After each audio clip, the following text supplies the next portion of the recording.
Good morning everyone and welcome back to another day of flying, and today we're going to be flying two flights between Oslo Gardermoen to Nis and then back to Oslo again. So yeah, currently standing here at gate 68. Don't remember the stand 68. Don't remember the parking stand, but nevertheless we're standing here, or sitting here to be more exact. And we'll then go through our beautiful, what's it called again? Pre-flight briefing it is. So yes, but as always, before we do that, we are going to introduce the members we have today. So we have ATC Swede, Lars, Melvin, Nils, Kristoffer, Muhammad, Herman, Captain Bonita, Dennis, Erik, Kaptein Atlas, Malik, Niklas, GTA5 Online, The Departure Lounge, Even, Swedish Crosswind, Virtual Night Pilot, and TP3178.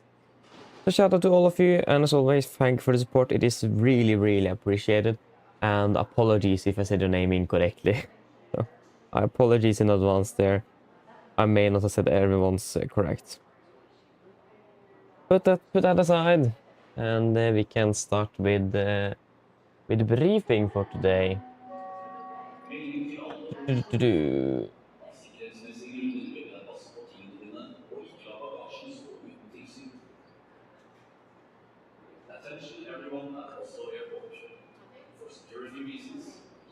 Hey Theo, hello, welcome. Hope you are doing well. Good morning. Hope I said the name correctly. If I didn't, apologies. But welcome nevertheless. And Björn, hello, welcome. Good morning. Hope you are doing well.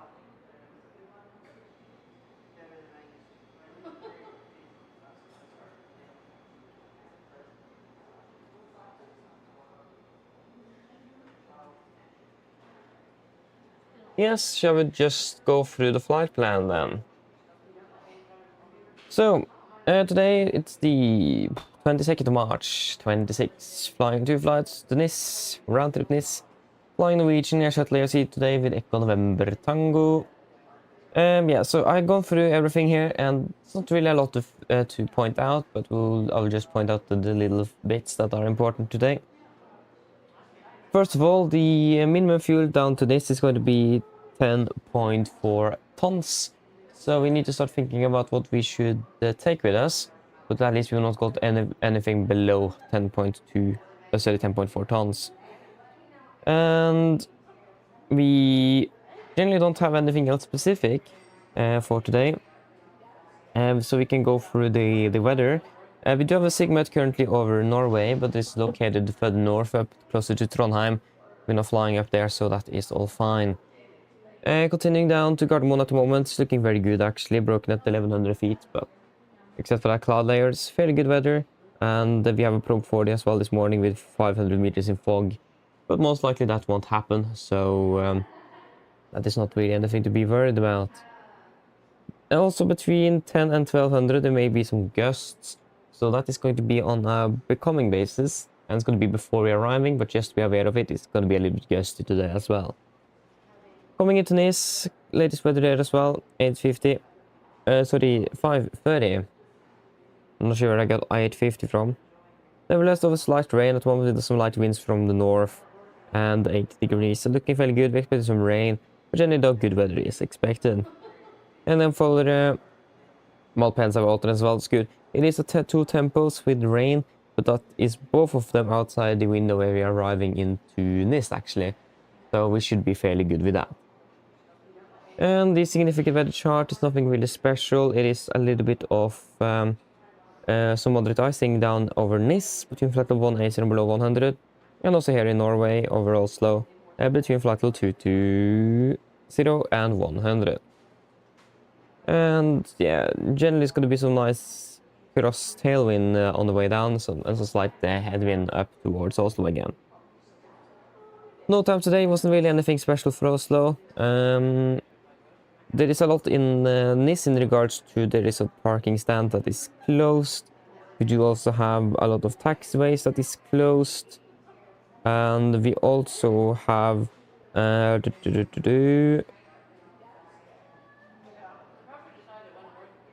was a runway closure as well. Where was that again?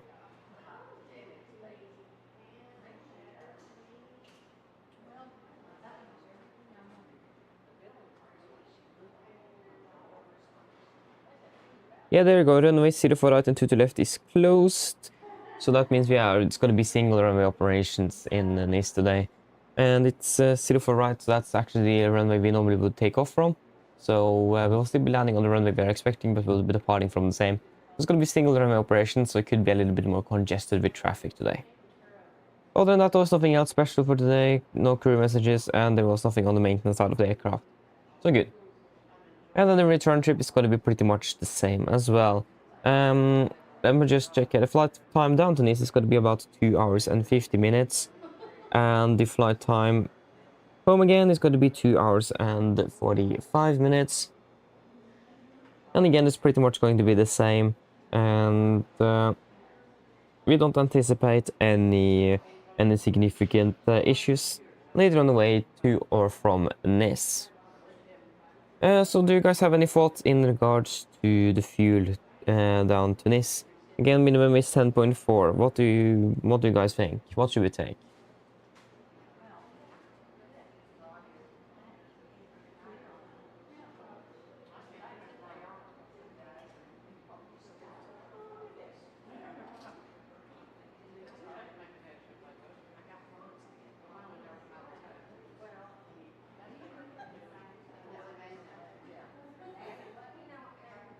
No thoughts at all?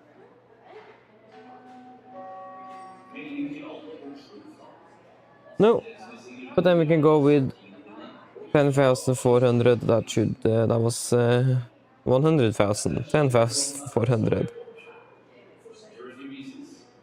Boom. Then we have our fuel decision in the box. Yeah, good question. So basically, how it is so detailed in terminal is because of this. It's a payware scenery. So this is the Aerosoft Oslo Gardermoen scenery. So it then includes passengers, noise, and like you heard now, the announcements on the real airport as well. So if you go to Oslo, you will hear the same announcement that you just heard. So it is included with the scenery. So in this case, this is a payware scenery. I'm not sure how detailed you'll have it on the freeware, because it exists a freeware scenery for Gardermoen as well. But in my opinion, the Aerosoft scenery for Oslo is the best option for Oslo. So definitely take a look at it. It does cost a little bit. I don't remember how much, but it is definitely worth it because it's an amazing scenery. It is. So we won't regret buying it. It is very, very good.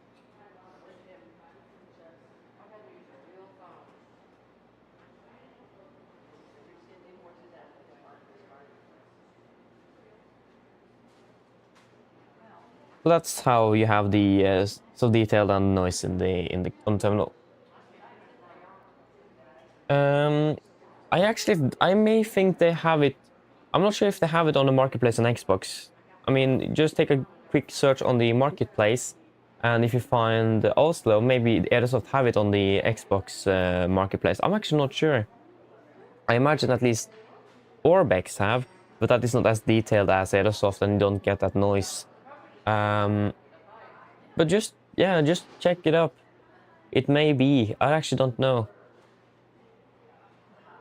At least if you find some Oslo airports and you find one that says Aerosoft, then that is the one. Otherwise, the second best option is Orbex. Do not buy the Just Sim. It's not too good for the for what you get. Orbex or Aerosoft are the best, and Aerosoft is on top. But yeah, let us just quickly brief the cabin crew then. Hello, good morning. My name is Fabian. I will be your captain today and also the pilot in command, and I go through this briefing with you. So, today we're going to be flying 2 flights round trip to Nice. Going to be flying under the Norwegian Air Shuttle agency today with Lima November, Echo November Tango. It's going to be 77-800 NG. So, our first flight to Nice departs at 700 UTC, so in approximately 48 minutes. Flight time to Nice is going to be approximately 2 hours and 50 minutes. And yeah, we can start off with the weather in Oslo. It is fairly good. It's a little bit cloudy, but we don't anticipate any problems going out, and don't expect any significant delays outbound from Oslo. So fairly good weather, and hopefully departing ahead of schedule. We have plenty of time. We have pretty much 45 minutes plus, so fairly good on that side. And continuing outbound, we are expecting a cruising altitude of approximately around 36,000 feet, maybe a little bit higher. We'll wait and see. 36,000 feet at least, and we are expecting good flight conditions as well through the flight, so we don't anticipate much turbulence at all, but be aware as always it could still occur, something. Nevertheless, it is going to be also fairly good weather in Nice. It's going to be some rain reported, and it may be raining when we are arriving, so be aware of that as well. But generally though, it's nothing else special, except that we do actually have a closure of one of the runways down there. So that means it's going to be on this a single run operation, and that will also then affect the traffic flow. So maybe expect a few delays coming in if there's a lot of traffic by the time we are arriving. So be aware of that. Other than that, nothing else special for the flight down. The flight up again. We are we're landing in this at 9:55 UTC, and we are departing again at 13:25. We actually do just have about a 30-minute turnaround. That's quite unusual for when we are flying these longer flights. So be aware of that. It's a bit shorter than we are used to. But nevertheless, though, we're departing at 13. Sorry, I looked at the wrong timing. We're departing at 10:35, of course, not 13:25. So we actually do have 40 minutes.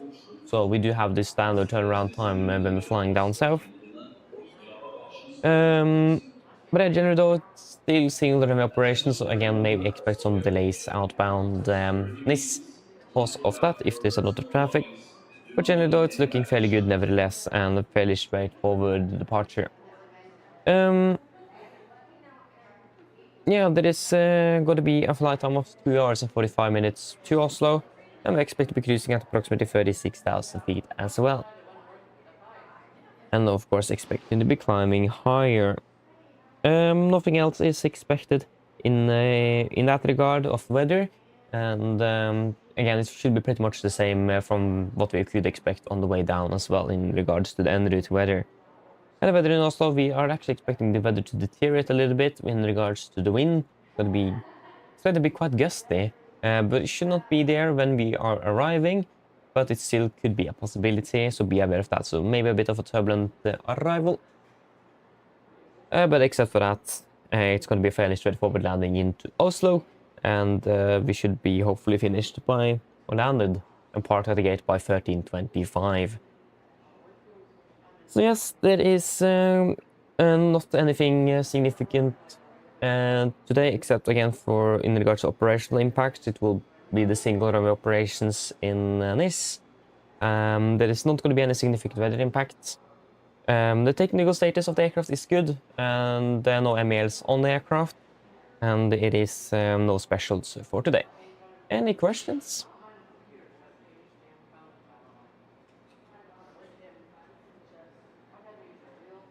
No? Good. Then we are finished with the brief, and the aircraft is standing at 6.8, so we'll just take a walk then.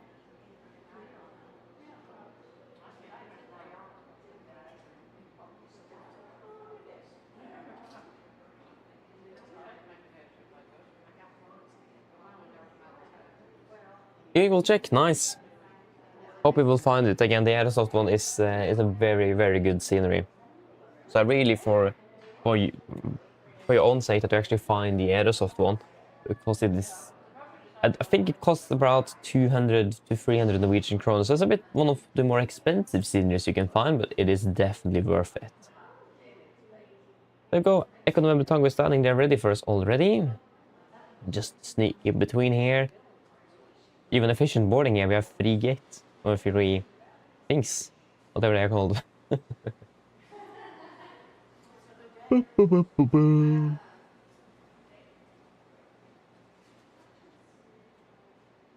Can't really see that there's a lot of traffic here today, so yeah, it is. I saw some blinking. Actually, we do have Norwegian aircraft, a company aircraft to our left. Or when we are in the aircraft, it's going to be our right, but... Yeah.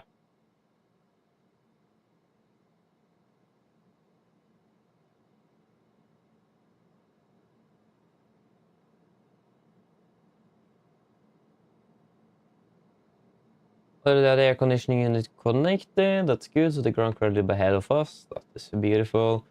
And yeah, it looks like it is, at least I don't see any significant, or no significant damage on the airframes, that is also good. Oh yeah, right, that was the wrong button. No, it was the right button, I just can't find the click spot.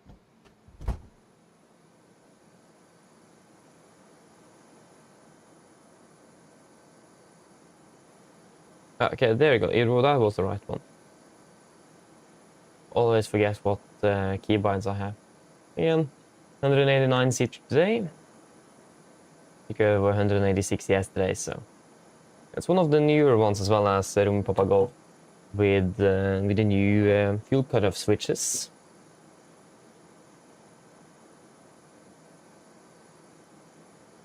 Yeah. Let me just get everything ready in place.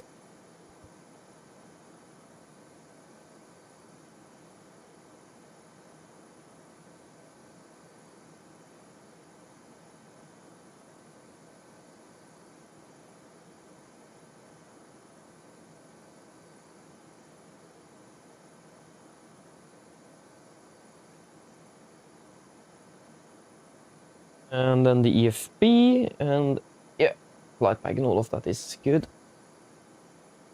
Yes. Team, welcome, hoping well.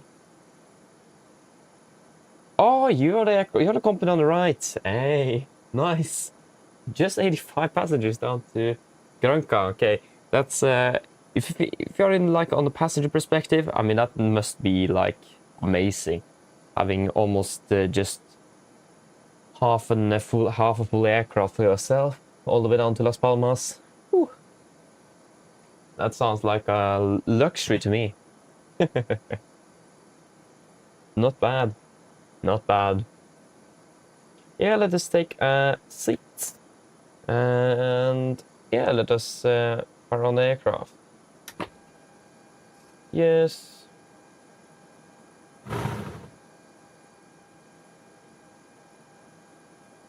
And we can turn off.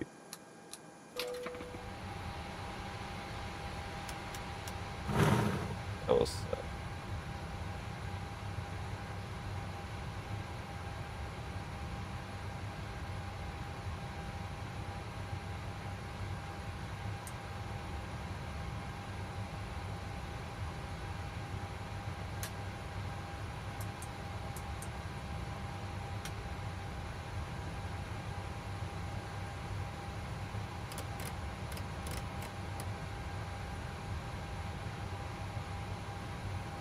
Yes, good. Then we'll just take a quick look up here.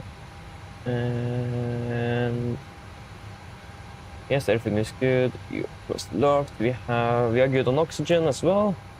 Just need to wait for that. Yeah, that was the wrong flight plan, this one. We are flying from Oslo to Nice. There you go. Accept and sign off. Or sign in is probably more correct. We can do these tests while waiting.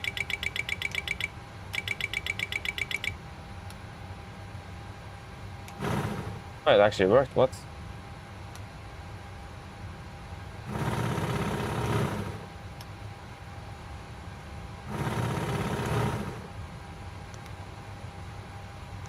Yes. Right. And we have 95 and 94 and 92 and 92, so we're all good on that side as well.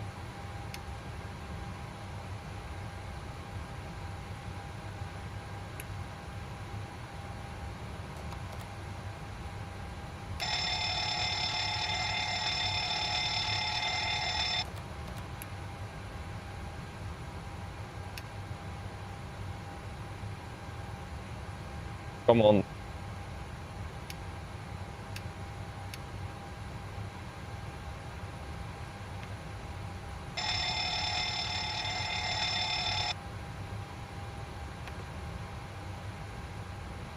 Unfold aircraft looks good.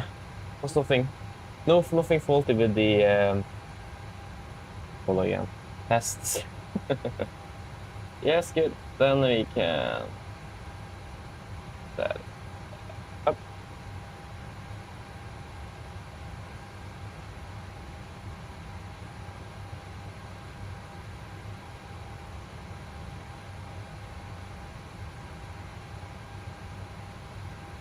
Should probably request that fuel truck as well. Request Oi. Yeah, I mean, we are flying long, so why not? I have no clue what to use. Yeah, okay, we'll just use what it took there. Request refueling. So, we can open the Wi-Fi since we are on board. Self-filling cargo is next. Just, sorry, should have launched it up before I started, but I forgot it. That's nice. So many tabs open, it's insane. Not good.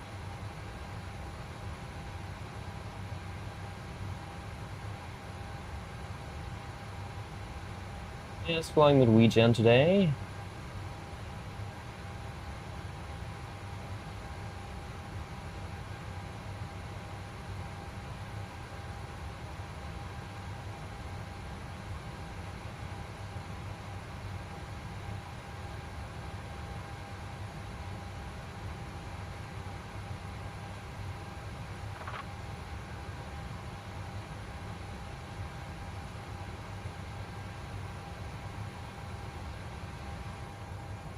Okay, so we are a 77-800 blended winglet 26K, and the aircraft up to date to April 16th, 26. And the latest operation program 47.3 as well. Beautiful. We are currently standing here at Oslo Lufthavn, Gardermoen.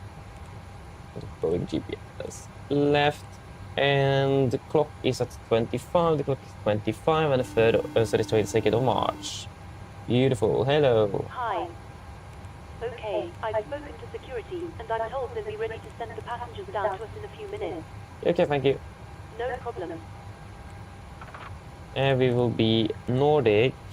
14 of... No, that was the flight number. 1 Juliet Golf. 1 Juliet Golf. And disregard. Departure, we are expecting one... No, on the left, isn't it? Why does it always give us one on the right here when I even chose the other VIPA departure? Interesting. Let us see here if they are expecting one on the left or right.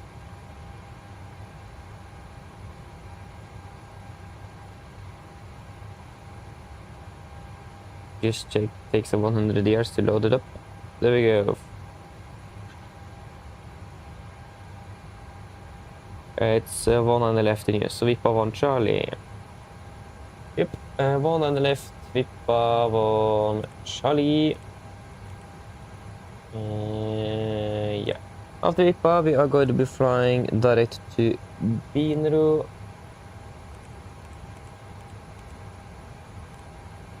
Binro direct to Lutir.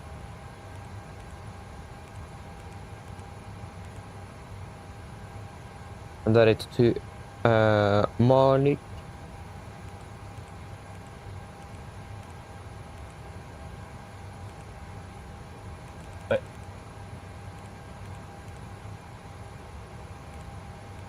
There we go. Malik 32 Ismef.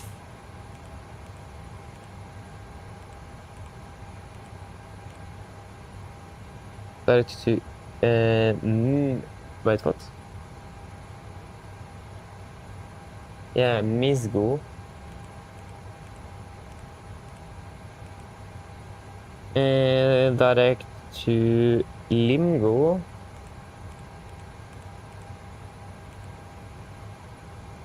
Direct to Sutal.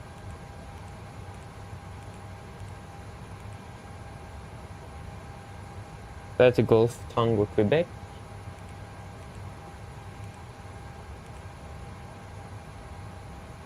Direct to Pogol.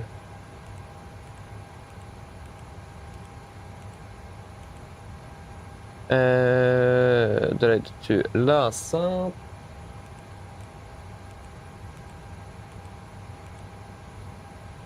Direct to Morox. Sorry, Morok.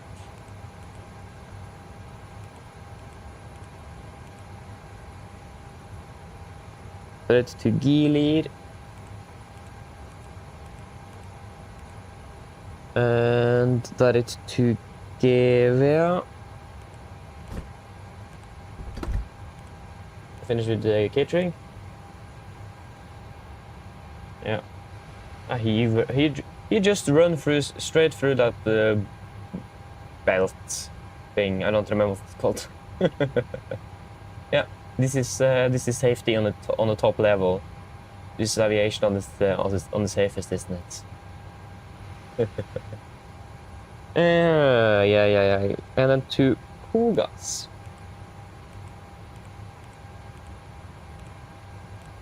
Kogas, that is to Medam.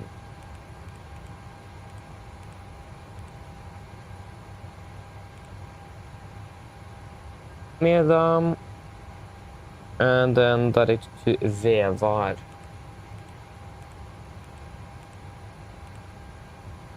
And then the Vevar 8 Romeo for 04 left. Arrival, ILS. Good question.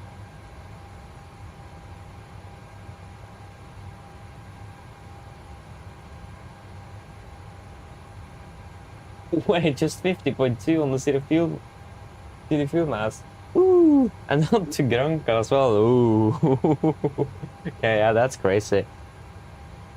Then the world. Yeah, isn't it the RMP Alpha we could expect actually? Yeah, it is. RMP Alpha. Zero for left.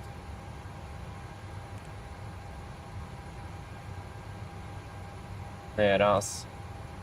And then it is that strange Vevar.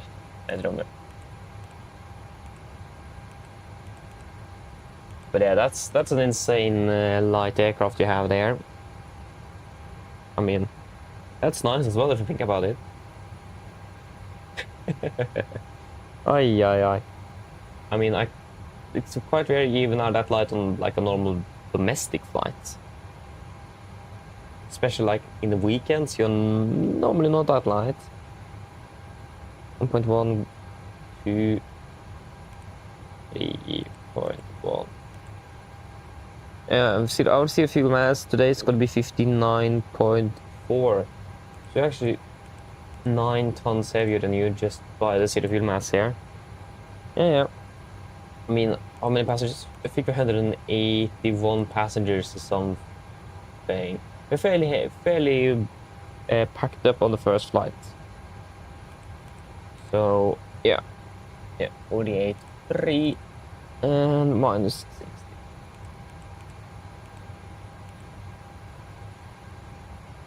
And that's one on the left. That will be the Insuv holding down.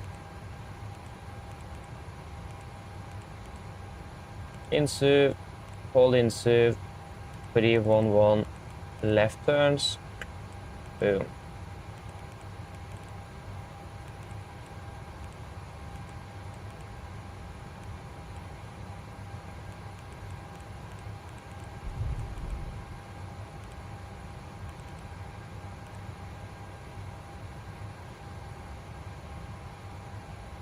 Why did that fix go away? There we go. So check. Does that still exist? Yeah, the Garmin VR still exists, but looks like it's going to be phased out though. This is starting to get harder and harder to just find it. Okay, well, the fuel truck is still here loading up our fuel.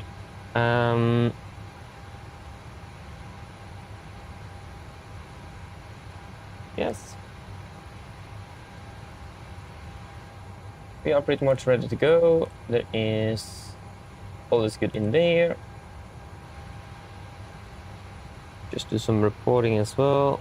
Send that in and good. And we have 10.4. Minimum takeoff fuel is wait, not more than that. 10,066.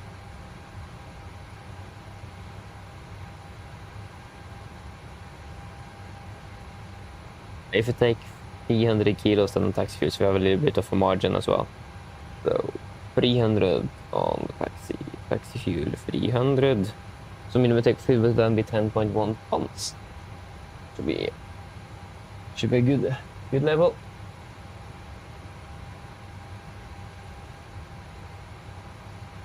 Yeah, if you take with the fuel, yeah, then you're not that light anymore.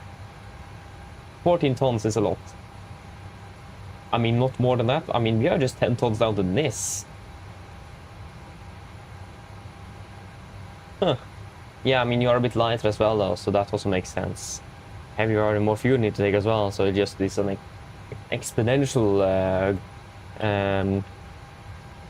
graph. Must be another word for that in English. can't remember it. Must be another word. Yeah, we flew yesterday. Where did we flew yesterday? We flew down to Salzburg. So yeah, I flew yesterday. Flew with Rum Papa Golf. Had an enjoyable time. Yeah, okay, so we can start making ourselves ready, and we should be ready for that briefing as well. All stations prepare to start boarding. Okay, now we're boarding. Good.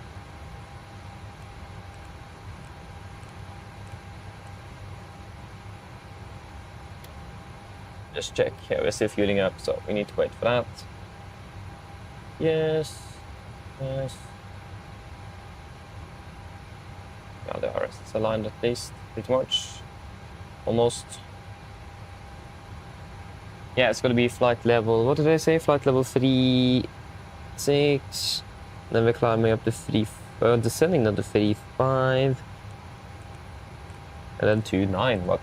I can take 3.60 down. About 50. How long was that going to take? Those 2 minutes took a long time. Yeah, it's 12 feet, so we can actually take 0. Make it easy.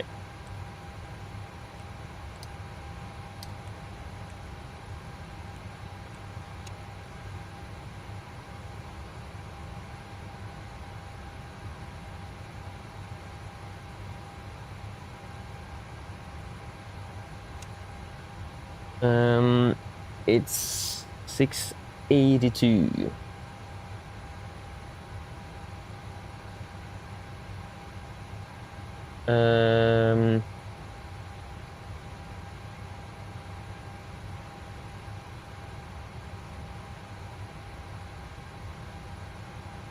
Yeah.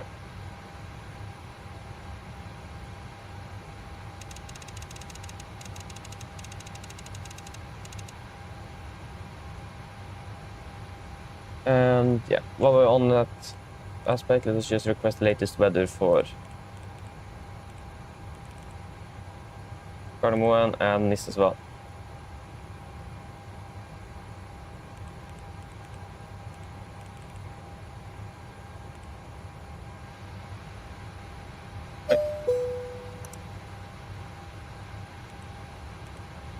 Meter Gardermoen, QNH is 1013, 1013. Good.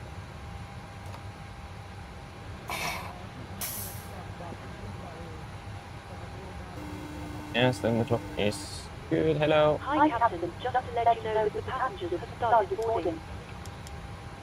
Thank you. 1013.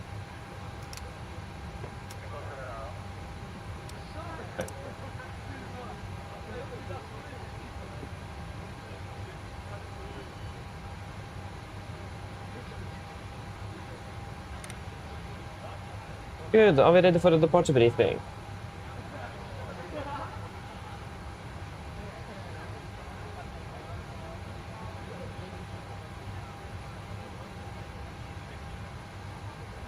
Oh, yeah, so you changed the fuel bias. Oh, actually, yeah, I found out that we were starting to get very close. I even got, yeah, that was on the max on actually Friday, where we got several warnings about we exceeding our final reserves. So yeah, but I think, yeah, wait and see for today. I didn't really notice that they have changed it.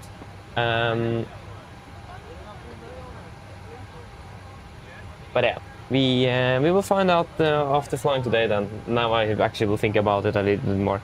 So yeah, we changed it back to -1 on the fuel bias. Okay. On all NGs or what?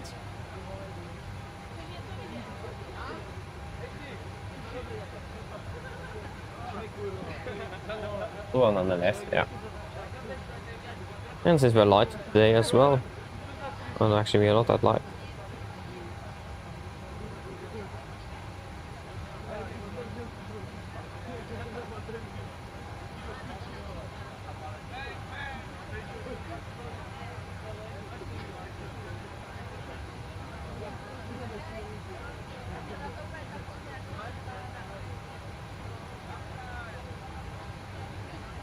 Yeah, I did. I made my flight plan this morning, so yeah, then I have -1 then. Okay. Good to know. Then I will remember that and see how well that bias works. But yeah, shall we do a briefing? So we can start off with the taxi out. So this are airport charts 10-9, effective 19th of March 26. Party stand 6-8 straight push and left turn on Delta, right Victor, and left Sierra and holding point. Yeah, I'll go full length today, Bravo 9. We're going to be exceeding 70 tons most likely, so we will go full length today. We have one hotspot, and that is just that if we are asked to hold short of the de-icing exit, it's going to be holding short then at Sierra and not on the pad itself. So be aware of that. Then we're going to hold in short on Sierra, where those on the exit where these lines are. So about here or here-ish. Be aware of that. Other than that, no other hotspots, tax restrictions, and there was no notable no times delay neither. RCR 666 dry, where the conditions are good, so nothing special out of Oslo. SID, we are expecting Vippa on Charlie, chart 10 kilo from 18th of July 25. Coming in, Golf Mike 604, maximum to 30 knots, then Golf Mike 602. Continue to Kubelvir and Vippa. MSA 3009 as usual, maximum to 50 knots, below flight level 100, and also as instructed. Initial 7000. Launch with number 2 is at 800 feet AGL, speed event, bag up to 20. Reach like a flap schedule, passing 3070 QNH, close to speed window, and continue accelerating the aircraft. So pretty much the standard out of Oslo. And there's nothing else, non-standard during the departure. We will also set in the, I forgot to actually do that, but we will have the ILS frequency, 11055. Yeah, so we have the ILS frequency active for one on the left, and we have the ILS frequency for one on the right on standby on both nav radios, so we have that ready for a potential immediate return. Talking about that, engine outside, that will be as follows. So we're climbing straight out on 192 degrees until 2,200 feet. Then we'll do a left turn direct to INSU holding 311 inbound. Left turns. It will be a climbing up to 5,000 feet. Returning to Oslo should not be a problem, but the conditions looking good and all the runways available. Again, like I said, we have done the ILS frequencies for both left and right on standby and active accordingly. There is nothing else special for today.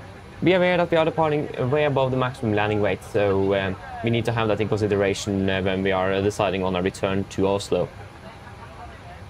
Other than that, there is also no threats for our departure. A route check, we're flying from Oslo to Nis. And it's going to be then the Vipa 1 Charlie, Vipa direct to Binro, and then direct to Luther, then to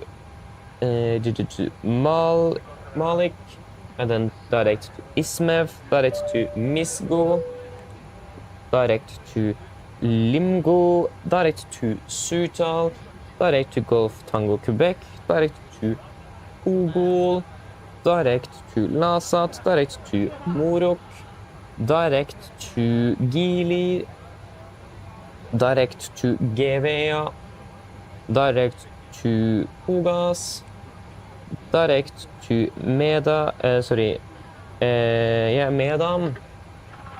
Medam, there you are, and then direct to Vevar, and then the Vevar arrival into Nis.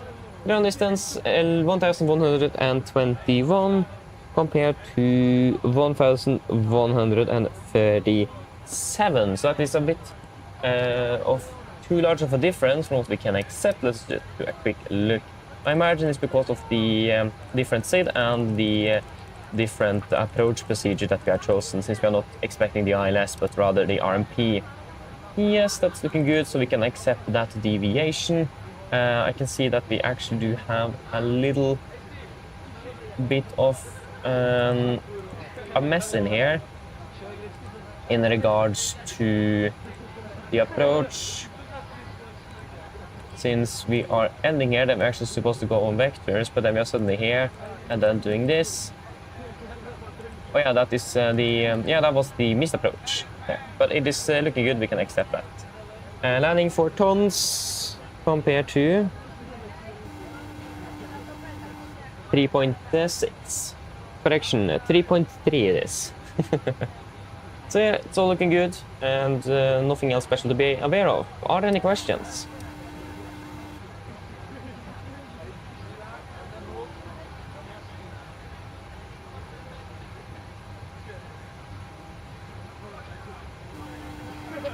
No, then our briefing is complete.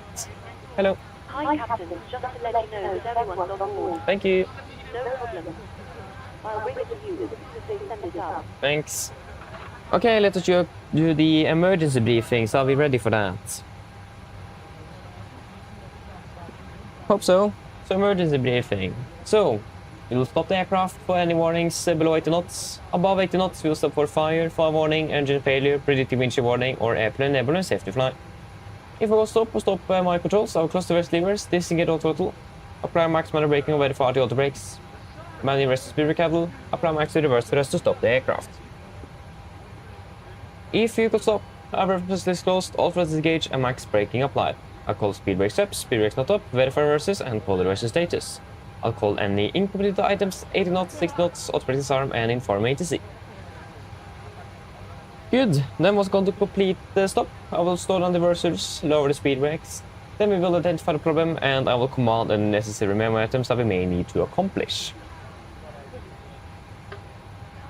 I'll assist you in identifying the problem accordingly, and I will command any necessary... I will identify the problem. Well, I'll assist you in identify the problem, and I will accomplish any memo items on your command. There was the right word. Yes, there you go, good. So then we will evaluate the situation. If no evacuation is needed on PA, remain seated, situation is under control. If the situation is not clear on PA cabin crew stations, if you then decide to evacuate the aircraft, avoid the flaps 40, go to the back of the carriage and read through the evacuation checklist. Happy? Hope so. So there will be actions below 40 feet, except for canceling warnings and resting gear on the positive rate, 40 feet, heading select, and verify heading select, and then it's going to be as discussed on the departure briefing for the engine out SID. Any questions? No, then our briefing is complete. Paper checklist to the line. Paper checklist to the line. Pins and covers removed. Oxygen. Test of 1%. Now transfer now display switches. Normal auto with no heat. On. Press stage mode selector. Auto. Flight instruments. Tracking 101 QNH1013. Reading 690 feet. That's 690, so plus minus 0. Parking brake set. Engine start levers cut off. Taxi takeover briefing completed. Paper checklist to the line complete. Let's do a quick PA, so it's going to be flight time of 2 hours and 50 minutes. And the weather conditions in NIS at the moment.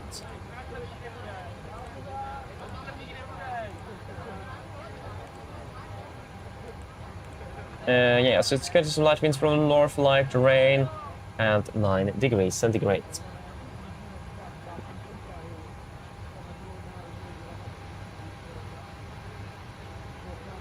Mine damer og herrer, god morgen. Mitt navn er Fabian, jeg er kaptein deres i dag.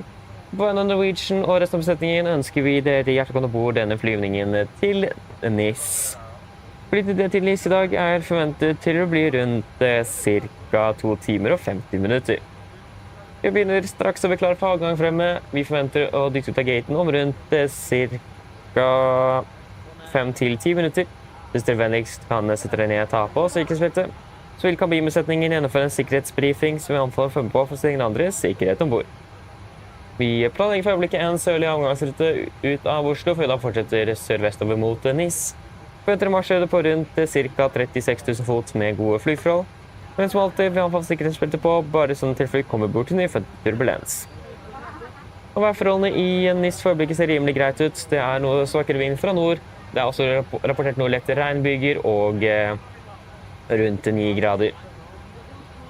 Ellers, siden jeg slapp av, så ønsker jeg en fin flytur med Norwegian. Ladies and gentlemen, good morning. My name is Fabian. I'm your captain today. On behalf of Norwegian and the rest of the crew, we want to wish you very welcome aboard this flight to NIS. The flight down to NIS today is expected to be approximately 2 hours and 50 minutes. We are now shortly ready for departure. We expect to push back from the gate in approximately 5 to 10 minutes. So for me, please sit down, take your seatbelts, and the cabin crew will go through a safety briefing. Happy to encourage you to follow if you're on another safety aboard the aircraft. We are currently planning a southbound departure out of Oslo before we continue southwest towards NIS. Currently expecting a cruising altitude of approximately 36,000 feet, and good flight conditions are expected. But as always, we recommend our seatbelts on just in case we encounter some unexpected turbulence. The weather conditions in NIS at the moment are looking fairly good, with just some light winds from the north. It's also reported with some light rain at the moment and 9 degrees centigrade. Otherwise, sit and relax, and we wish a pleasant flight with Norwegian. Thank you. Wonderful, so then we can do the and then cross-check the weight. Okay, so see the fuel weight ended up being 59.5 compared to 59.439, so that is good. We accept that. And the weight on 70 tons blank compared to 69.5. Yeah, that is all good, so we can execute that. Yeah, and of course we got 10.5 and 10.4. That also is all good. So it will be 19.9. Yes, it's going to be full length. It's a dry runway. Take away to 70.5, so 70,500.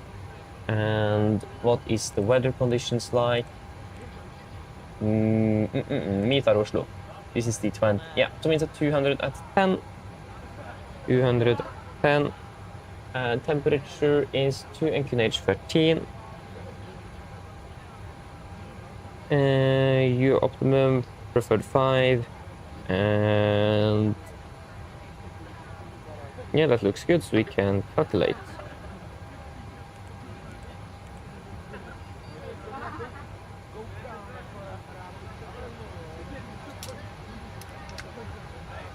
Oh, that performance verification is much quicker now than it was when it first came out. That's... Whoa! Huh. How haven't I noticed earlier? Okay, 22k. And assumed 31. That would give us 90.2 compared to 89.1. That will quite extend to get packs on there currently off.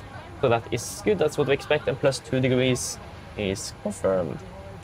Flaps will be 5, trim 5.6, and 45, 45, 49, 45, 46, 50.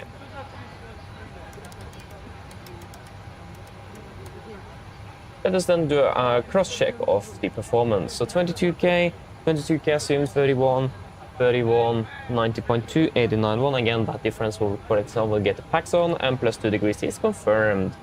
Flaps 5, 5 trim 5.6, 45, 45, 49, 45, 46, 50.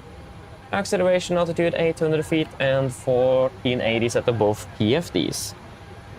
Performance is all good, and we are good to go.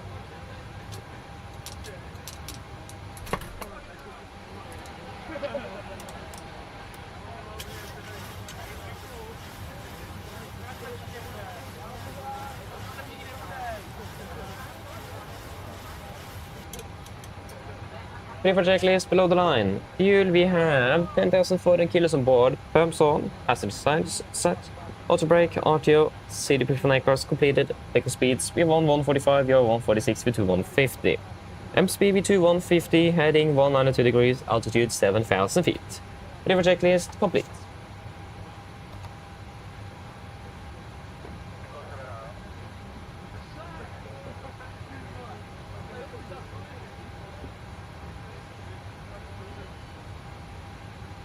There we go. Wonderful. Now we have sound. It's a good thing to have, isn't it? Yes, we're good to go. We can request push and start. Let us get rid of you. No de-icing required. And we can connect back to GSX now that we have got everything loaded onto the aircraft. And we'll get rid of those chocks.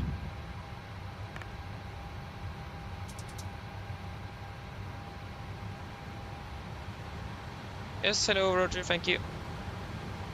And then we got a D9.3. Yeah, that's all good. All what we could expect. Oh yeah, sorry, I forgot to turn on the headset sound.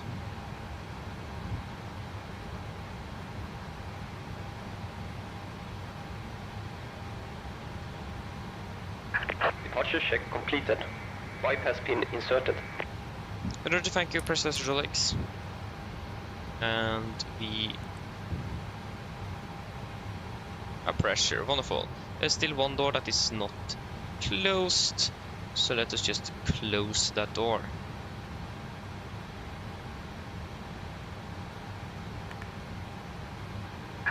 Locking gear. Okay, just wait a moment here.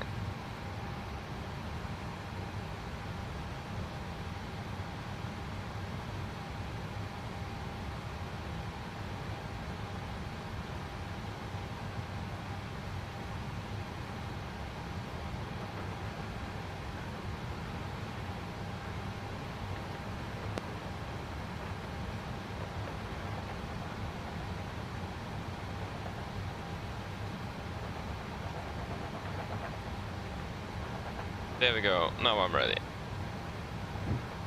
Okay, before start checklist.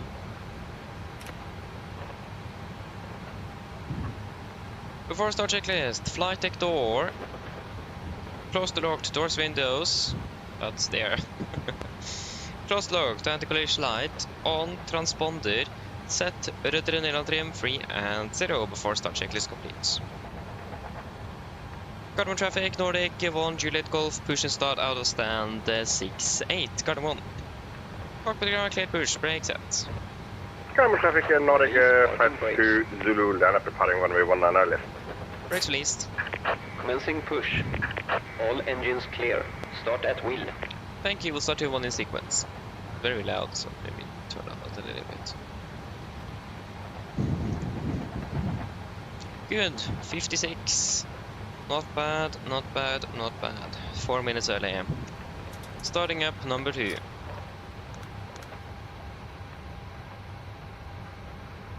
Of course, that must be in the way, thank you.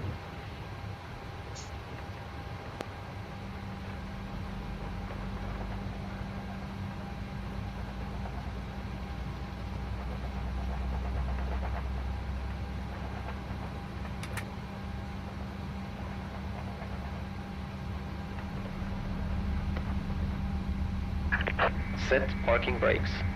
Park brake set. Waiting your confirmation for good engine start. Return to standby.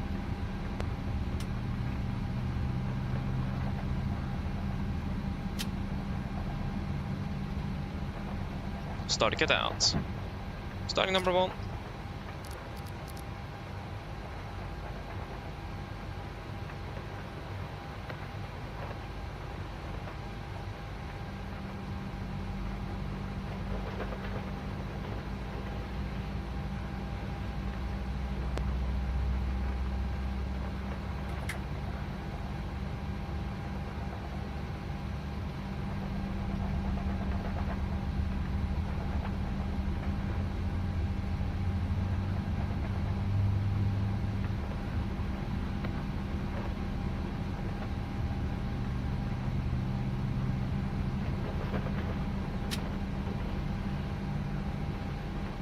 Start cut out. Cockpit ground, we have to good engine start. You can disconnect.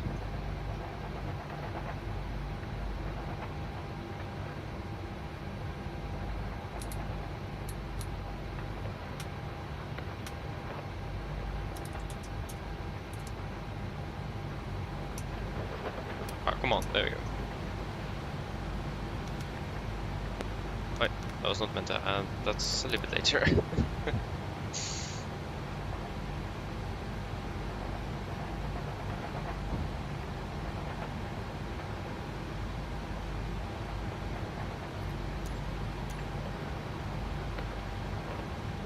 Unlocking gear.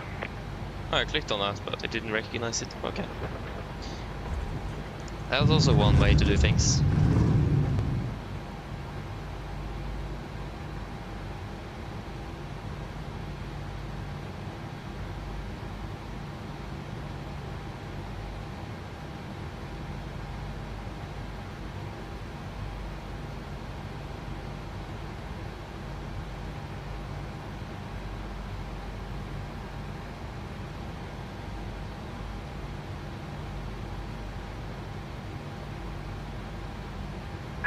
Tow truck disconnected. Bypass pin removed. Left is clear. Right is clear. Yes, thank you for the help. Have a beautiful evening. Look for the pin. Sorry, beautiful day. Look for the pin. Have a good one. Bye. Beautiful evening. Ah, ja. I got the gear pin. Flaps 5. Flag roll check.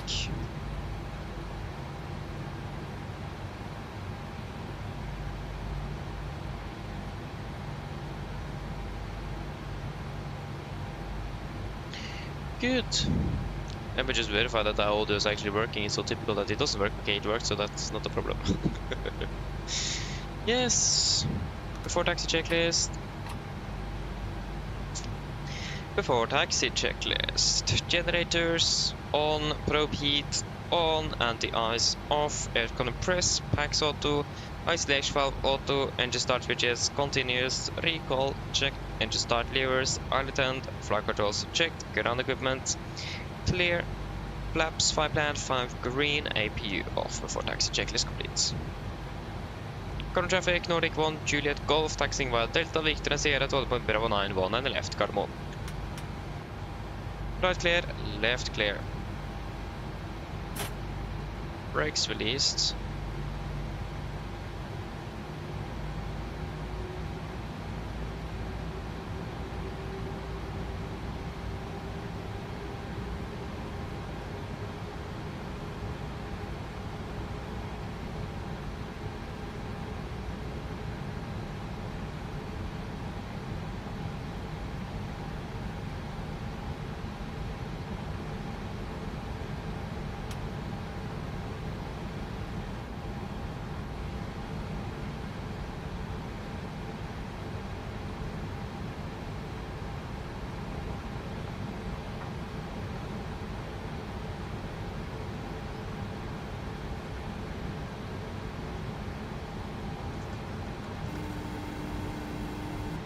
Hello.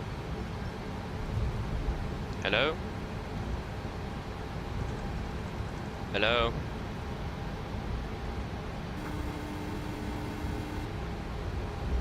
Hello. Hi, Captain. The cabin is secured for takeoff. Thank you. No problem. Yes, bit strange that the audio doesn't work.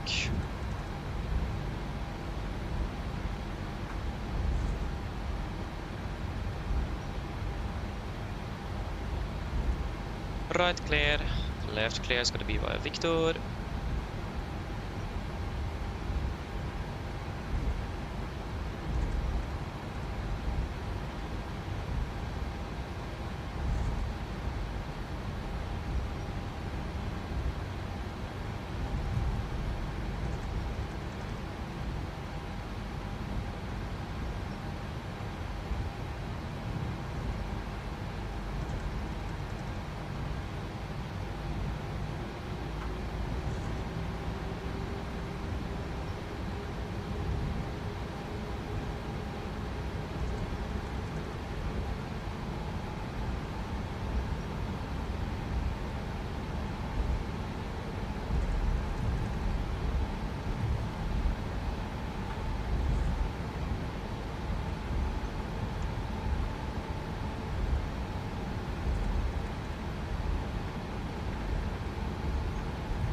Right clear.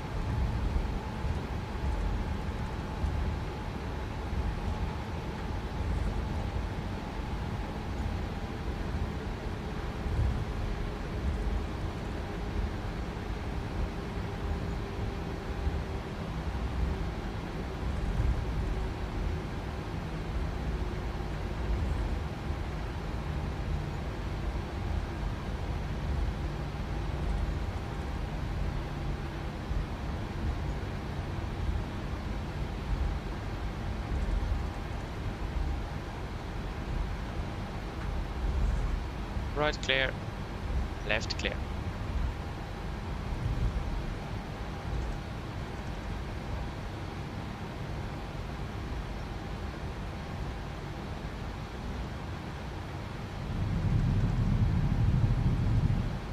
That was a little bit too sharp.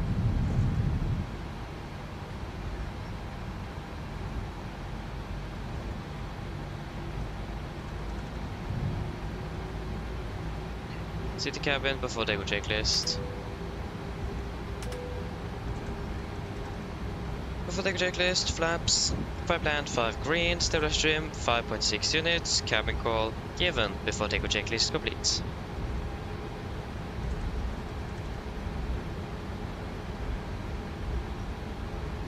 Left clear, right clear.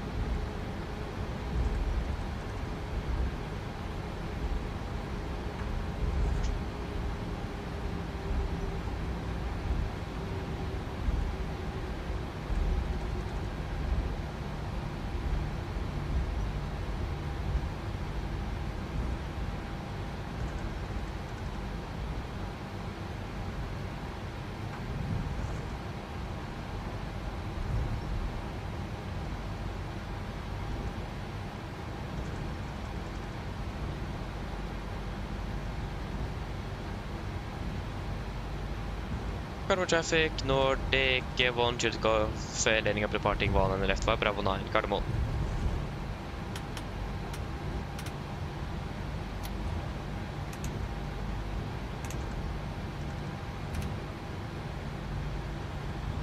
Left clear, right clear. Yes, are we all ready for departure or takeoff? Let me just get that brightness up. Not sure what I see during the departure. I'm ready. Are you guys?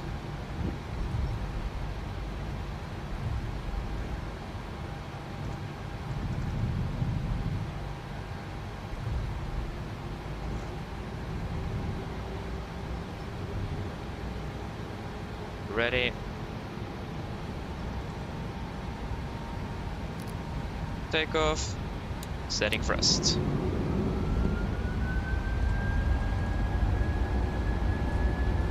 Reset.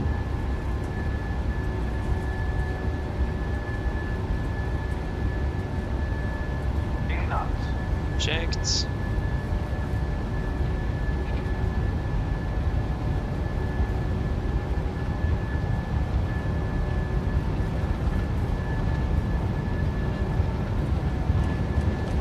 20.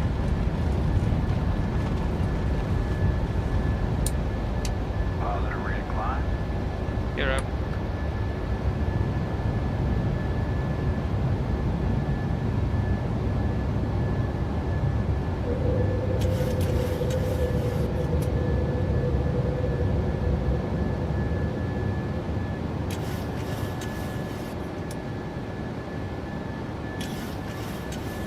Speed into vent 220.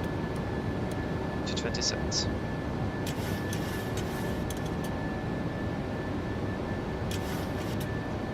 Current traffic, Nordic 1, Juliet Golf, airborne passing 2,200 feet, card 1. Maps 1, speed checked.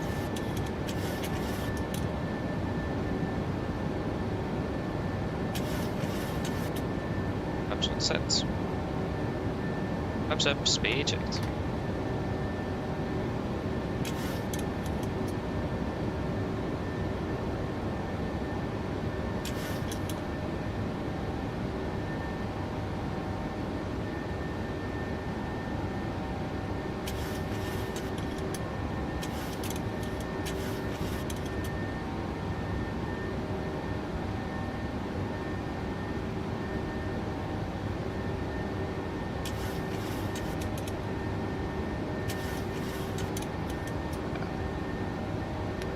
Close speed window. Maps up, no lines.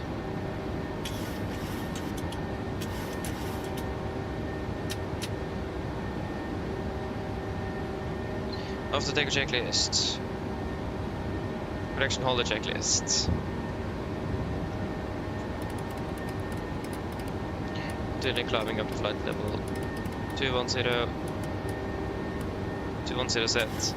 Set standard after take checklist. Standard set. Cross checked. After take checklist. Engine bleeds. On. Packs. Auto. Landing gear. Up and off. Flaps. Open light. Altimeters. Passing through 6,200 feet. Now. That's Mother 0. After take checklist completes.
Flight level 100.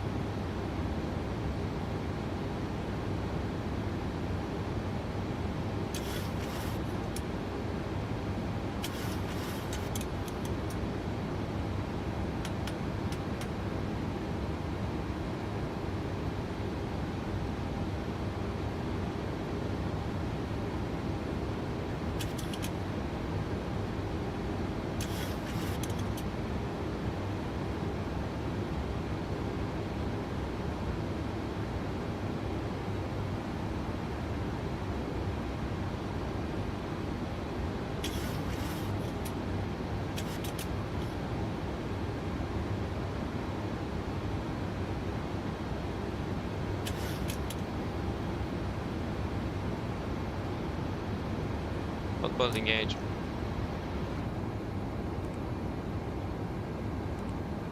Receive the letter Vippa. Vippa confirm. Execute.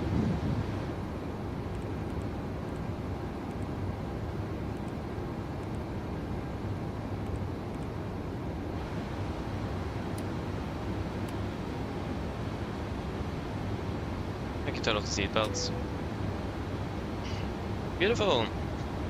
Then we are on the go.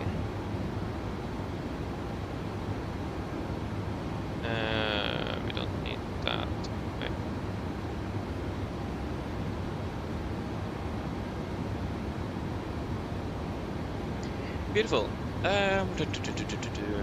So what have I missed? I think it is from here.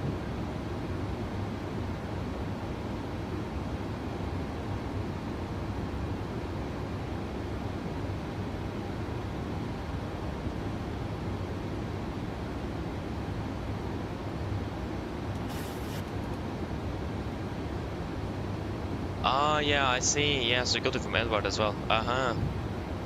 Yeah, it should be spot on. Yeah, so that was the feeling I had with -1 in fuel bias, yeah.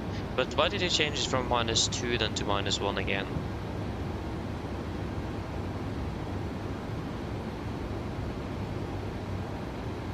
If I may ask. Yes, but hello, good morning. Hope you're doing well. Oh yeah, okay. I see, so I got some plans later today. Yeah. But nice, enjoy that at least though.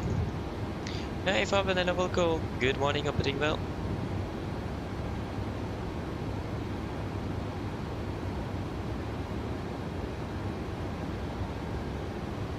Oi, interesting. Unfortunately, I don't really, I can't really help you with that since I don't fly the Phoenix. I mean, I imagine you just need to do something within the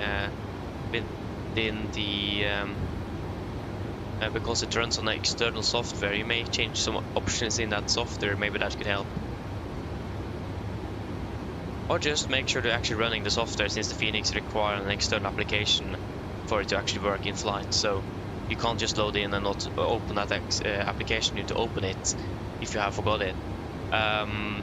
So try something like that, or if you don't find any specific options in the software that can fix it, then just do a quick Google search and you'll probably find something. Dan 97 Nichols, hello, welcome. Hope you are doing well. I hope I said the name correctly. If I didn't, apologies. But nevertheless, good morning. Welcome. Yeah, so I can show it to you. So what I'm using for my performance calculations at the moment is this one right here. This is the performance tool from Norwegian, or more specific, this is a replica of it from virtual Norwegian. It is pretty much spot on what the real performance tool looks like. Actually, the entire EFB here is actually what the pretty much what the real Norwegian EFB looks like. And you also get included a performance tool that's pretty much bang on the 1000. So wait a moment here. Continue climbing at the flight level 360. 360 cents.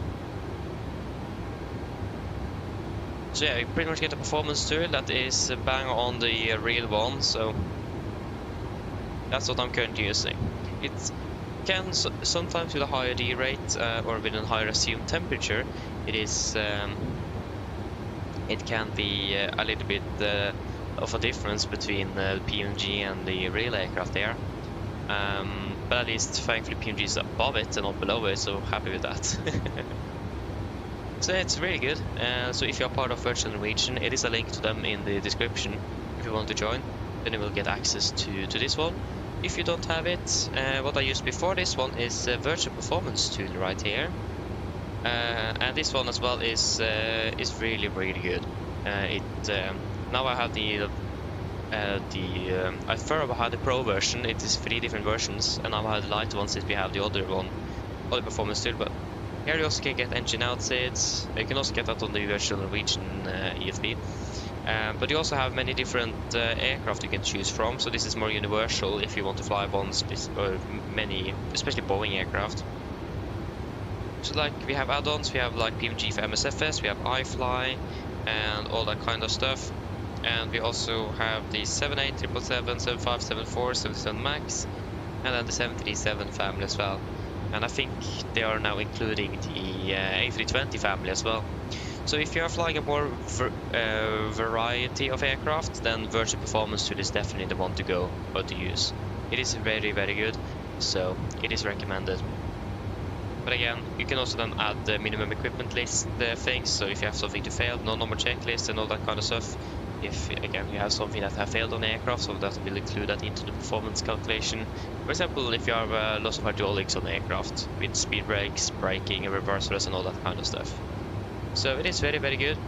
and it is recommended. It's a bit expensive. You need to pay. It's a subscription-based tool, and the Virgin Norwegian one is free. So, but it is what is definitely worth it. So definitely check it out. Otherwise, you can use like SimBrief, or even the integrated in the performance tool in the PMDG EFB. That is also an option. So, but I'm using this one here. It's really nice.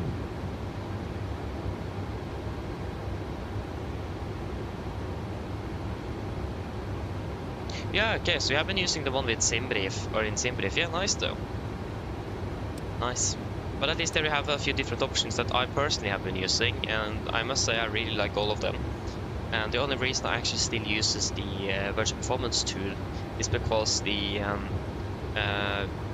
Virtual Norwegian don't have, from what I've listened, they're just using the they're using the 737-8 to the performance tables on the performance calculations from Max, and those aircraft are a little bit different from each other. So that means also in regard to the IFLY as well, it's very off on the performance side. So when I try to use it, because I think on the real aircraft actually it shouldn't be that much of a difference. It should be fairly similar nevertheless. But on the IFLY it isn't. It is way off. So then I need to pay for that subscription again. It went off on the 19th, so I need to pay for another year just for the Max. So, but then I got with the light version because I don't need engine out seats and all that kind of stuff on that anymore, since we have also the Norwegian engine out seats, because that's the engine out seats are company specific, and we have the Norwegian's own engine out seats in here. So, but both of them are really good, so I recommend both of them. I do. And again, if you want to fly more specific with Norwegian, the Virgin Norwegian one is the one to go with. You're ready? You were not ready. Oi, why? Oh yeah, you're departing 2 minutes behind. Oh yeah. Okay, fair enough, fair enough. Yeah. You're trying to find a flight right now. I see, yes, but I see. Hope you'll find something then. Yeah, Skydiff, welcome, hoping well. You're flying cool out to Oslo with SES. Enjoy flights. I really want to fly to that destination one day. It's quite an interesting name, but still want to try to fly with it. Or fly down there. Norwegian does fly it, flight it. Want to be again to mix Norwegian and English there. Norwegian does fly there during the summer, so hopefully we'll get something.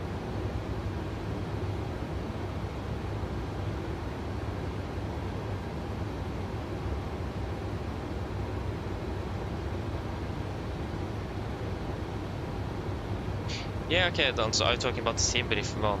I haven't really tried that one out that well. I mean, that one is actually completely free as well, and you have many different aircrafts included. So that is not a bad performance to that at all if you think about it in regards to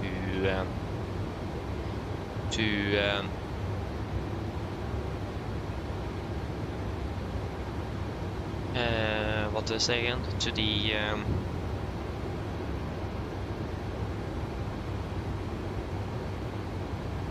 I already forgot what I said. Forget it. I imagine it's not very bad in regards to that it is completely free as well, and includes pretty much all the aircraft that SimBrief have, so yeah, not bad.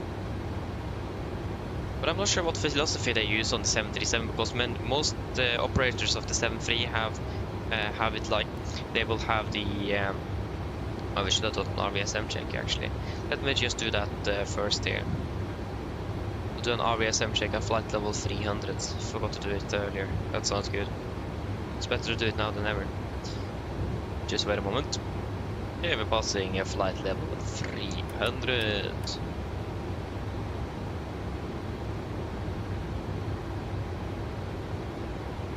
Now, that's first one is 0. 0, 0, 0. We're good to enter RVSM airspace as well. And there was no ATC and no ATIS. Past flight level 100 as well. So the 300. But yeah, at least the most 77 operators uses the philosophy on the performance tool, where they prefer a higher fixed D rather than an assumed temperature. So I remember when PMDG first released their EFB, they had it the opposite, so the EFB will prefer a higher assumed temperature than a higher fixed D rate, and that is not what most 77 operators actually use. So they changed it, so now I think that one should prioritize a higher fixed D rate. But I'm not sure what the Symphony Performance tool does, if they do prefer high assumed or high fixed D rate. I'm not sure.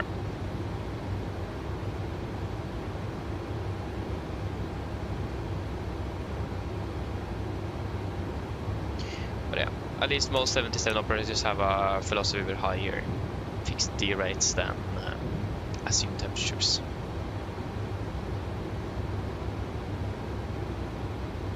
Good. Augustin Kirkenes, nice.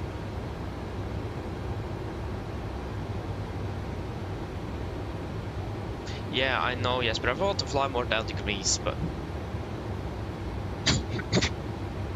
Wait. Apologies.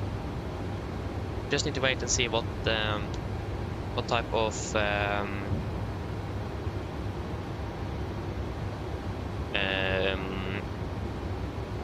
roster we will get in June and July and August. It does really depend on that if we get anything to Greece.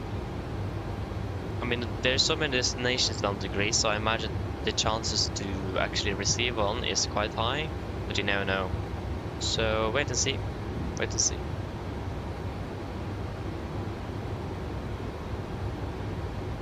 So yeah, but I want to fly down to Greece, I do. So, and I really would like one of those red-eye flights. That would be so fun to do. The Wi-Fi here in the house would probably not be that happy, but if I just get a Wi-Fi cable, then I should be good. Oh, you've been able to get a summer job. Oh, that's unfortunate though. That's very unfortunate. Vaulted here. I mean, that's another way to get in. Yeah. And next waypoint is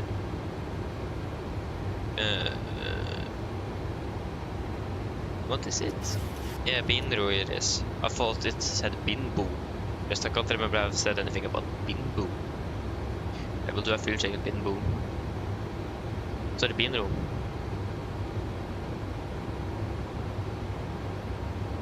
Yeah, so we will wait to see what we'll get this summer. I also don't know if I got a summer job yet. I will not know that before in May, so I need to wait another month. I think they started early May, so 1.5 months-ish, hopefully. So I hope I will get that summer job I applied to. Otherwise I have these, so I probably need to take two or 3 weeks off, of course. But I hope I will be able to fly as much as possible during the summer, since that's when I only have time to actually fly. Yeah. Yeah. Yeah, I saw that you're flying the 2nd of March down to Rodos from Trondheim. That one is insane. But I mean, Norwegian fly a lot of those out of Oslo as well.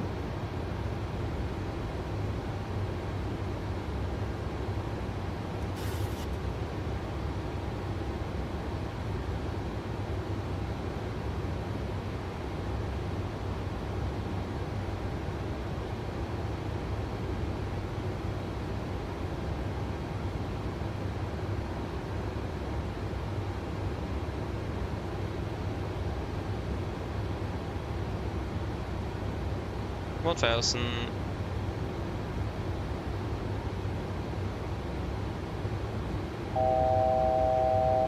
So yeah, again, it will be fun to do. So I hope we will be able to fly one of those this upcoming summer. We were unfortunately not able to do that last year. But I need a more secure Wi-Fi connection before we do that, because last time I flew like a red eye, we flew from Miami. The Wi-Fi crashed like 3 in the morning, and I need to wake up my dad to help me fix it. I feel bad for him still after that. After that, I mean, I could have fixed it myself as well, but I wasn't sure what I was supposed to do in regards to hopefully getting it as stable as possible. So I mean, you would expect the Wi-Fi to be the most stable during the night when no one is using it, but here in this house, oh no, that's not the case. Quite interesting.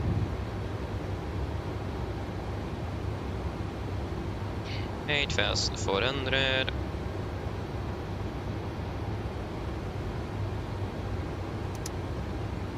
And pretty much 2 tons, 1.8, 1.9.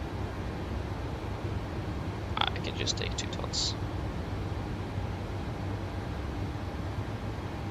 Yeah, actually we're currently 219 plus on the fuel side.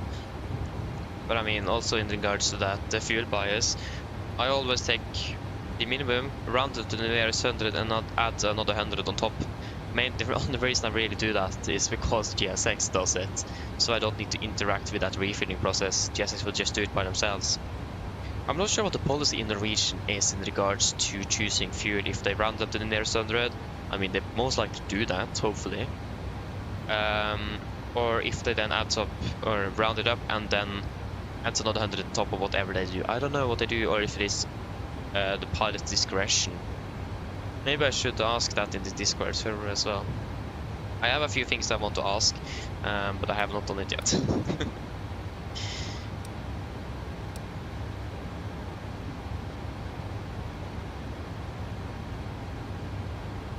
Yeah, flying in 1 week, nice. Oh, yeah, getting the wing control MCP soon. Ooh, have you ordered it already? I should hopefully be able to order all of those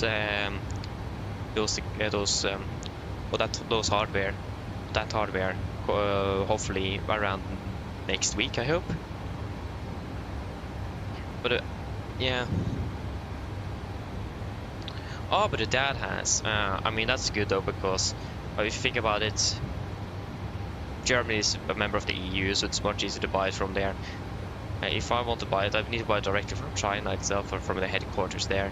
And I mean, it's almost 1,000 kroner just in freighting it there. So, and I don't know really anyone that lives anywhere that I can talk to that can that can buy it for me, that lives in an EU country. So yeah.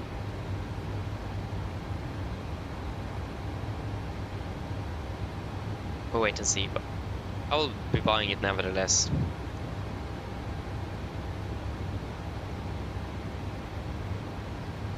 It's gonna be expensive, yes, but mainly the reason it's gonna be expensive is taxes and the freight itself.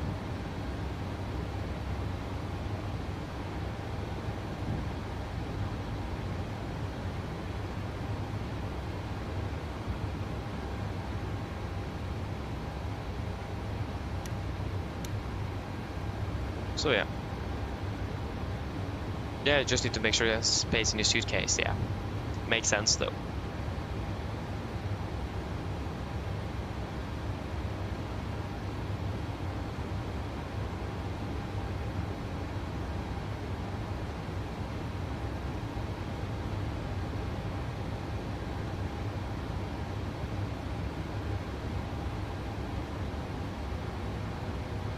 Oh yeah, only 7 days.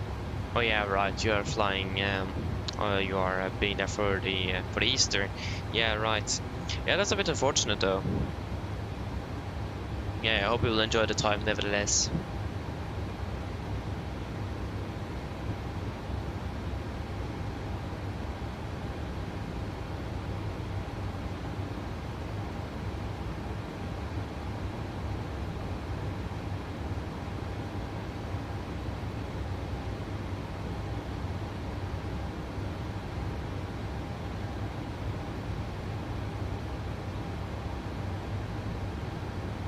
Oh yeah, yeah, that is, yeah, typical, isn't it?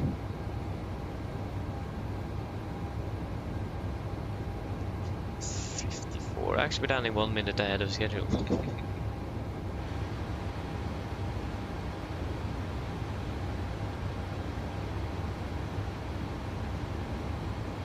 Oh, they are? I mean, I never flown with them, so I can't really really say anything. I don't have any real life experience with looks there. They are quite a small carrier though, but they have a very diverse fleet, I must say. Operating both 7.3s and Dash 8s.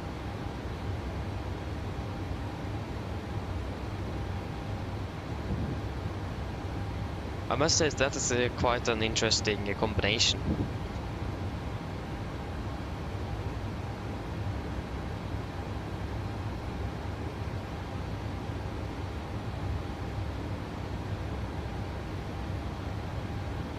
In a company for just 150 euros, okay, that's very good.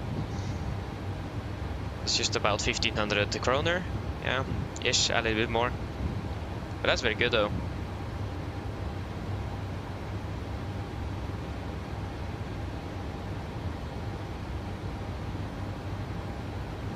But yeah, that's yeah, I know. Like if you think about it, with the legacy carriers, you don't really get much extra in economy for paying more, nevertheless. If you think about it, I mean, if you just compare SAS and Norwegian, what extra do you get from just buying an economy ticket on SAS compared to Norwegian? You don't get anything. You need to pay extra to get anything extra. So in that regard, Norwegian and SAS is fairly similar. And I mean, Norwegian is a low-cost airline, and you almost get more with Norwegian.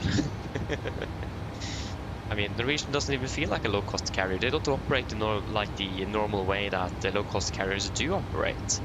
So it's quite interesting. I mean, I like it though. I like that we have as few 25-minute turnarounds as possible. I mean, we even have like 40-minute turnarounds where we're flying further south, and some airports we even have, like yesterday in Salzburg, we had about an hour plus, and that was really nice to have. That's something we rarely have with a low-cost airline. So I really like that. They are flying the Q400 for 3 hours. I mean, I have actually not flown on the Q400. I've flown on the ATR. Flew with SES on ATR down to Billund a few years ago. And it was actually a really nice experience to fly with ATR, I must say. At least my mom liked it. She thought it was more comfortable than flying a jet engine or jet aircraft. But I mean, the downside is that it takes quite a bit longer time, since the cruising speed of such aircraft are very slow compared to jets. And I mean, it works very fine for short routes, of course, but for longer flights, we can discuss that. Oh yeah, wait. Oh yeah, right, they have E2s as well. They have such a diverse fleet, it's just insane to think about. They have E2s as well. I mean, they're flying the 737, they're flying the Q400, and they're flying the E2. Like, they have, I'm not sure. I think they still fly the NG, but they're having they do have Maxes on the order book as well. So it's quite a diverse fleet for such a small airline. It's very interesting.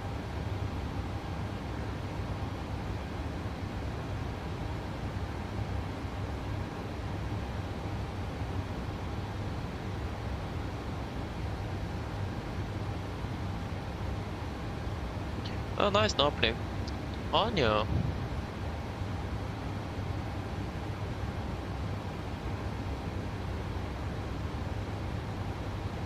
Oh yeah, you flew the Bright or the Brottens one. Yeah. København to Kristiansand had a lot of legroom. Ooh, nice. Not bad, not bad. Yeah, you're starting boarding. Nice, go drift. Nice, enjoy it. Yeah, so I got the Max 8-7, 800, E2 and Q400 exactly. So very diverse fleet. Yeah, I think they're phasing out the Q400 in favor of the E2 actually. I think that's the reason why they bought the E2, because it is a smaller capacity and cheaper to operate than the 737. So pretty similar to the Q400, but it flies faster. So, and generally more comfortable. That's nice.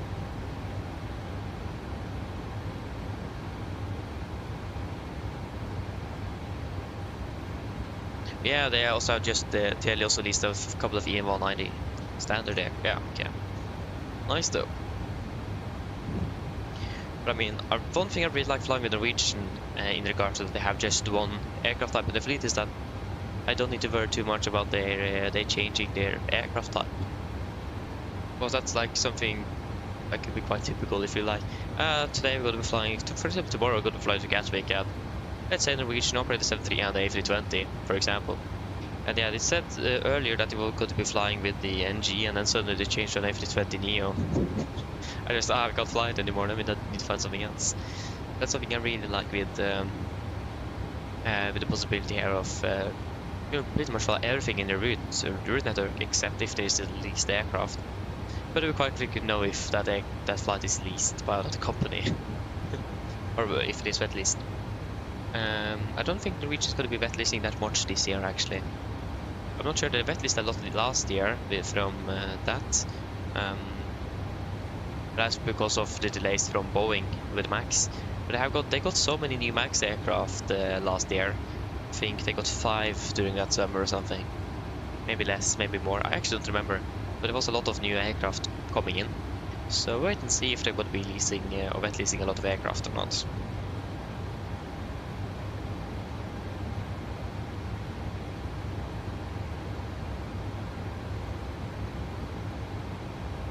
Will Austrian also replace their A320 with Max? I know that Eurowings will do that. But I didn't hear about Austrian. Interesting. I mean, the backlog on the Max is shorter than the A320 Neo, so it makes sense. I think that's the deciding factor for many airlines now when they're replacing their older jets, when they can get their new ones. I mean, if you think about it, you want to buy a new A320, you have an A320 CEO fleet, you want to have with the Neo, you need to wait till like 2035 to get your new aircraft. But on the Max, you maybe need to wait 1 or 2 years and then you get your new aircraft. Even though it's a big upgrade in regards to changing a complete fleet, it will be a bit more expensive. It's probably worth it in savings. And also generally though that the 77 have a lower operating cost than the A320. I mean, it's a little bit more basic as well, so. But I mean, it's insane how Boeing have been able to make this aircraft profitable and fly for 60 plus years.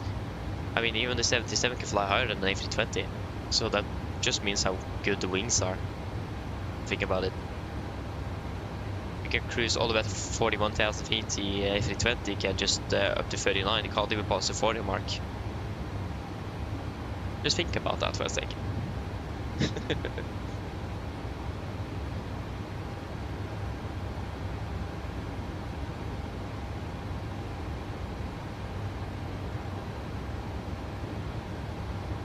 Yeah, exactly. But I mean, the 77 generally have been made from the beginning to be able to fly in a smaller airport, so performance-wise is good. And I know that ground handlers love the lower fuselage of the aircraft. It's much easier to load and unload the aircraft compared to an A320, where it's actually quite significantly higher. I mean, you can pretty much stand straight up underneath an A320. You can't do that on a 77. Under the wing, yes, but not under the fuselage. So it says something about the height. I mean, yes, the Airbus is more modern, but I mean the fact that the Max is designed from the 60s and it still flies, and it's pretty much the same, whereas fuel efficiency as an A320 Neo, if not even better as well at some places. That just says something about how good Boeing are at engineering and making aircraft, even though they had some problems. They are very, very good and capable. I mean, just think about the generation shift from the Classic to the NG. That was a huge change in performance and fuel savings. And they got the upgraded CFM56 engine, but they upgraded the fuselage and the wings. So good. So that was mainly where they got the fuel savings from, was a new wing and better fuselage. Not really the engines. It was still the same engine generation. So that also says something. Again, yeah, the engines were of course upgraded a little bit, but it wasn't like a significant leap in engine technology neither. So that is just insane to think about.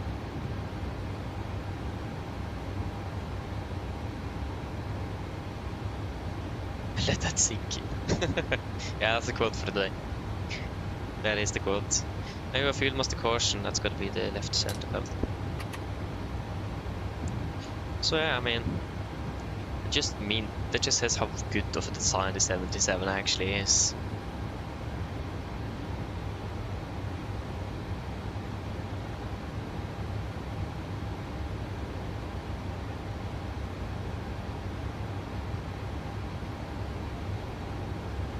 So I must say I'm quite proud of flying the 73. I am. It is something different than an A320, that's for sure.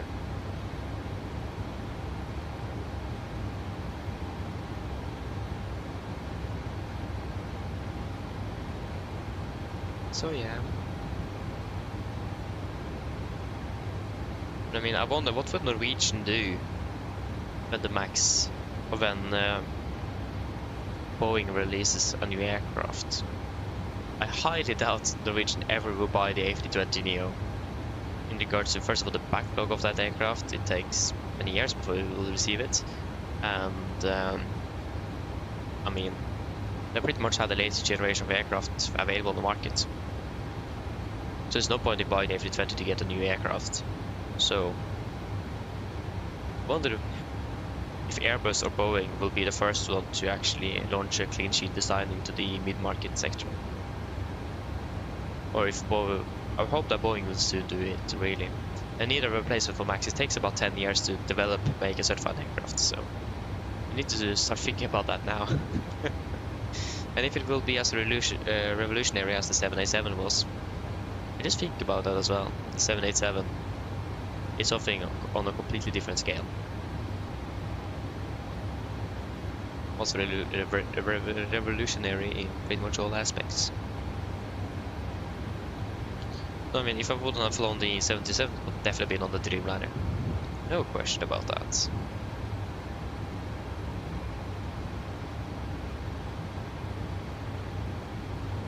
Yeah, flying to Nice on first day. Nice though. Enjoy it. It's gotta be a good one. I must say, I really like that this pretty much their standard approach into Nice is a visual one. That's so much fun. Hello. Hi, Captain. Sorry to bother you. Would you like something to eat? Do you guys want anything to eat?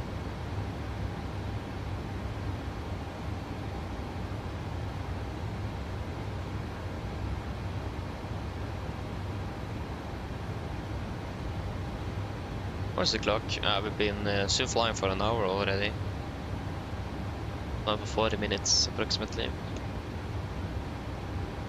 Quick lunch as always. Nice though, I mean quick lunch is very good. Yeah, okay. Can I please get one quick lunch in front here? Of course. I'll go and get it for you now. Just give me a few minutes. Yeah, thank you.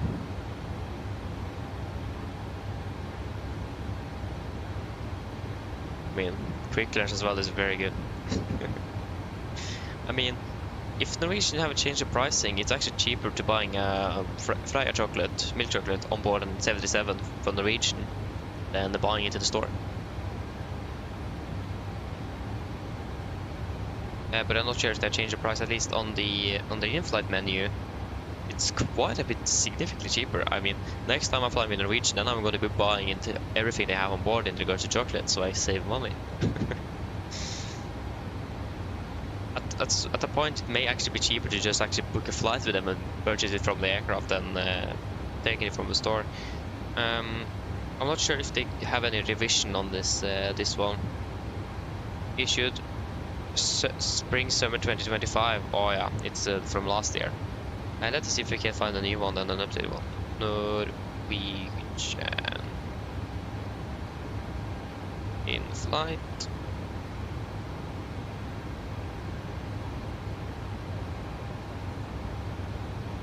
Food and drinks on board.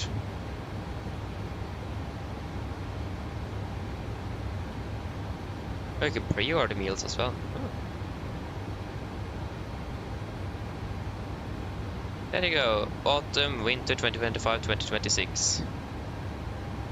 Okay, so they have updated it though. Maybe it's a bit more expensive. I've got the fuel master caution again. Hello. Hi, Captain. Your food is ready. It's in the storage area, so feel free to collect it whenever you're free. Thank you. No problem. And the fuel must course, it's the right thing. Good. So there you go, it is ready for you. Where do I even find it? Ah, it looks like they actually may have removed the normal.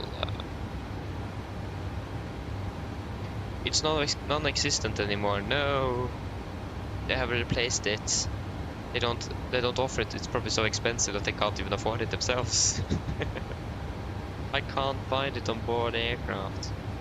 Oh, I found it. Just a little bit further down. It's still cheaper.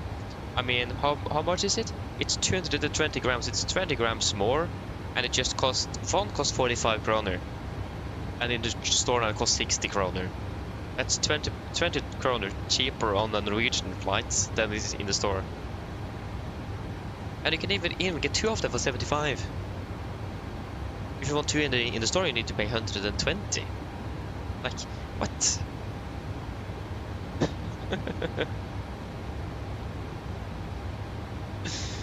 Ay.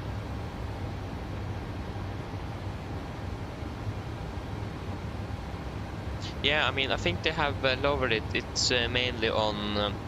I know it was a sale not too long ago for that type of chocolate. But I'm not sure what it is now. I don't really buy it. I got 18 of them on my 18th birthday, so I had plenty, almost 4 kilograms. So I'm not buying anything of that for a while. But at least when it cost 60 kroner, it still cost 45 kroner on a Norwegian flight. It was still like more cheaper. So yeah. So just think about that. Let that sink in. What's the quote of the day, isn't it? So I'm not sure if Bams and Mums is any cheaper. It costs 70 kroner on the Norwegian flight. That may actually be more expensive, but again, just the fact that you get even a larger chocolate plate on a Norwegian flight, and it's cheaper than a smaller plate in the store. Just think about that. I mean, before the normal price was 40 kroner, then we went up to 60. I'm not sure if it went even higher, but I'm not sure where it's actually now. But still, it is cheaper on a Norwegian aircraft than it is on in the store. It's quite interesting.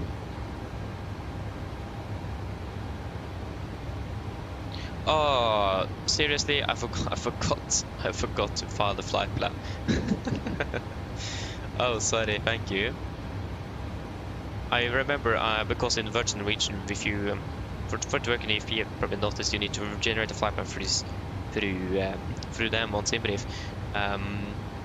But I normally, when I made the flight plans when we're flying, I start with the last flight, so I have the first flight we're doing as an active, so I don't need to regenerate all the time.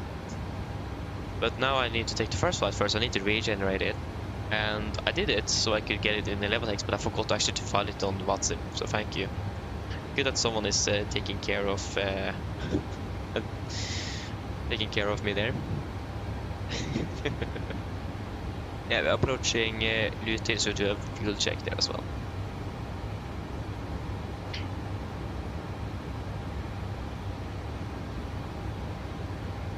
Yeah, 18 of them. So I have plenty. I mean, I've already eaten 2 of them, but I got another one, so I actually still have 17 left. I'm not even finished with that. With one of them, I have about half of it left. It's a lot, but I'm generally quite picky on chocolate. I need to eat fry. I can't have anything else. I don't eat anything else. So I imagine that's the reason I got it, because I'm so picky on the chocolates.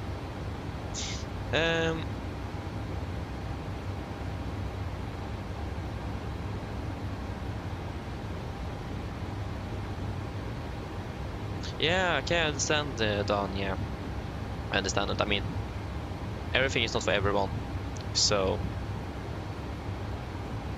yeah, everyone is different. I mean, as long as you do the thing that you enjoy the most, then you are good.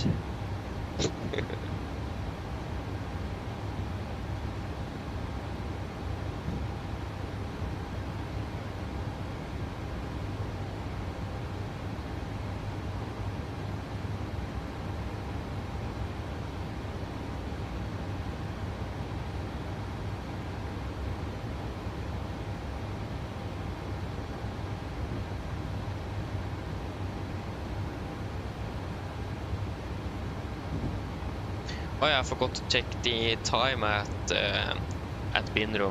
I remember to set in the fuel, but I forgot to actually hit the timer.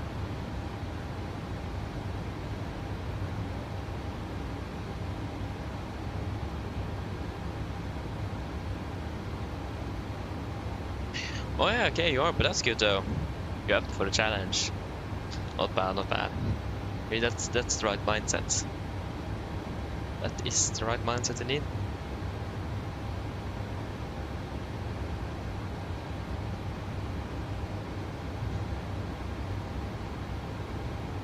Yeah, so we still have 7.5 tons, 7,500. We're actually burning less and less fuel here, so yes, 2.9 tons, 2,900. Yeah. And we're passing over. Okay, still another 2 miles to go to elevate a little bit.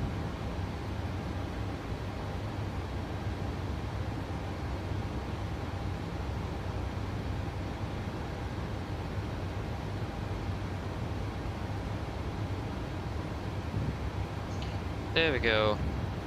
54. Estimated was at 8:01, so actually about 7 minutes early. Not bad, not bad. Yeah, so when did they want to change flight level? So they want us to change to an odd level at Limgo. They want us then to flight level 3.5. I imagine we'll probably climb instead of descending. I don't see a point in descending 1,000 feet. If we can rather save fuel by climbing 1,000 feet. Limgo is still fairly far in the route here, so yeah, there goes Limgo right there. We also need to take a little decision in regards to when we're flying over the Alps. Start thinking about what we should do in case of a depressurization and all that kind of stuff. But yeah, Limgo. When are we at Limgo? We are there approximately 8:38 Zulu. Yeah, so still another more than half an hour. We're descending at 9:17. Yeah, it's still a little while, so we will probably descend. It's not a point in climbing. It's actually more than 15 minutes. Maybe it's a point of climbing, but we have tailwind, so wait and see.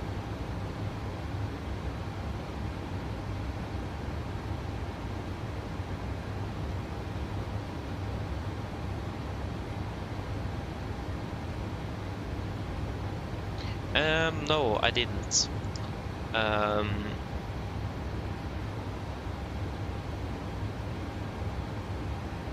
I have not. I've generally not really used the explain that much. Not on WhatsApp at all, actually. So that can't have been me.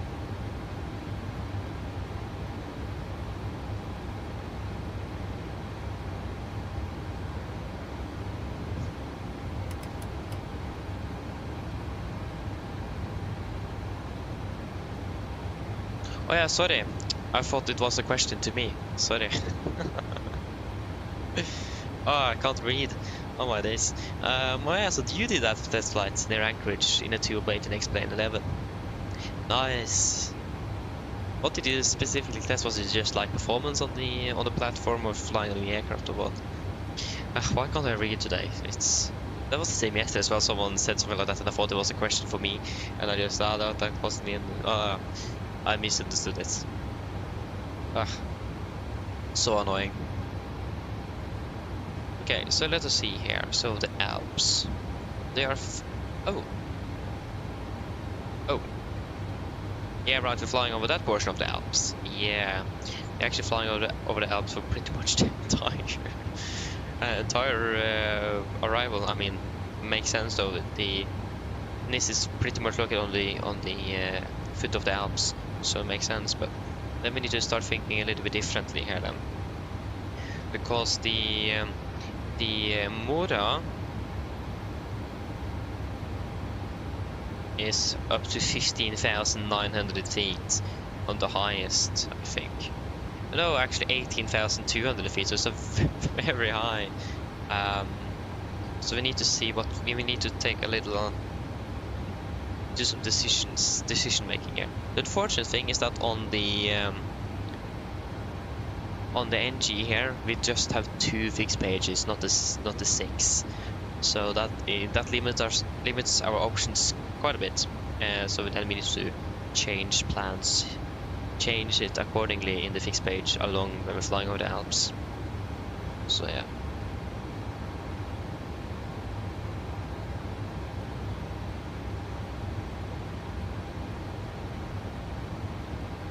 Oh yeah, nice. We're planning to buy 1 terabyte more storage so we can pop down the X-plane again. Nice though, nice.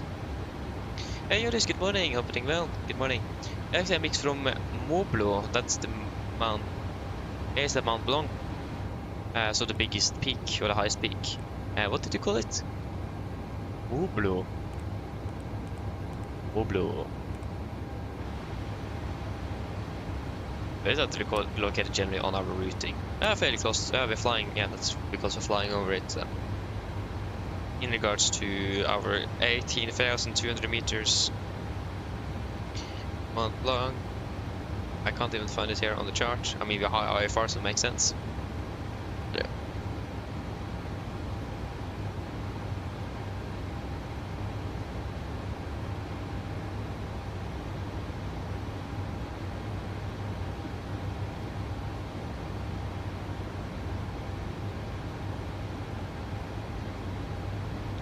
Ah, I see. Yeah, okay.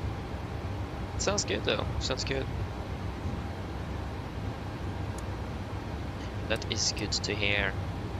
I do own a copy of X-Plane 11, but I've generally not used it a lot.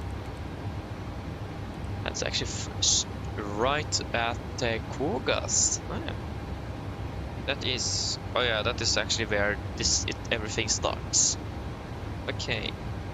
So if you just take, yeah, I mean that could actually work quite well. If you just take a straight 180 fix, straight south, because then pretty much down here we will take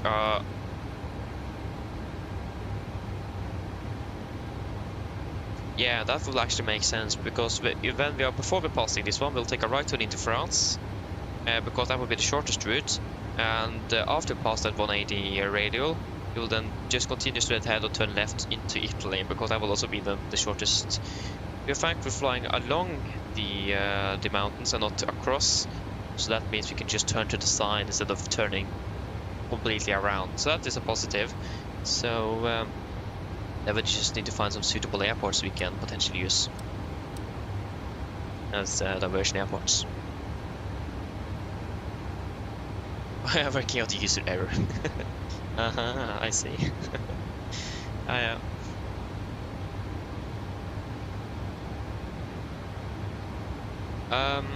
Okay, so thinking about France, the thing is that Mora is still very high, fairly close by. It is 18,200 right where we are, expect to be flying over. But if you take that right turn, it is still about 13,800, fairly close to as well. I'm not sure if there's another one over here.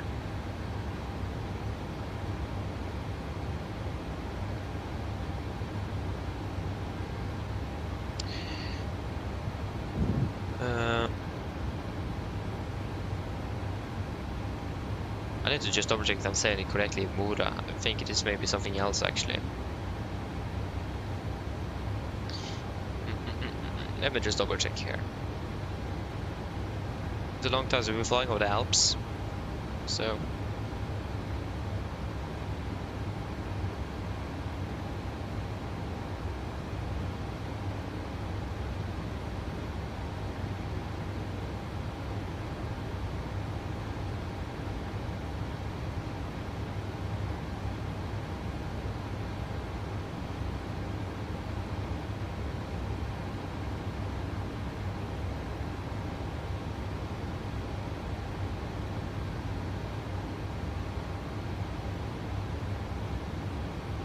Just fine, there you go.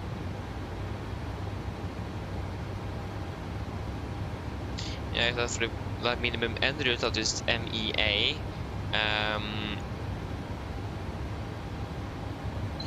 Yeah, because minimum obstacle clearance of this Muka, so not Mura but Muka. I don't find Mura.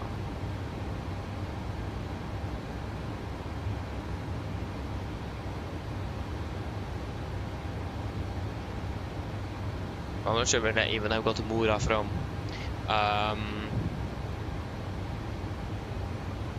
Let us just take a quick Google search. That always makes the difference.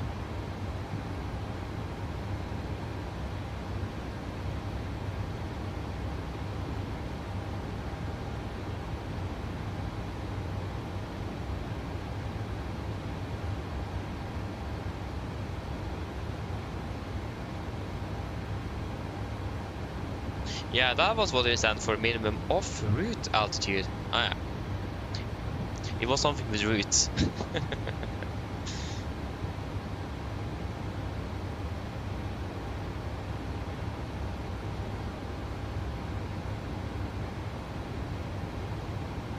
Yeah, because that's right. That's right. It is within a 10 nautical mile radius around the center line of your route. That's what it is specifically. Yeah. Good to refresh that though. I completely forgot what that stood for. But I knew it was something with en route altitudes or something.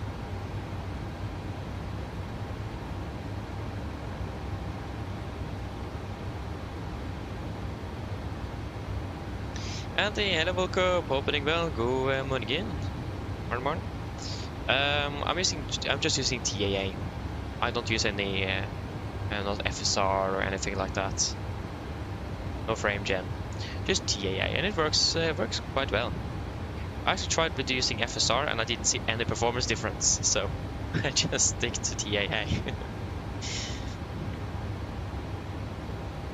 My performance neither got good or worse. Actually, I think if I used FSR in in quality, it actually got worse. So.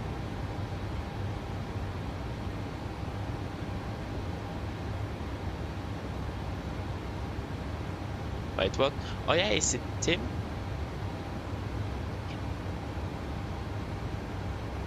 Yeah, I know. Tim was right next to us flying to Las Palmas.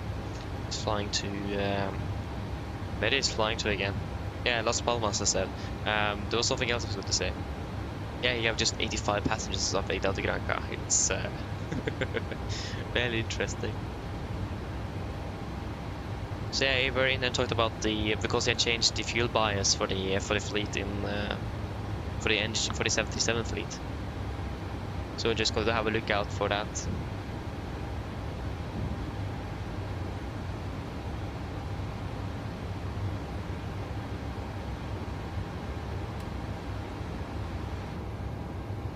But yeah, that was what I'm looking for, and a potential diversion airport. So Kurgas is there. Something not too far about Kurgas with good weather. We have Lyon actually. That was actually very close. That's maybe actually too close. Lyon, its ICAO code is Lima Foxtrot Lima Lima. So let's just take that. Lima Foxtrot Lima Lima. And we expect to be at flight level 350. Actually, that's also something we need to decide on. If we should take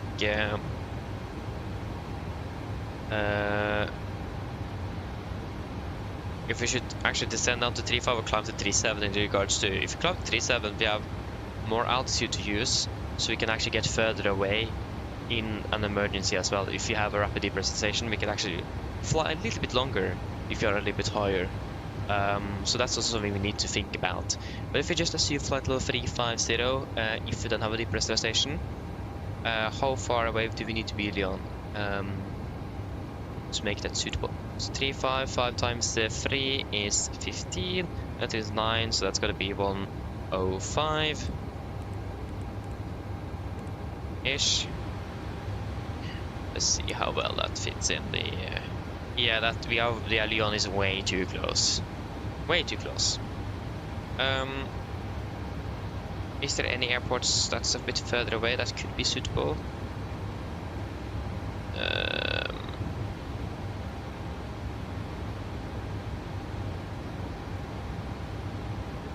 We have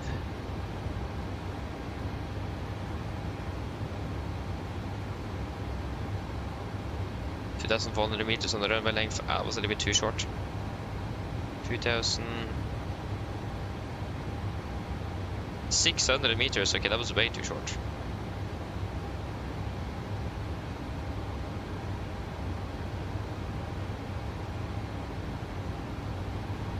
Lima Foxtrot, Valencia. Because Leon was right there. Yeah, we wanted to try far away from the mountains and not continue into the mountains. But there wasn't really a lot of airports with good weather here. Select airspace, no. I mean, we have this airport. Yeah, 183 meters. Okay, disregard that then.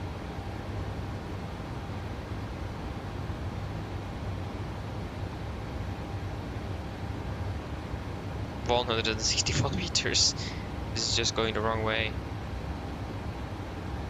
You have 300 meters.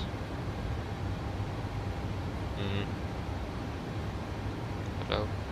I'm clicking. Doesn't work. No, it worked and then it didn't work. 100 meters.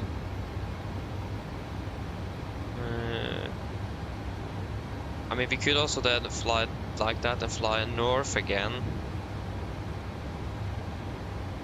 222 meters. Why are there so many small airports in France? Like when did they start flying in GA aircraft?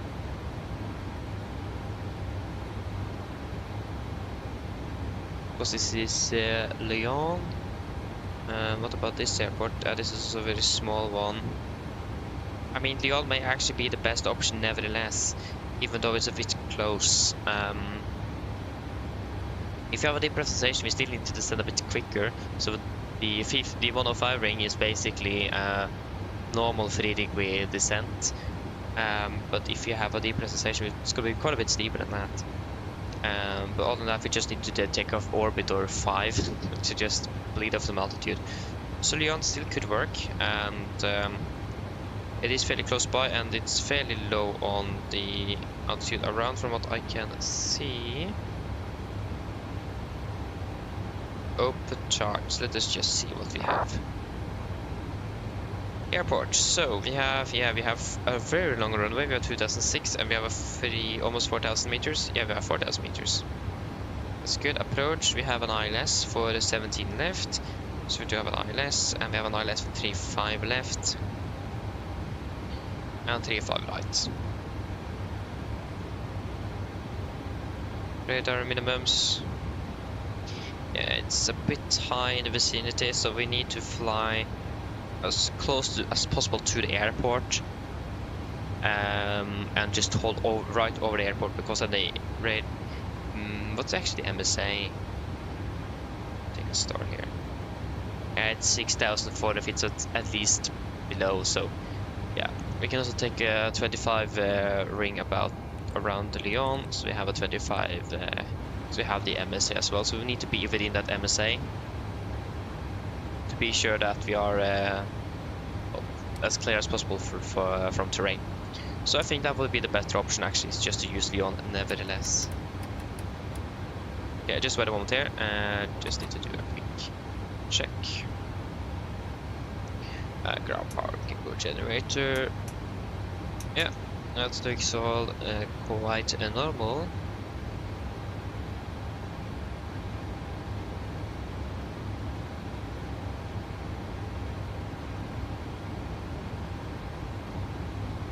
Good. Yeah, so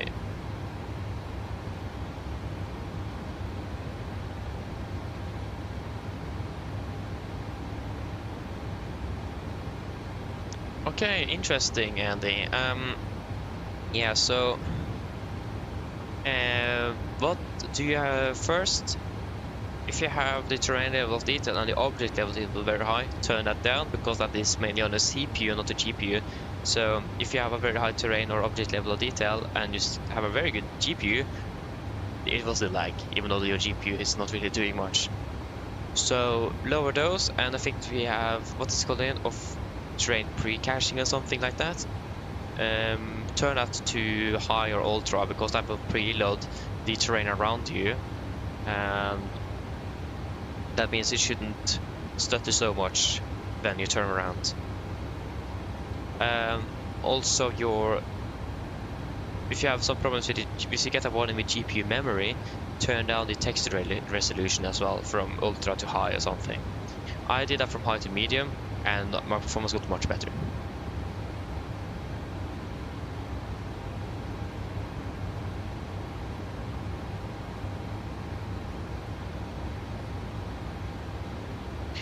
The pre-caching, no, actually it found it more smoother with it, but I don't remember what I used actually. Talking about that, I have actually forgot to turn off some settings, some audio settings.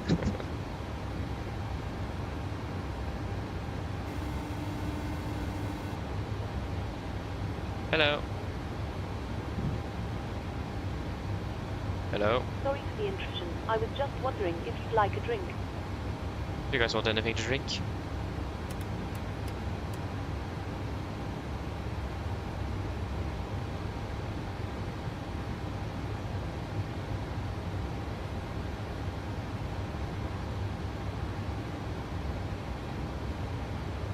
Coffee, anything else?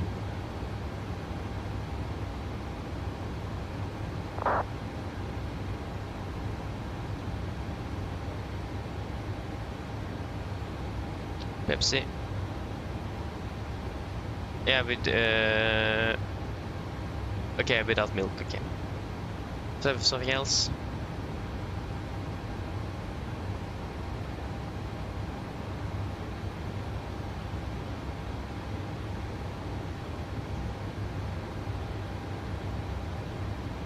No. Okay, can you please get one coffee without milk and a Pepsi? No problem. I'll get it for you now. Yes, thanks. But yeah, what should we do? Should we turn on the other aircraft and the environmental sounds now, or should we wait until after landing? Because I forgot it at yeah, on the ground in Oslo.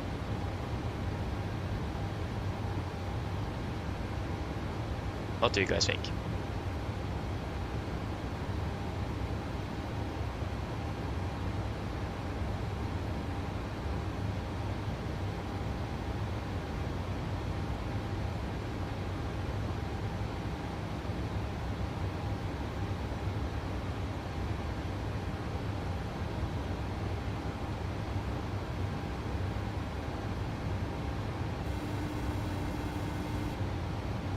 Hello.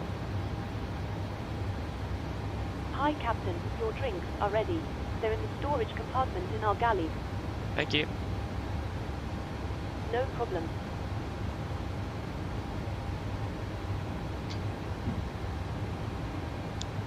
Okay, at least then the drinks are ready. But yeah, I don't know thoughts about the audio there, because I generally don't know.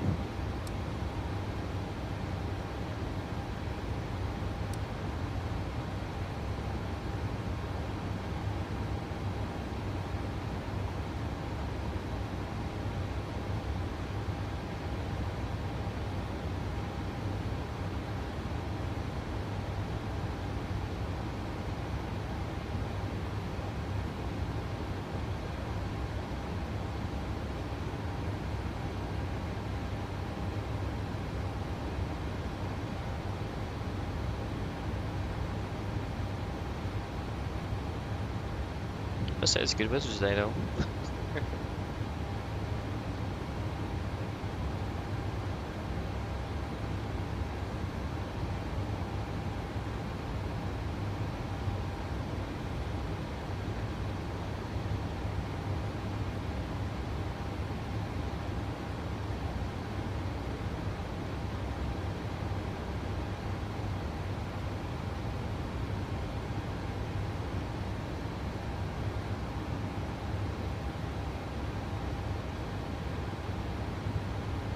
No thoughts?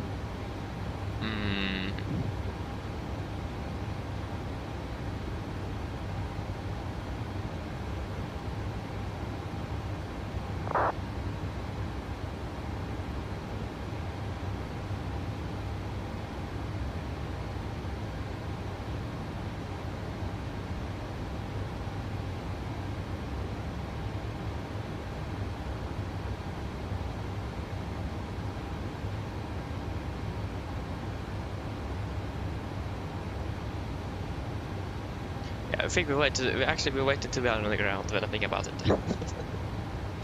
We'll wait.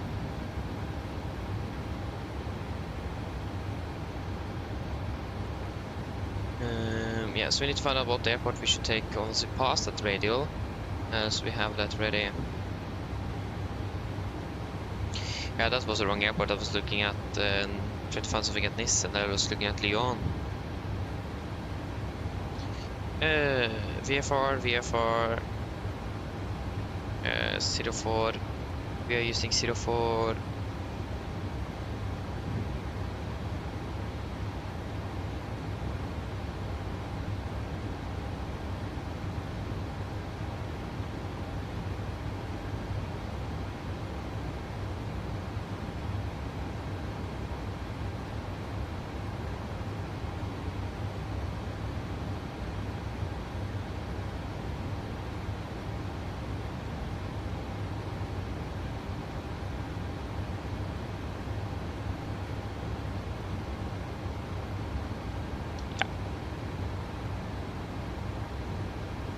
It will be a fun approach nevertheless.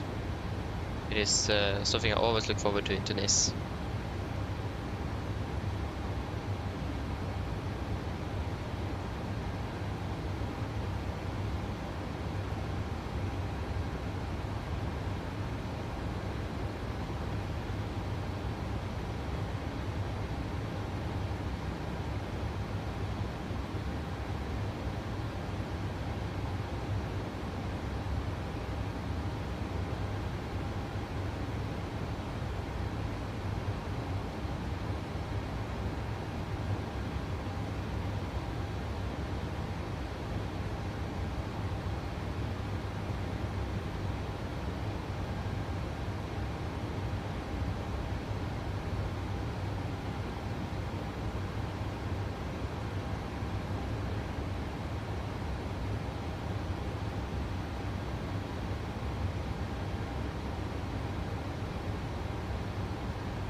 Right.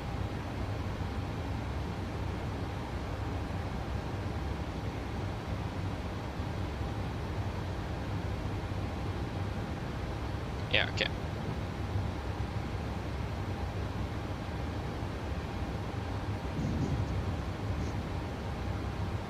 We'll do a fuel check at Misgu. Right.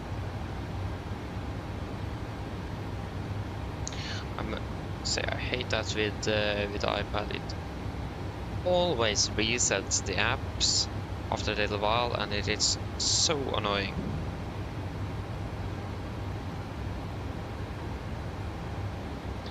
Very annoying. Okay, so we are at Misgu. 14 miles.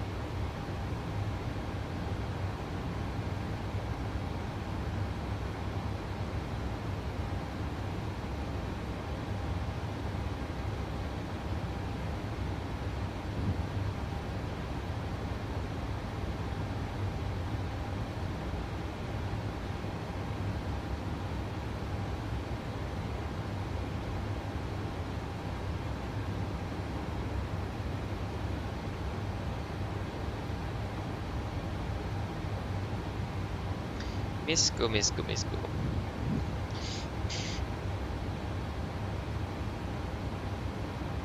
They have 6.4 tons.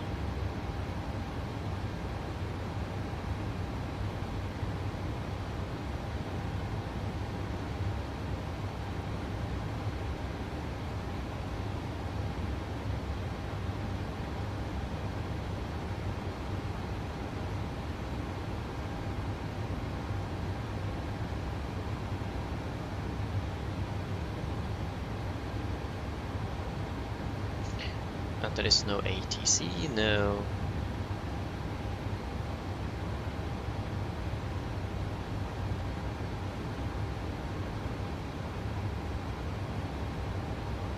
Six 400.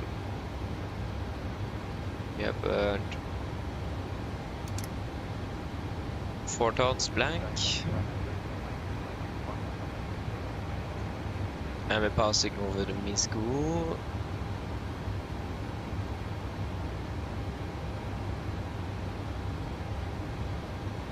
Now, Good. We are still 7 minutes early, and we are currently set 369 kilograms. It's going up, but nice. It's red in the galley, so just go pick it up. Talking about coffee, actually, I have my own coffee with me, but I haven't started drinking it yet. Some water as well. It's good to stay hydrated. Just take up that coffee as well. There you go.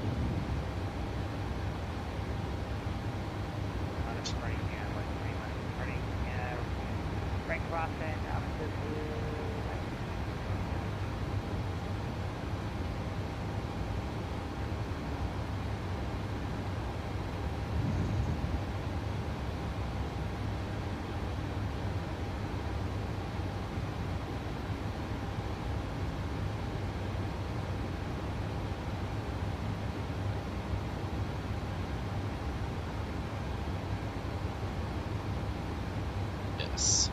Yeah, så lim går ikke sånn.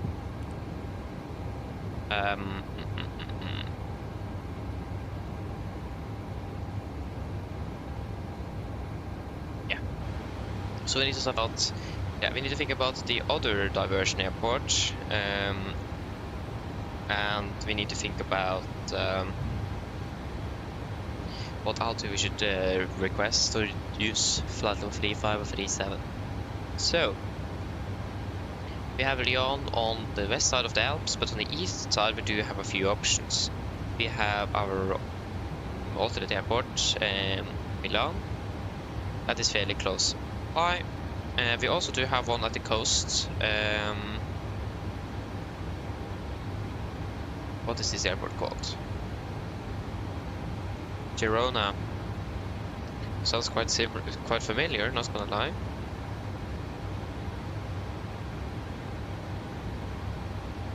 I may have said it wrong though, incorrectly. But it's an international airport, it looks like. It is Genoa, is it? Sestri. It has a 2,900 meter long runway. And yeah, looking at the coast, it actually looks like a very nice airport to fly to.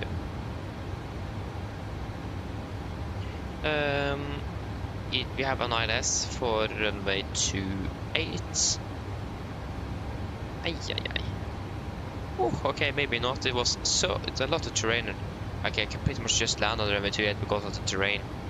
It is an MSA all the way up to 8,300 feet on the northeast of the airport. It is so much terrain here, so no, we will not use that one. But again, Milan is an option. We have one a little bit further in.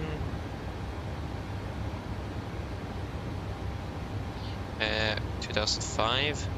This was fairly short though. Oh yeah, okay, this is not anything specific. We have you. Linate. Yeah, I think actually the Milan is probably the better option, because then we can just deviate straight east and then fly a little bit north again, and then we will reach there.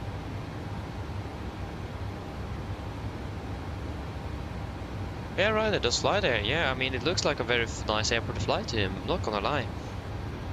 It just doesn't look like a very suitable airport for a depressurization when you have terrain almost at 8,000 feet right north of the airport. And just only one option for an approach. But it looks like a very nice airport. I would love Norwegian to start flying there. That would have been fun. It looks like a very, very nice airport indeed. Right at the coast as well. So it looks quite nice indeed. But I think we will just stick to Milan, to be honest.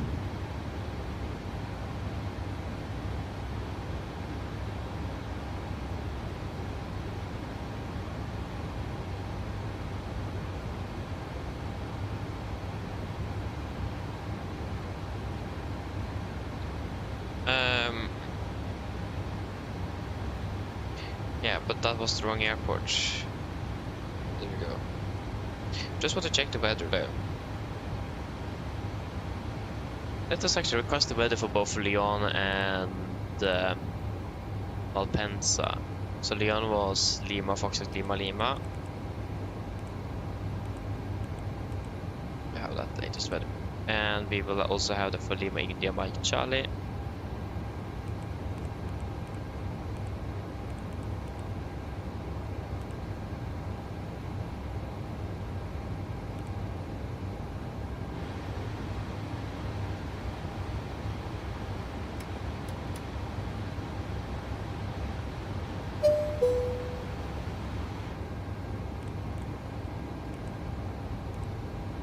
Disregard. So Malpensa is looking good, with broken at 6,000, and the TAF. We are expecting. Yeah, we actually went through this airport a little bit late. Yeah, just the rain, but that's okay. It's better than a mountain, not gonna lie. Lyon variable 4, KK tempo between 6 and 11, with 4,000 showers of rain. Not the best, but. Scatter 3,000 average cumulonimbus. Ooh, okay, that is or cumulus. That is not good. Forecast 3,005. And from 21, from 1100, it's gonna be 15 at 7. 2005. Yeah, it's a little bit cloudy.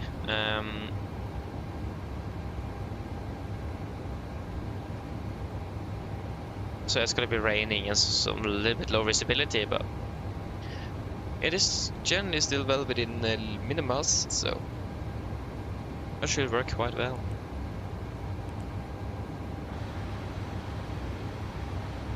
Oh yeah, still have one thing that I've not clicked on. That's probably Lyon's latest weather. Yeah. It is Lima, Fox, Lima, Lima. Yeah, it is. Just make sure that we didn't choose the wrong airport.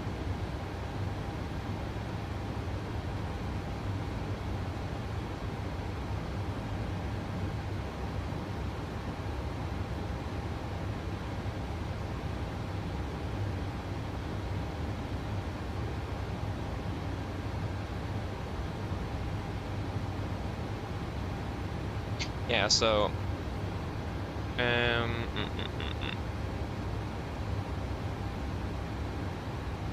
okay, now we need to think a little bit here, because we need to change to another flight level after this Limgo next waypoint.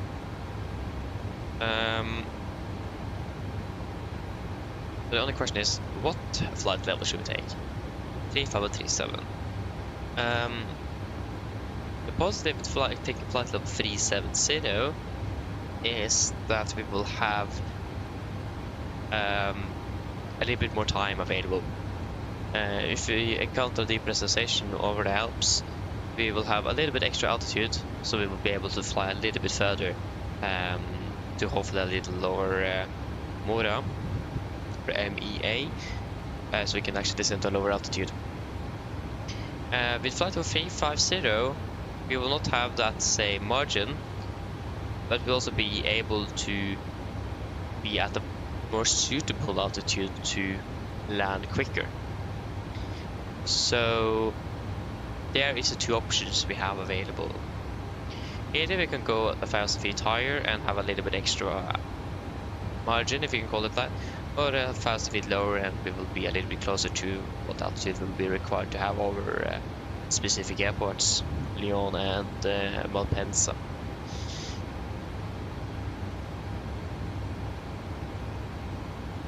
The thing is, it is not that far away, so if you just look here,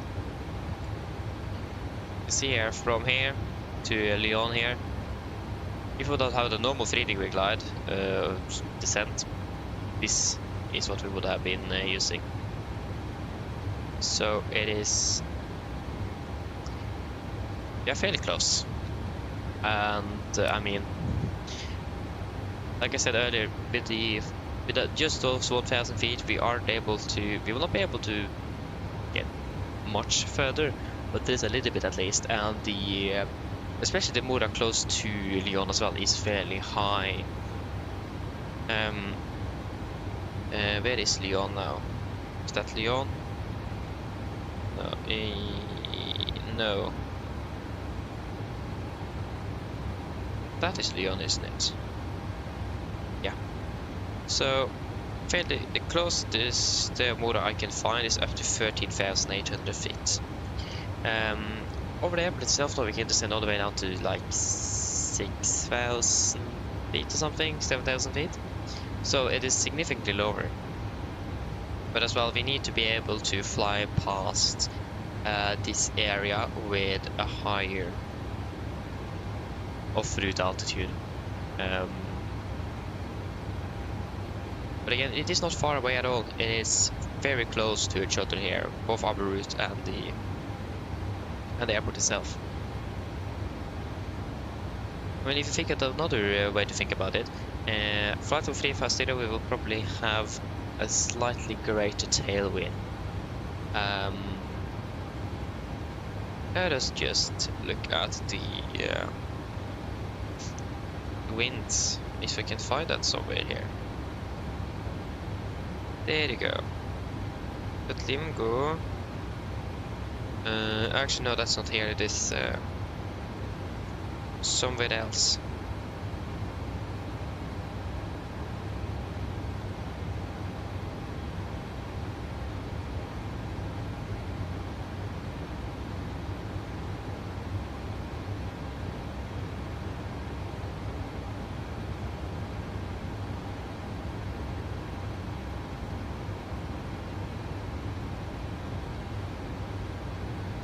Actually, I can't find it. Yeah, I mean, we still have the OFP in a normal format PDF like we normally would have. If we go to wind information, it is there. We go. So we're currently approaching Limgo at flight level 36. It will be 50, and at flight level 34 it will be 57. Next waypoint at flight level 37, it will be 41 and 35, 46 at 40 degrees, and that is pretty much what we have now. So we actually have more of a tailwind edge than a crosswind and tailwind, so that wind component will probably most likely not affect us too much. So yeah, we need to take a decision now. Let us just take a note of how much will we potentially save from what the computer will say.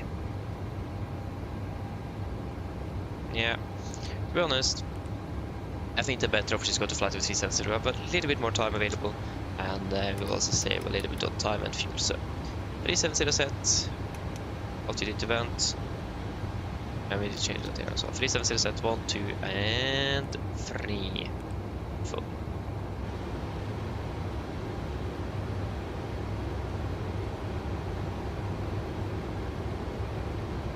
.100.2% animal. Yeah. Now we're talking speeds.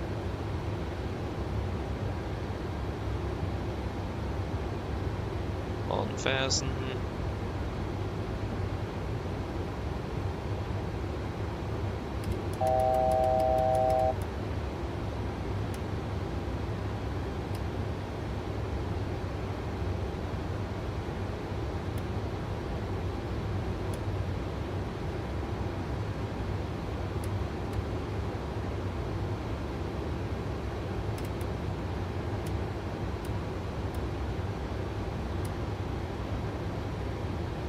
There we go, leveling off.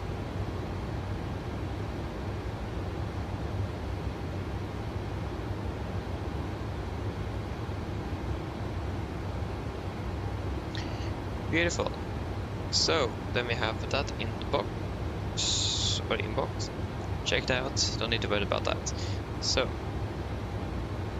the next thing will be the crossing of the Alps, and then the arrival itself.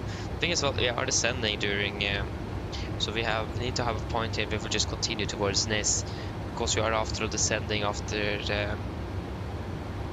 a certain point here. So I think probably at fairly close to our we were first about gap 2 in our star, or VEVAR where the star starts. We will just continue because we're already descending and we're starting to get fairly close to the airport. So we need to have that in mind as well. So yeah. Okay, we can start with prepping a little bit here now. So we can go with the winds. It was 300, 180 and 100.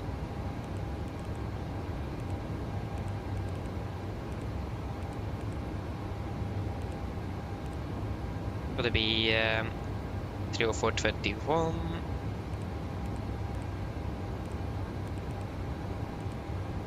and 288.15 and 165.7. There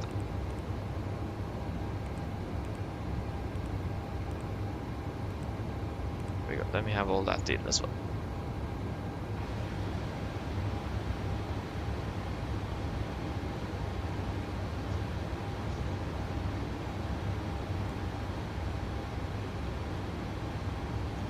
Get a bit cloudy again, so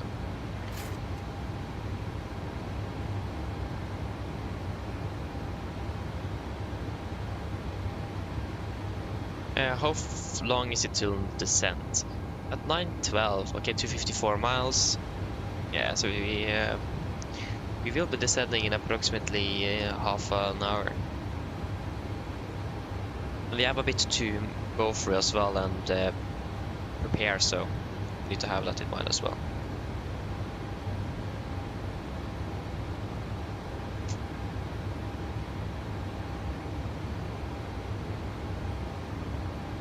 Because one thing that is a bit unfortunate, we can't make everything we want in the computer before descent, most likely.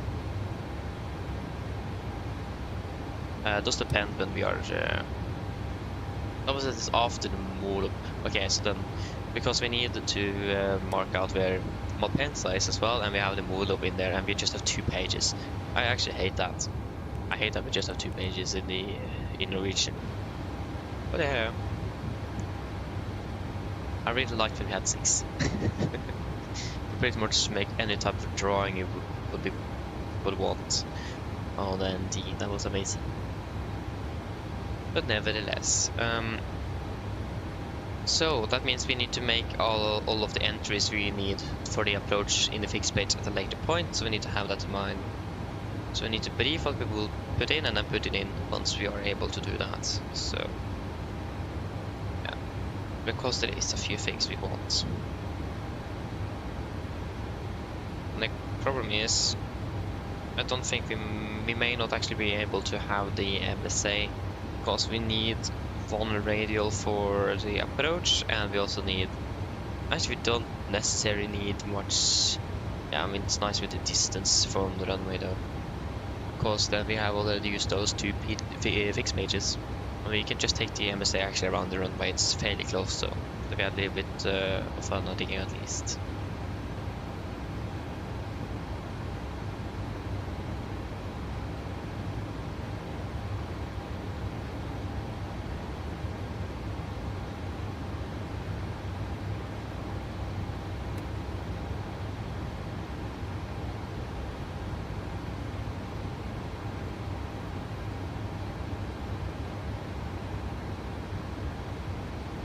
The thing is that we had 2 different missed approaches. That's also going to be a lot of a mess.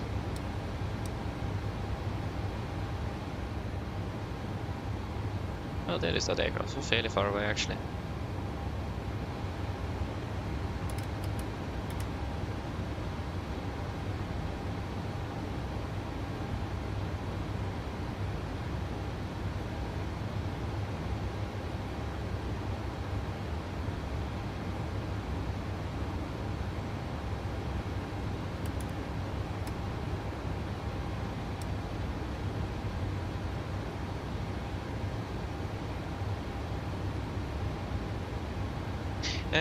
Thomas, welcome. Hello again. Good morning, hope you're doing well.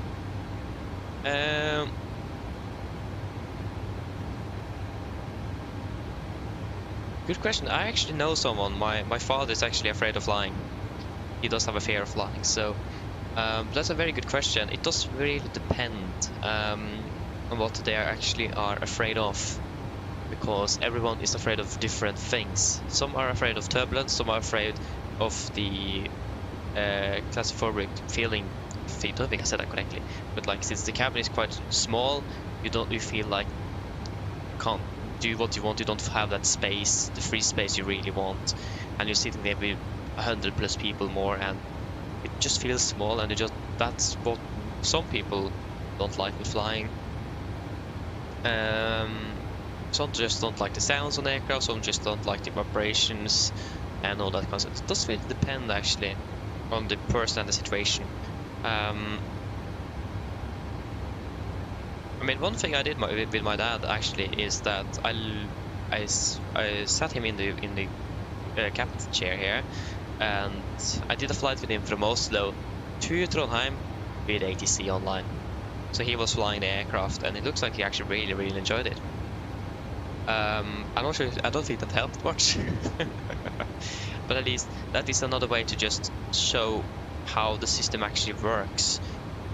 Because the thing is, most people who is afraid of flying doesn't really have any sort of connection with the industry itself. And I mean, it's not natural for human to fly. That is the least natural thing we ever do, pretty much, except for going up to space. That's something else, but and if you don't know anything about aviation, how the industry actually works, then that will just amplify your fear. So I mean, I will probably try to explain how things generally work. And if, for example, the person is afraid of the sounds in the aircraft, and I sit with that person, I can, when they hear something, I can just feel that he or she starts what's the word for that? Reacting to that sound. You just explain what it does, and because especially one thing that most people are start reacting on is the flaps, because that is one of the more louder sounds you have in the aircraft, especially on the 737, except for the fuel pumps. But especially if you sit at the wing box, we have this flap rod. It's not called a flap rod. I actually don't remember. I had it at school, but I don't remember what it's called. But it's a long rod that basically spins, so you get those forward flaps out, and makes a lot of noise. Probably heard that. So just be able to actually explain what the different sounds do and why we need it in the first place. That is probably also a good thing to add as well.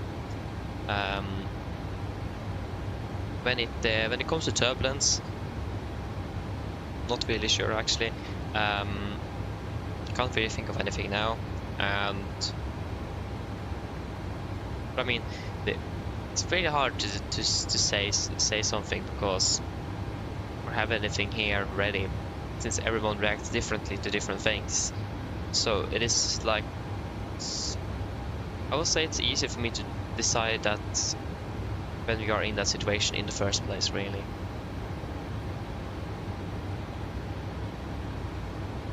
And also it does depend who it is. If it's just a random person, or if it's someone I know, or so on and so on.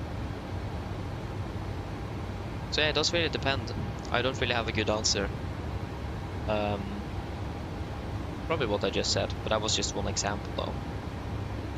But I generally not really had much experience with it, except for my father, but we generally never fly in this family, so we flew to from Stockholm last summer, and you can definitely see, I mean, he was very nervous, and I don't remember exactly what he's nervous about. I tried to get something out of him. What is it really you are afraid of, and so on and so on. And I don't really remember what he said. But it's like, it's easier to do this when you are in that situation then. just a theoretical, because every situation is different, if you understand what I mean.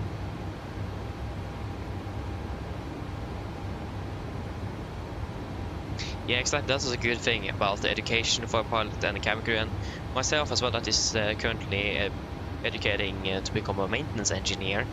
Just go into the detail how actually maintenance on an aircraft works, because that's probably something many people could be afraid of as well. Just the airport just falling apart in the sky, and just yeah. And now that I'm getting inside and actually how we maintain an aircraft, and it's a lot. Like even for us engineers, we need to we need to go through so many exams. It is like, it feels like we're going as being educated to become pilots. We need to know pretty much how the aircraft works, even on a deeper level than a pilot needs to. But I mean, as a pilot as well, you need to know everything else about meteorology, can't even say it, weather. So we call it that, weather, navigating around the globe and all that kind of stuff. I mean, we as well will have about human factors. That's something we are going to be learning next year, and we have an exam on that. So just human factors as well is a very, very important in this industry. I mean, the most common problem or the most common route for accidents is human error on either the maintenance side of things or within the cockpit itself, or maybe in the cabin as well, or ATC. So human factors are important. So I'm actually looking forward to learn about that next year. That's going to be interesting. But nevertheless, it is yeah.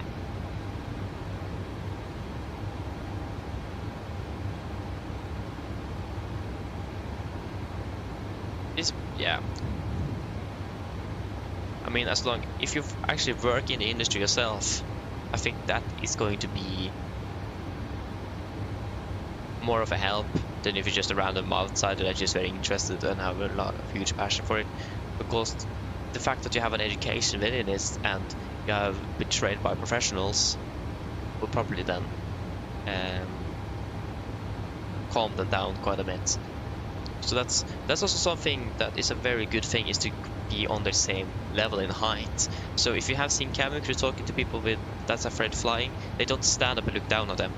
They go down on the knees and they look them on head height, then maybe actually even lower, because then if you are higher than them, they will feel like that you are looked down at, and they have more power and that kind of stuff. But if you go down on the same level when they're sitting in their seats, you will get more like a human interaction, and then you feel like you are more understood and that they'll actually listen to you, if you understand what I mean. So it's a lot of different factors that could help, and yeah, it is quite a complex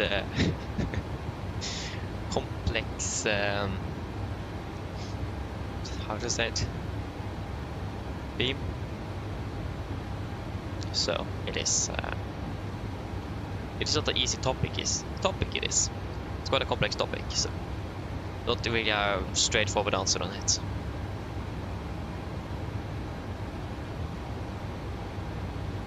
Yeah, that could also be angst. That's a good one. It does really depend from person to person. So there's not an A4 paper answer on that, or an A4 answer. Okay, it sounds better in Norwegian, I say.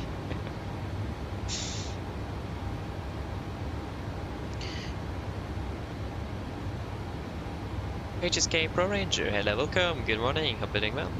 Welcome.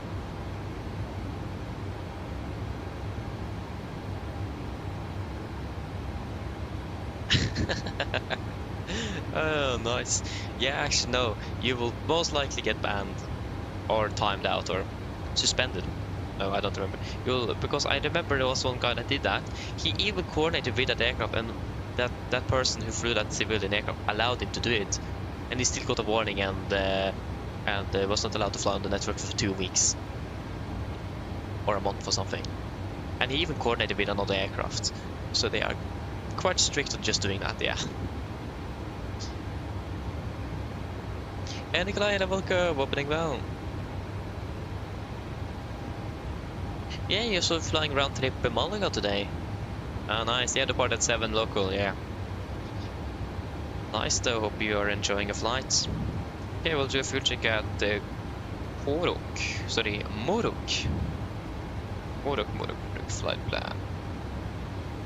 Morok, fan Morok. Right. So, yeah. But nice though. We are flying to Malaga in April someday, and looking forward to that. I haven't been there. I mean, we have flown so much between Oslo and Malaga, but I'm still like flying there though. Don't know how many flights we have between Oslo and Malaga, but it's a lot.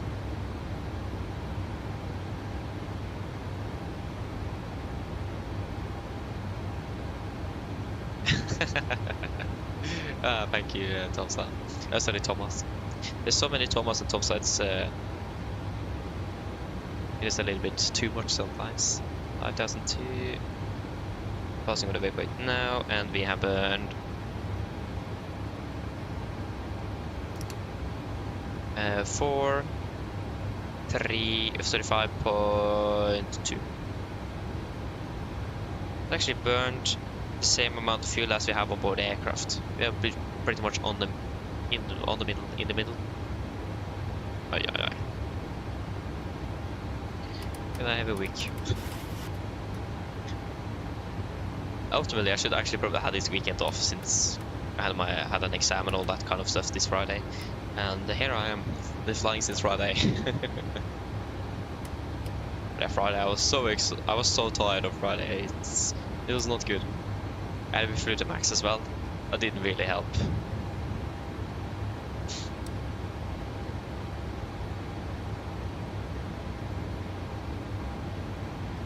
Okay, so starting to approach that area where we have this extra caution. Yeah, we should start prepping now. The clock is already to that much. Okay, let's just set the final approach course. That will be 042. Actually, it will be faster going the other way around, but yeah. 042 and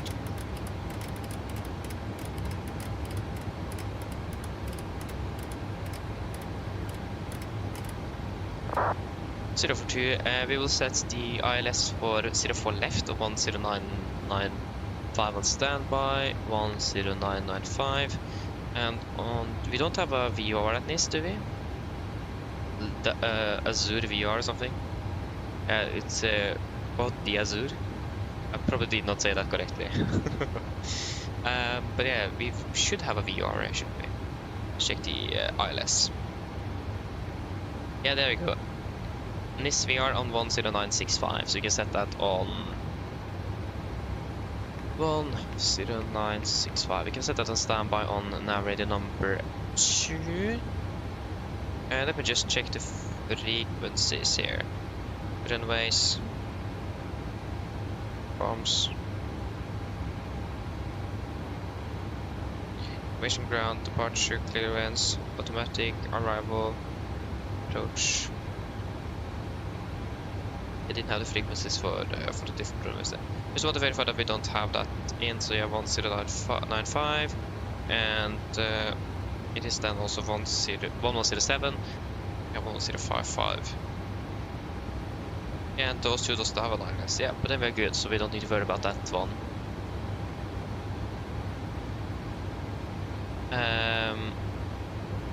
Yeah, so it starts at the NERAS will be the initial approach fix. Will be on a heading on 270, so we can't change that, so we'll need to wait for that. Minimums, we are a category Charlie aircraft, it's day, so 2000 feet, and in the within the southwest sector of the airport. Southwest, that's where we are coming from. The visibility is actually needs to be 2500. Say anything on the yeah 2000 on the MSA. Oh, sorry, on the it's actually an MDA, isn't it? So we need to add another 40 feet, sorry, 50 feet. It's minimum descent altitude, yeah, so 2050. That was 2016. 2015.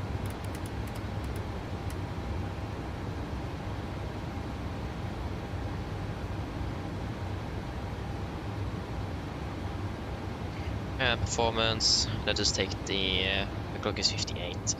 What weather report do we have available for this? Not the latest. We requested we have requested at Oslo, so that's a little while ago. About 2.5 hours ago, something. Let's get the latest stuff.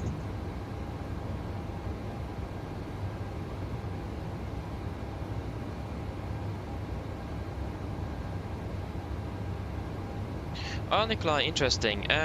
Good question. So on the land, yeah, so you need to fill out all the blue, and then because this is how it looks like here at least. So you need to fill out all the blue ones. So the fuel use, fuel remaining, quantity on the oil on the engines, and the RCR. And when all of those are, when it hits the mandatory fields are missing, you can just click it, and then you should be able to send the report. If you have done that and it doesn't, and you're not allowed to send it, then yeah, I don't know, maybe restart the AFP or something. Did I request an 80s? I don't want an 80s, I want a TWIP.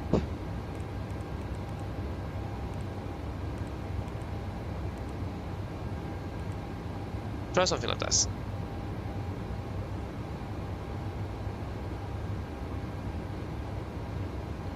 No, from what I've understood, VATSIM doesn't do that. But at least Virgin Norwegian does do that. So when Norwegian cancel all the flights down to Dubai because of the events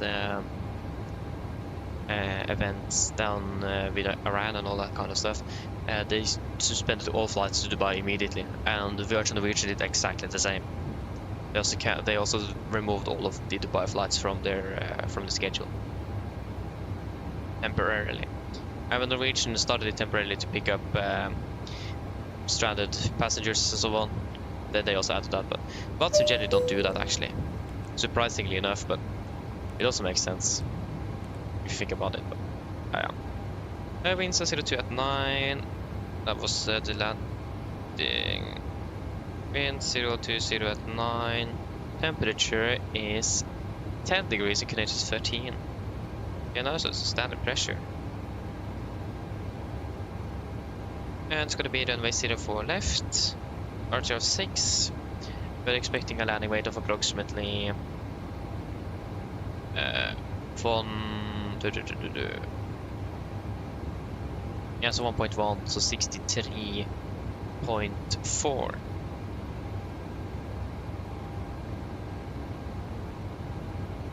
And there was nothing special with regards to missed approach, climb gradient, no, so 2.5%, and correction 5, and we will primarily use idle reverse thrust because of noise abatement, noise restrictions. Like that's a strange thing. Everyone wants an airport close to them, but I don't want noise. I mean, fair enough, but an airport comes with noise, so yeah. Yeah, that's flap 30, 144, flaps 30, 144, correction 5, and yeah, without reversers, we need to pretty much use auto brake 3 or something in that. Oh wait, what? Where did that come from? That scared me out. I thought that was an aircraft coming in. That was very close.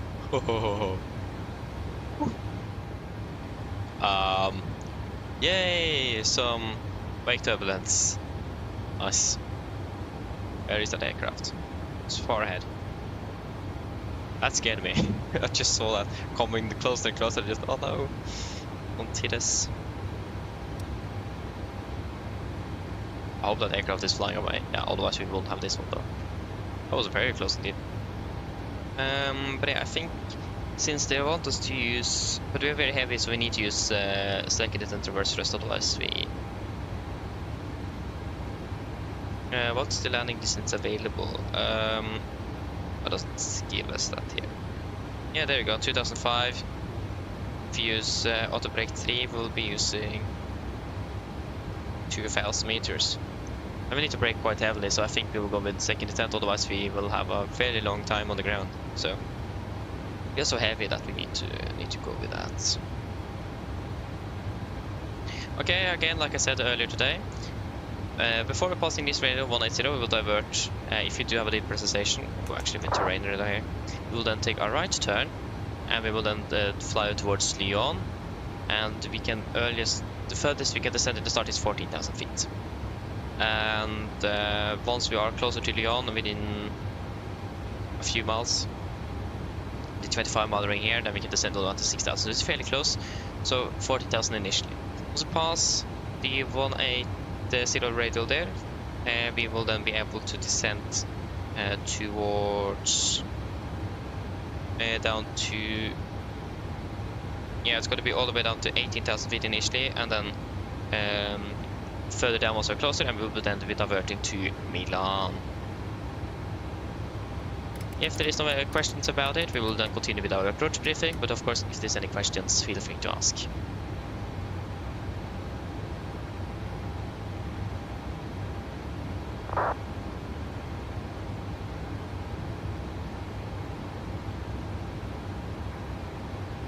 Okay,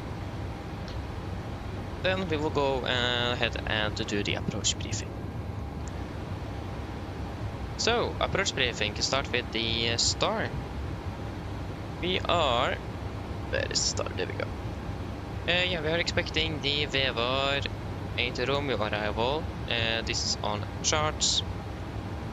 Intended to Charlie, effective 19th of March 26. So, very newly updated. Another VEVAR will be descending down towards Cap d'Eau, above flight level 200 and below flight level 220. That's also a thing. When we pass Cap d'Eau, we will just continue straight towards Nice. There's no point in turning east to divert to Milano or Milan. We just continue straight south to Nice. Then we continue down to Amgel. It's going to be above flight level 140. Continue towards Mikuru, above 110. And Otoke, Mike November 800, and Neras for the initial approach fix, above 4,000. MSA in the north of the airport is 12,500 feet, 5,006 in the east, and in the south east it will be 3,001, the southwest it will be 3,200. Maximum to 50 knots below flight level 100 or IFLY ATC. And we could also expect perhaps vectoring or a direct towards Neras. Wait and see what we will be receiving by the controller, if that is online. Of course, it is not online, but we do have some ATC in Italy. But we will see on the traffic situation coming in for landing.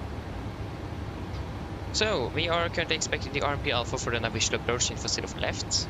So the RMP Alpha is on 12-3.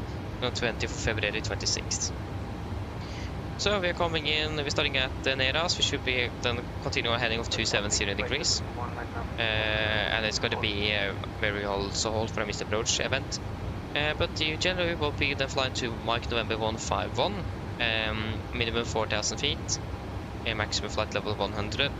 Should be approximately 29.9 north miles from threshold to the 04 left.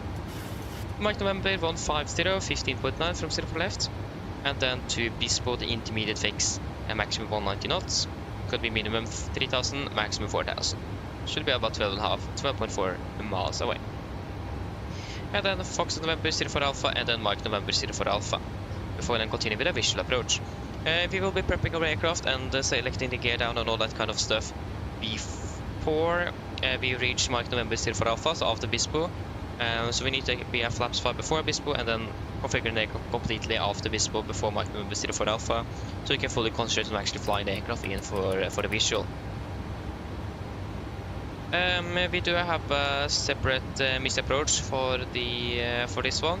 So if you need to go around before the at the missed approach point, Mike November 04 Alpha, we will be flying with a right. We will take a right turn at Mike November 04 Alpha. Maximum 105 knots, 185 knots, and direct to Mike November 504, climbing to at maximum 3,000 feet, Then proceed to Mike November 512 and turn left to Neras and during Neras holding at 3000 feet. And it will be generally a procedure of 3 degrees on the glide and minimums at 2050 feet corrected. For the file itself, for the visual, this is on chart 12-3 alpha for the visual procedural turn. I think it stands for visual maneuvering with pre-described tracks is what it stands for. For 04 left, from 20 for February to 26. So at Mach November 04 alpha, 2000 feet, we will be descending on a radial of, or a heading of 353 degrees. We will not be passing further to the west of that, so that's going to be the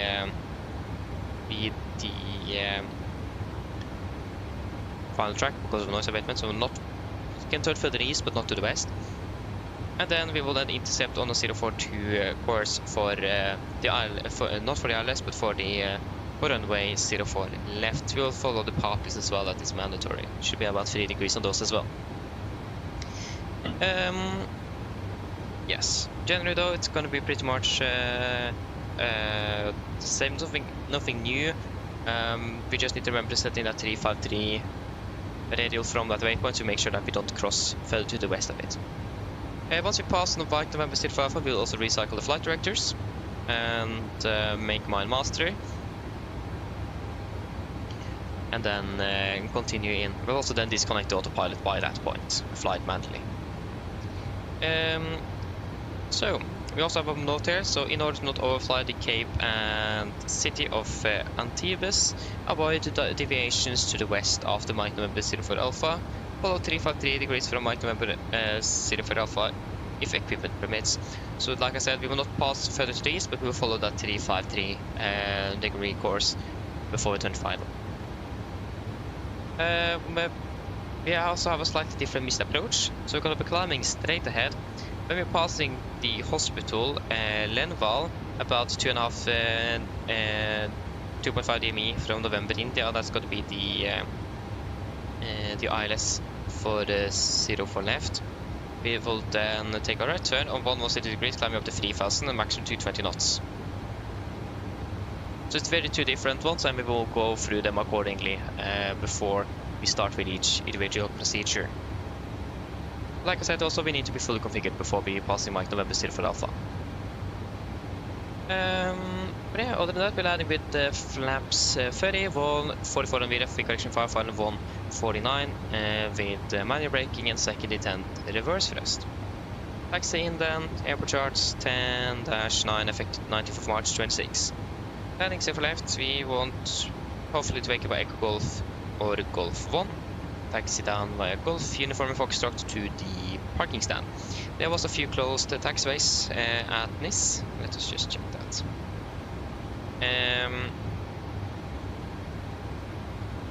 Yeah, so Victor, Whiskey 3, Bravo, Echo, Yankee, Golf. Yeah, so not Uniform or Foxtrot. Yeah, so it's basically all of, because the runway 04 right as well is closed, and the ILS 04 right is also out of service. So all of the taxiways on that side of the airport, west of, correction east of 04 left, is closed. Just a moment to start our descent. Another flight level 200. 200 set. Altitude into vent. Oh, sorry. So yes, and we then have just one hotspot as well. Hotspot number 3, that's going to be on 10-9 alpha. Hotspot number 3 is as follows. So taxiway crossing runway with aircraft flaring out. Short taxi distance from parking area Kilo to holding point Golf 1. So it's nothing special for us then. I'm expecting normally parking in this area here, so that's also where we expect to be parking today.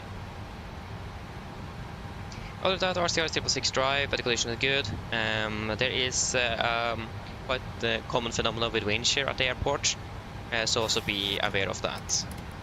So the wind shear escape maneuver, just go quickly through it, since that is that may be something we need to execute. So that will be disconnect throttle, setting full thrust, Verify that the speed brake is down and no configuration changes. Pitching up 20 degrees, climbing straight ahead until we are out of the wind shear, and then we'll follow the missed approach accordingly. And either we'll get a warning from the wind shear system of the aircraft, or the predictive wind shear system, even with an advisory or a caution or a soft or hard warning, it's what they called. We will do a wind shear escape maneuver nevertheless. Other than that, if you see, so if you have a sudden deviation of vertical speed about 500 feet a minute, plus or minus 5 degrees on the pitch, and plus or minus 15 sudden speed change on the speed, or a high continuous thrust setting for long periods of time, or a non-standard, then it's also categorized as a wind shear. Other than that, the only notable all times is the closed everything that is closed east of 04 left to the right. There's also a lot of helicopters in the vicinity of the airport, so we need to be careful with that, so not VFR helicopters then, and also some birds as well. Other than that, there's nothing else special. Threats. We're flying quite a non-standard approach. It is a visual approach, or first an RNAV approach, and then switching over to a visual, fairly close to the airport. So we have done it before, but it is still fairly non-standard, nothing that we are very used to flying. And so we need to be careful and make sure that we are able to configure the aircraft accordingly, and all that kind of stuff. Another threat is that we have two different missed approaches, so it can be quite easy to mistake them. So the first missed approach before we're switching to the visual is all in the computer, so then we can just follow the LNAV guidance. But the other one is purely based on our skills to fly a missed approach manually.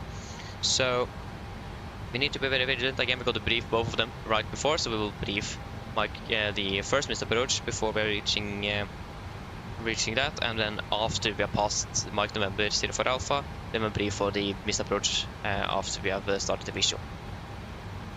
So we need to be very vigilant around that and be careful. Again, also a threat is the phenomenon of quite frequent wind shears at the airport. So again, we're going through that, and the helicopter and VFR traffic around the airport also, that is quite frequent. So we need to be very vigilant with that. There's a lot of mobile cranes and that kind of stuff also around the airport, but that is all marked out and should be easy to see. Another threat is also terrain. As you may see, there's a lot of terrain, especially in the start of the star, like we discussed with depressurization and that kind of stuff. So after go up, we will, we will then continue straight down towards Nis. Before that, we will probably most likely just take a left turn, depends how far away, and divert or fly around the Alps. It's a little bit lower on the altitude, further north of Gadup than it's at Gadup. So be aware of that as well. Other than that, there's no other threats and nothing else special. Are there any questions for the approach briefing?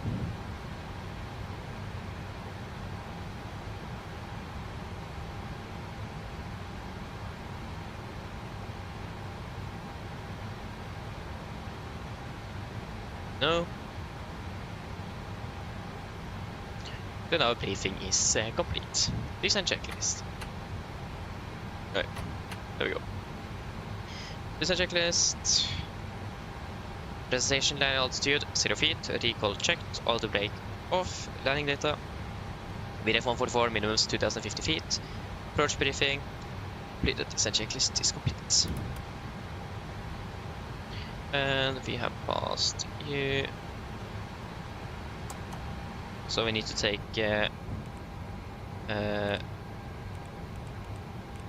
Malpensa, and if you take flight level 200 then, so 2 times 3 is 60, so 60 miles then ish. Passing flight level 200 soon, and 25 as well for the MSA. Yeah, that looks good. See that we have a little bit of terrain as well coming up here ahead. And we are finished with Moblo, so we can start off with that first part of the approach out of Mike November 04 Alpha.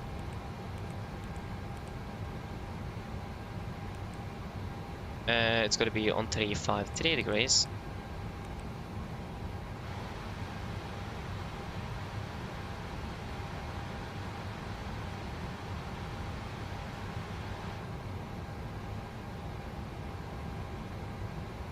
A lot of traffic inbound Nis. I mean, that's nice. That was a bad one. Nevertheless, we are expecting, if you just see here, if you take near us, where could we potentially expect a direct, just so we have a better time. Probably after Ikuru or something. We can take after the Toke then. Or we're most likely flying through most of that.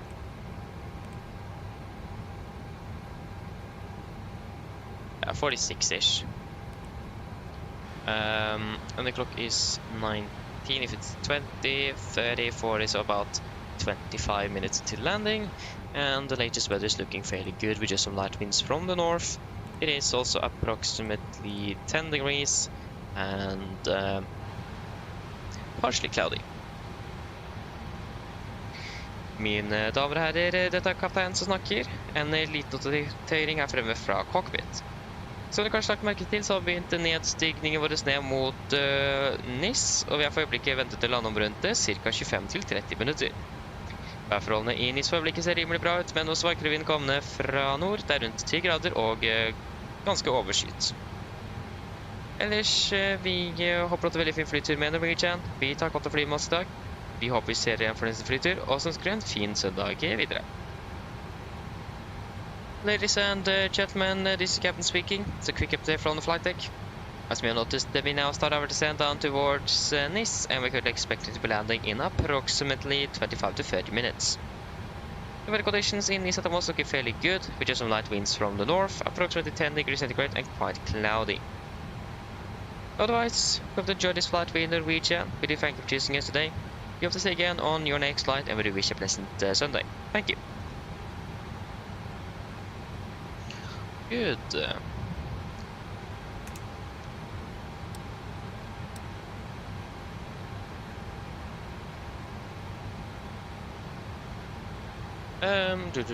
Okay, Nikolai, so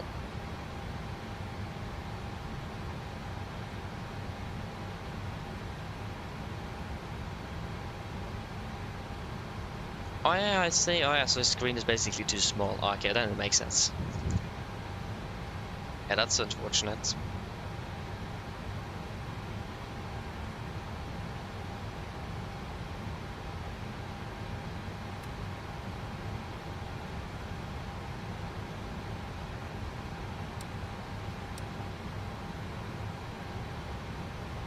Continue down to flight level 150.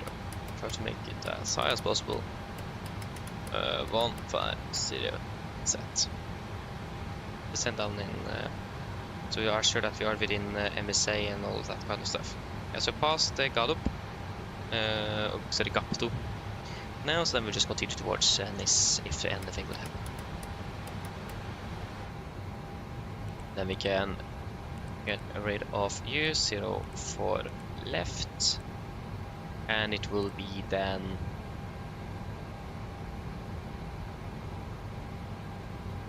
I will take the normal 10, 6 and 4 miles.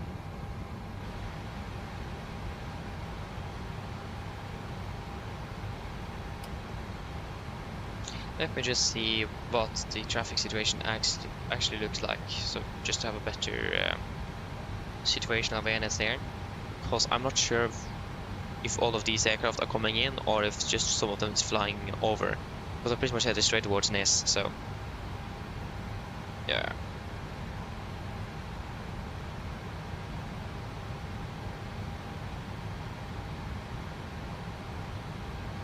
Nis and arrivals and aircraft tracks.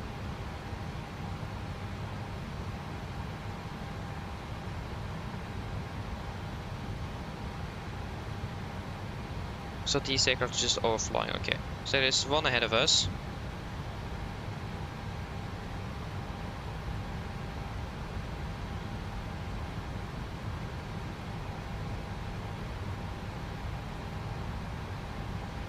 Okay, we have actually one coming behind us as well, but there's one ahead of us, and then we are quite good. So traffic looks good.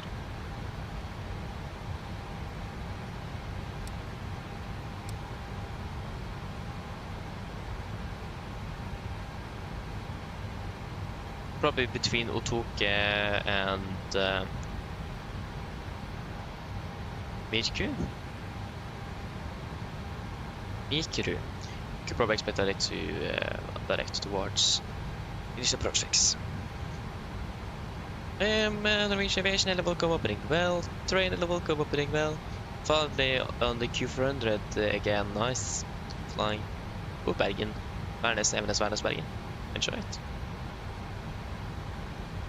Butterflies, nice.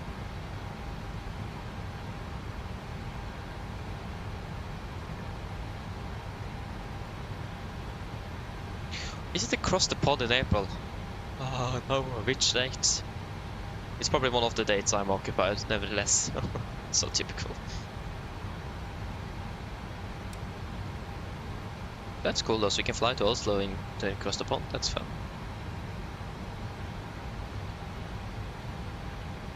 Engine anti-ice on.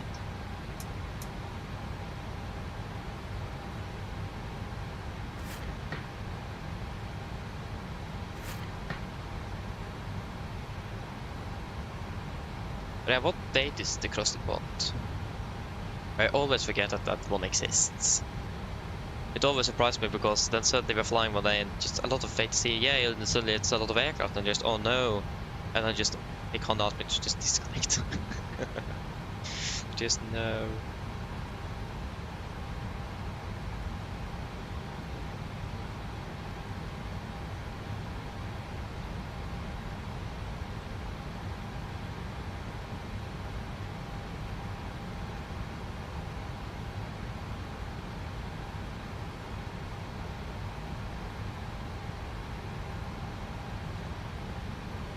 Okay, so last time flew to Stockholm to Detroit in AFD80. Ooh, that's an interesting one.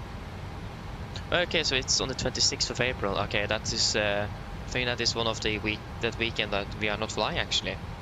We actually have 4 days off by then. So that was I mean that's both fortunate and unfortunate. Fortunate thing is that yeah, 26. Yeah, we are not flying, we have a day off then. So the fortunate thing is that we don't need to stress too much about a lot of traffic and significant delays. The unfortunate thing is that we don't have ATC then, because it's a lot of ATC, but they normally don't like anyone that's not flying, that is not participating in the event. So, from what I've understood.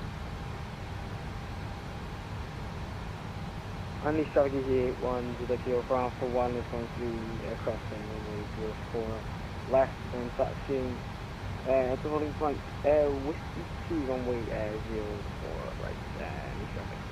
I mean, that runway is close, but okay.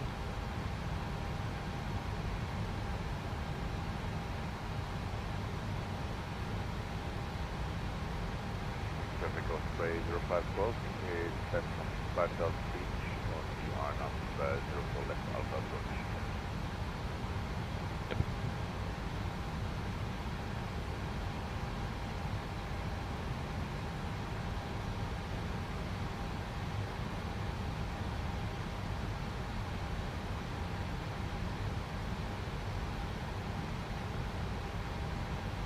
Noven and Christian Elevatex operating well. Good morning. Interesting. That's another way to say hello as well. yeah. HSK, no, we're not going to be flying. We have a day off, so I'm not flying. So when I'm not flying here, then I'm not flying at all. So yeah, we're following that 4-5-4-5-4-5. Continue that roster. So yeah, 4 days off from that Friday to that Monday. So yeah, we're not flying on the cross the pond then.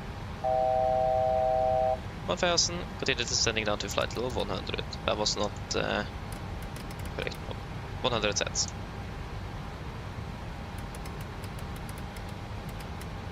Yeah, we have a lot of altitude to burn off, so I'm not sure if we're able to do a direct at all actually. Because we are so high.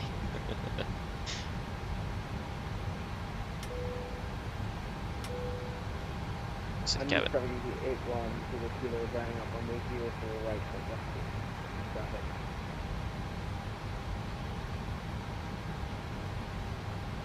Oh, will it? Or it will? Interesting. I mean, then I imagine if you fly down to Italy or Croatia, it's gonna be packed, gonna be full aircrafts. That's both positive and negative.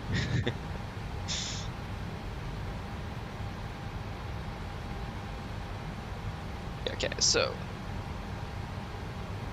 actually now we don't have any restrictions in regards to altitude. We can actually start descending a little bit quicker if we want to. The plan for the summer vacation, actually, I'm not sure yet. Maybe we'll be working the first week during the vacation as a summer job for 1 week. But I'm not sure. I will find out if I get a job in May. And I know the first time I apply for that one, we may not get it. But let's see.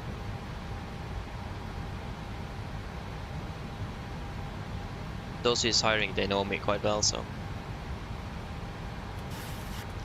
just crossing the fingers. I would love it. So, and then I have a week in between there before I'm pretty much going to the same thing. Just it's summer camp, and then I will be a participant myself 2 weeks after. So the first week it's for the younger kids, then I will hopefully be there as an assistant myself, and then 2 weeks later I'm going to be participating myself with adults though.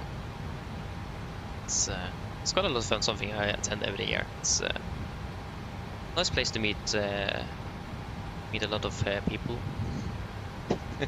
I mean, I know a lot of them from when I was probably like 6 years old or something, so I know a lot of people from there. I'm looking forward to that.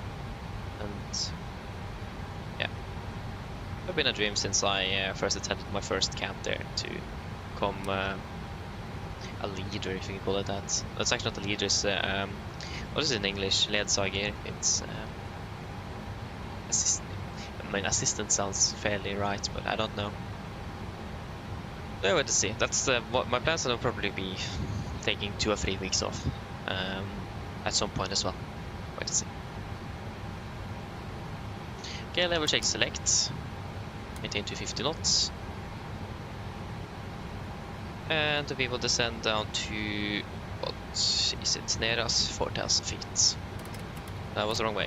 And we shall give you 81 to the kilo passing 1,500 feet by order Alpha 4,000 set, QNH 1013. So QNH 1013 approach checklist. 1013, cross check the approach checklist, altimeters. We have passing flight of 127. Now, +0 approach checklist complete.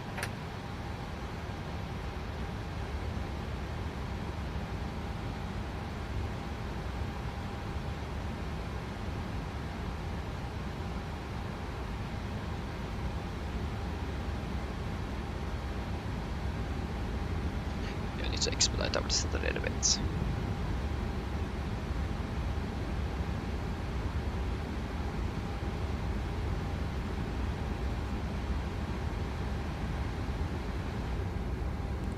Yeah. Can fly direct to Mike November 151. Execute. Wait, are we actually high? Was it low? Oh yeah, that was interesting. Didn't expect that. Okay, we now select.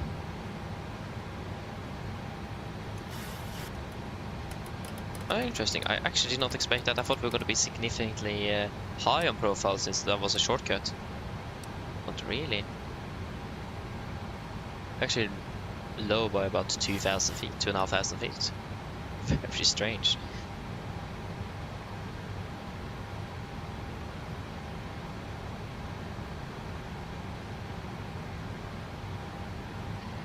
Yeah, interesting. Yeah, looks like we have some ice build up. this, especially around the windshield. Go with the wing anti-ice on as well then. The window is working, I hope.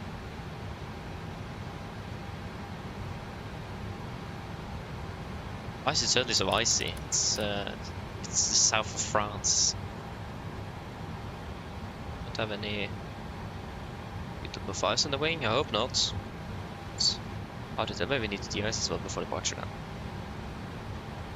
Hard to tell. Hello. Hi, Captain. The cabin is secured for landing. Thank you. No problem. Cabin secure. Passing 100.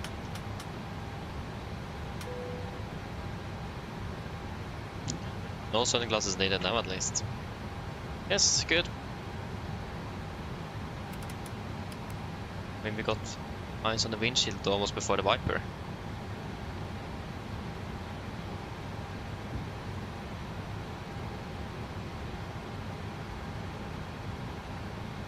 Okay, speed into vents, 250 knots set.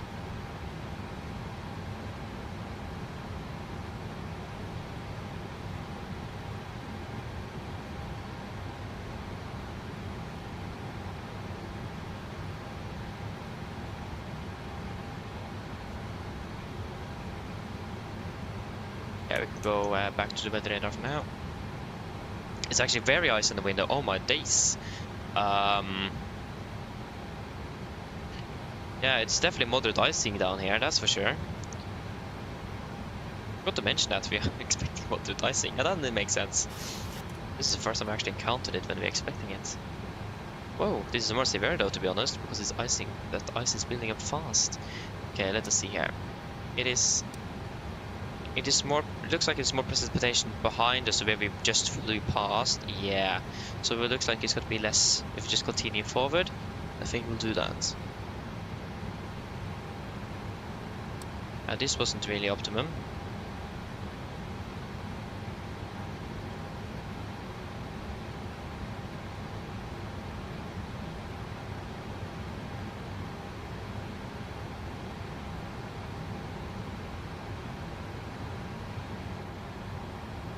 Again, just hope that it doesn't build up too much in the wing.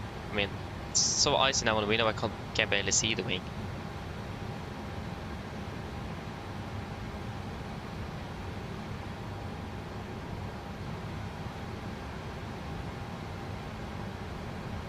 I mean, we didn't. Yeah, actually, we expected below flight of 100 as well, so we are right in the good mixture. Okay, that's a lot of ice.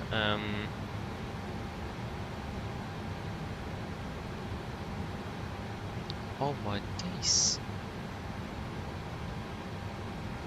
Okay, the windshield are basically almost frozen over. That window heat is definitely not working.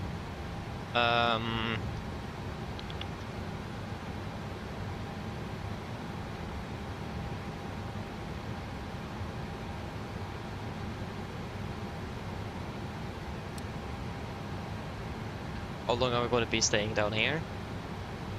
I don't like this at all. Well, it's 14 miles between Mike November 151 and Mike November 150.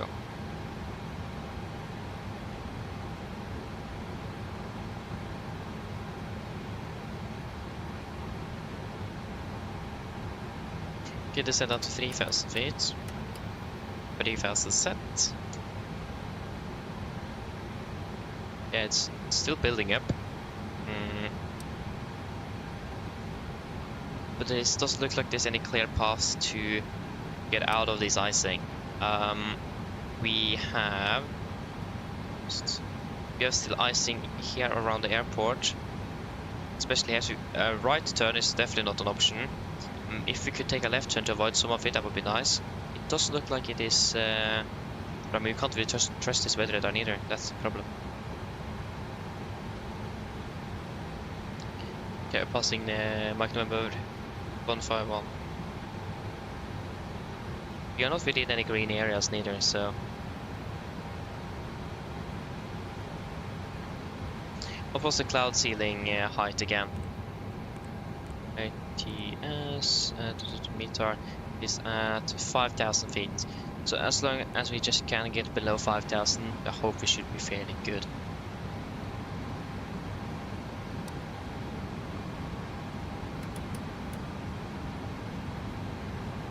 And maintain a fairly higher speed. Wing lights. Yeah, I can barely see anything.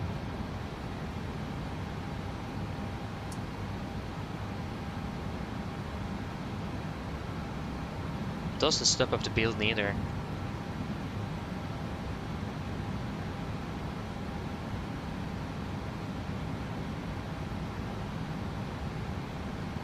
Is it still? Yeah, it doesn't look like we are within any visible precipitation. It's not raining in these clouds, so that is a good thing at least. And the altitude is actually +7 degrees. What is the static? The total is static is -3 exactly. So that's still below freezing. The total is at least above.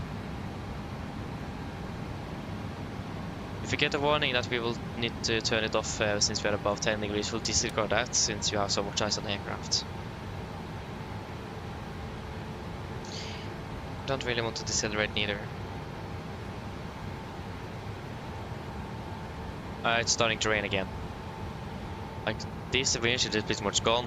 This is almost gone. Yeah, this is actually not good at all. What should we do? What should we do? What should we do? What should we do? Oh, there is. Oi! What?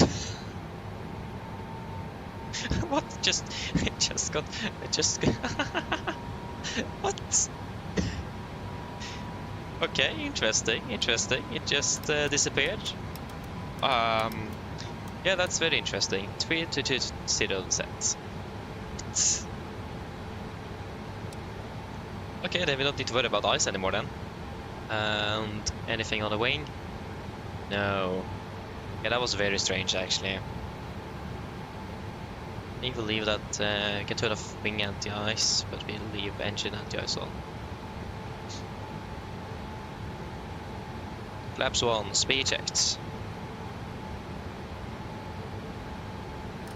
Or just at the 200 set.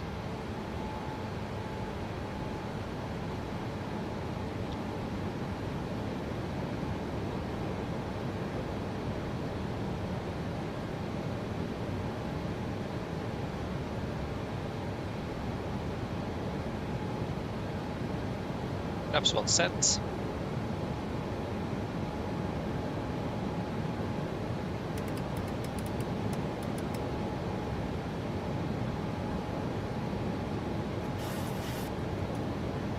Okay, so it looks like we have some more precipitation on the route itself. I hope we'll be able to see the runway at all.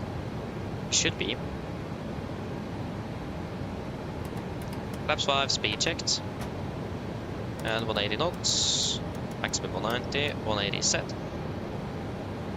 Again, missed approach before the missed approach point is right turn towards Mike November 504, maximum 185 knots, and to Mike November 512, and then to Neras and hold 3,000 feet. And everything is in the computer, so we'll just follow LNAV guidance.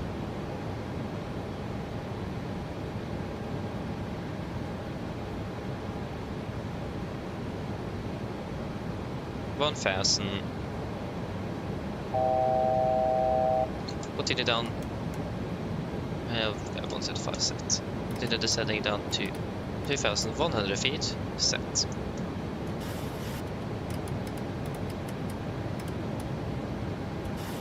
So we can go 2,000 feet. 2,000 set.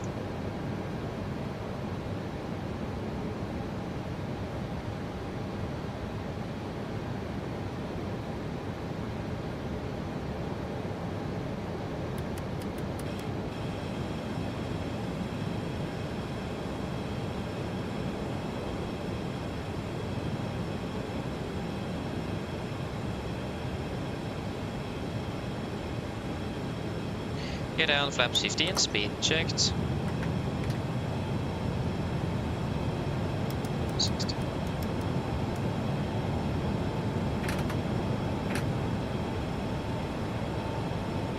cabin crew seats for landing, please.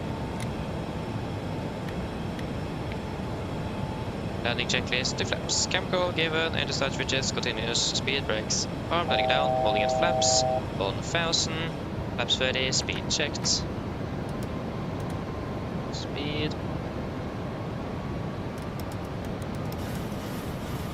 Complete land checklist, flaps 30 planned, 30 green landing checklist speed. Next traffic, Nordic, 1 Juliet Golf, approaching Mike November 04 Alpha on the RMP Alpha for 04 left. Yes. RL of QNH 101 free. Check. And do we have the runway in sight? Yes, runway in sight.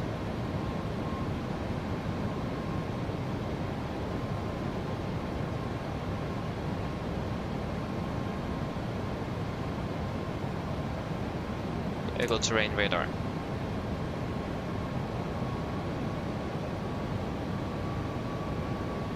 So we just need to maintain the visual reference. Minimums.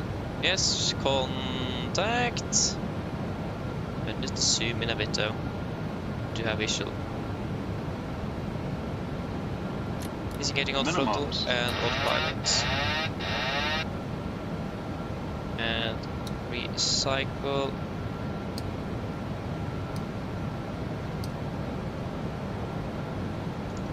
Is approach. 3000. I thought that was an aircraft. Yes, we're still in sight. Ah, need to correct.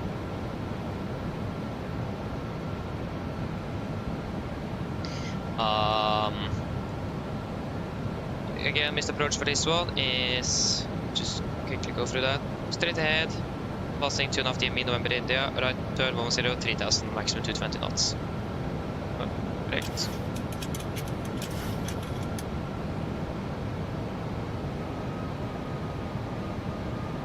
And I can't see the runway. Go around. Just turn to runway heading. Fast rate, gear up, set cover flaps.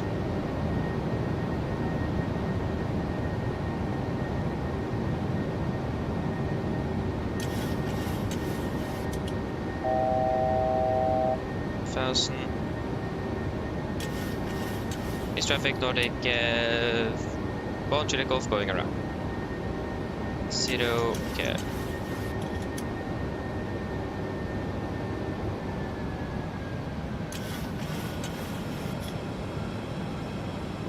Okay, 042.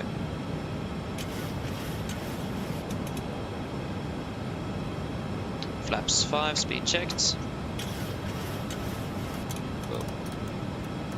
180 knots, 180 set.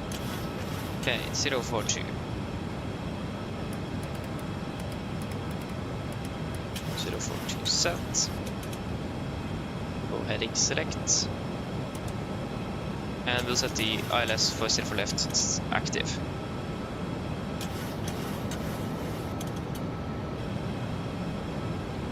And it was passing 2.5 DME, then I right turn to 110. Speed 200,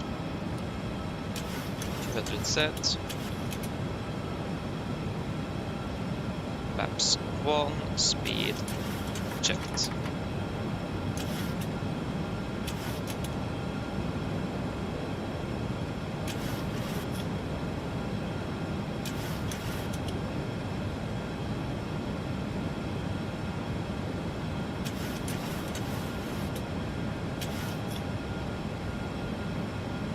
Flaps 1 set.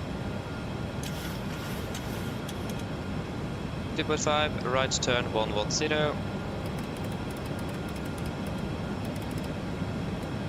110 set.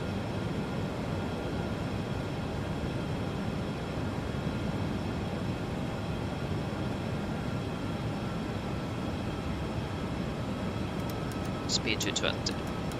220 set, flaps up, speed checked.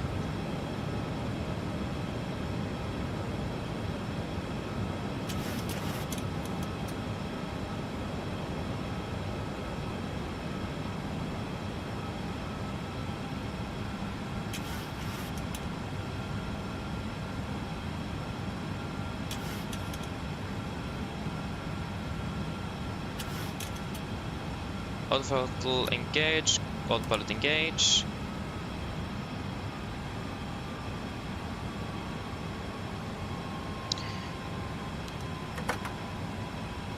I will let the engine and the ice stay on.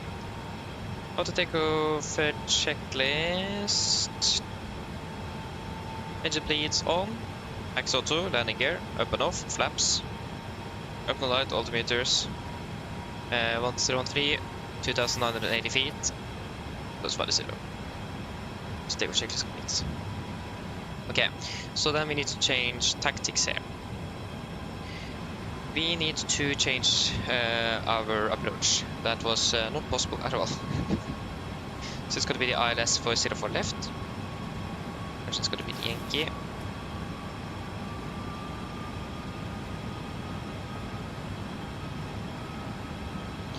Yes, ILS Yankee 404 left. So let's just set that so we can start flying towards there. ILS Yankee 04 left. It's going to be via Neras, execute.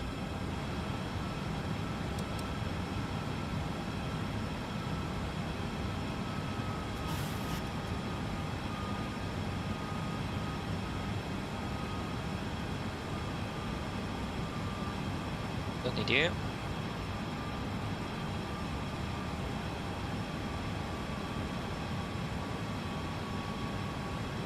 Okay, how much fuel do we have? Using reserves fuel, yeah, exactly. So we need to tighten up this flight plan a little bit. If we first of all fly direct to Neras. Neras, confirm. Execute. LNAVs selected. But if we fly to Delta, India 6 Yankee instead. Confirm. Execute. Yeah, this one could be quite interesting actually. And 4,000. Okay, VNAV. Okay, 4,000 feet. 4,000 set. VNAV select. Actually, we can go LNAV heading select. We can go heading 090. So we just can take a little U-turn. Actually, we can take 080. 080 set. Yeah, so 10995, 10995, 10995. Minimums will be 3% 311. 1,000.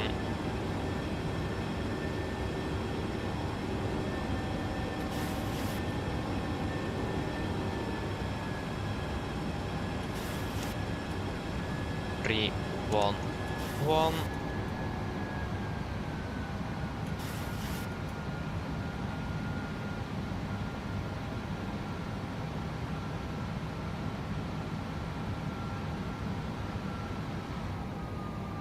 Using reserves fuel level landing with 3 and 3.1. Final reserves are 3.1. Okay.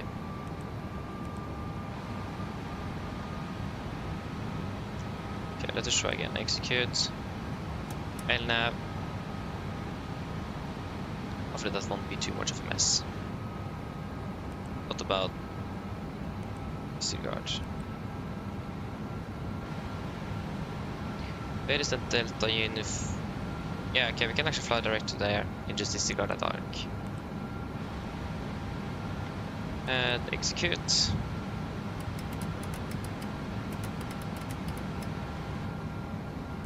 And it will then be with 400 kilos, so 62.7.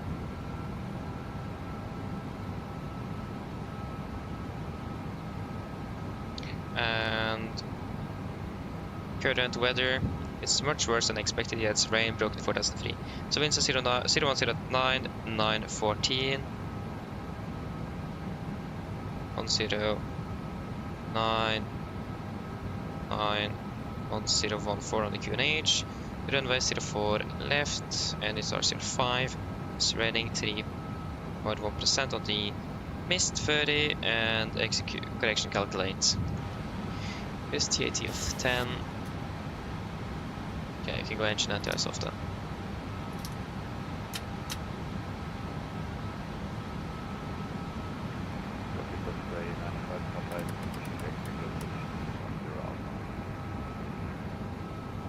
Yes, I will be flaps 3144. Okay, are we ready for a quick rebrief? Break 2 then. I'll break.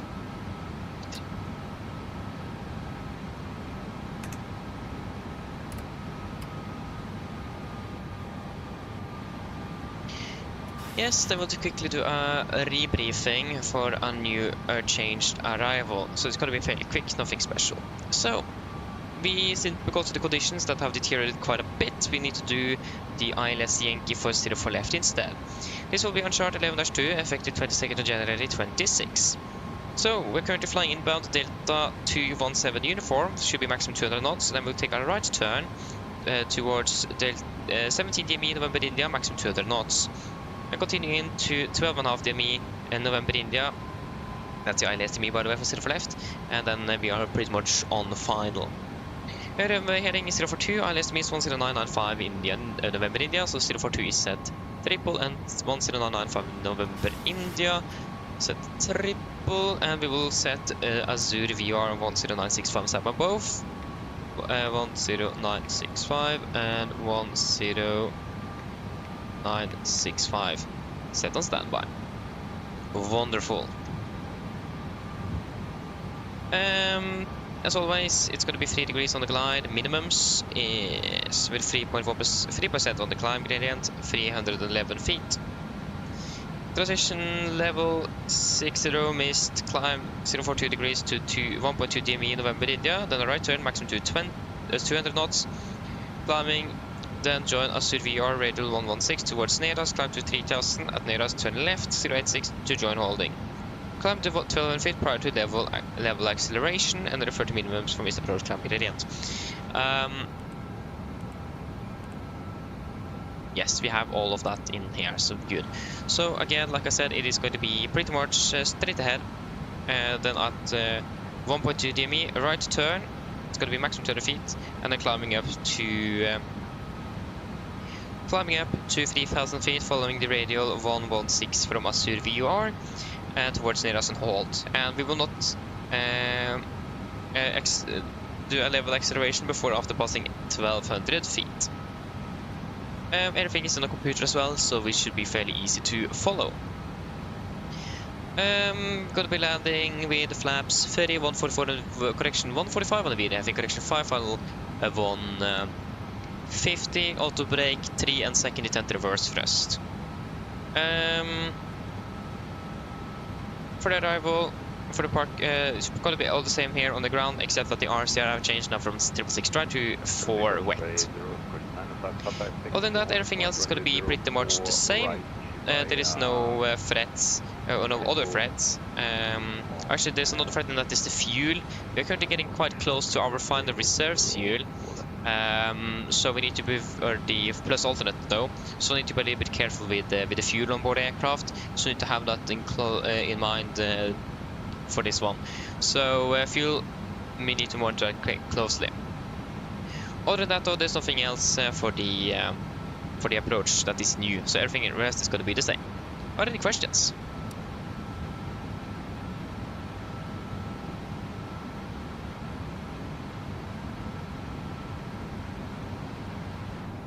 No, then our approach briefing is complete, so we can actually delete you and go just to 25. Yes, then we'll take a quick, first to the descent and approach checklist. So, descent checklist. Presentation, landing altitude, 0 feet, recall, check. Auto brake 3, landing data, VRF 145, minimum 311 feet, approach briefing complete. Descent checklist, complete. Approach checklist, altimeters, QNH 1013, 4000 feet, blank. Plus minus 0. Approach checklist complete. Do a quick PA. Mine damer og herrer, en liten notering fremme fra cockpit. Så det kanskje har merket som at vi avbryter landingen vår i NIS. Grunnen til dette på grunn av værforholdene. Det været har blitt ganske mye færre siden vi planla vår innflyvning, og vi fikk da en visuell innflyvning mot NIS.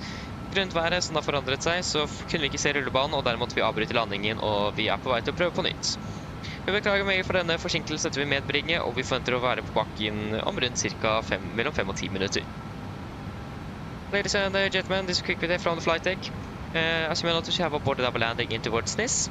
The reason for this is because the weather deteriorated a bit further than we expected once we planned our approach, and we got a visual approach in for the runway. Since we then lost visual contact with the runway, we then needed to execute an approach or missed approach, and here we are trying again. We should be on the ground in approximately 5 to 10 minutes. We do apologize for the delays that this will encounter with this new attempt, and we thank you for your patience.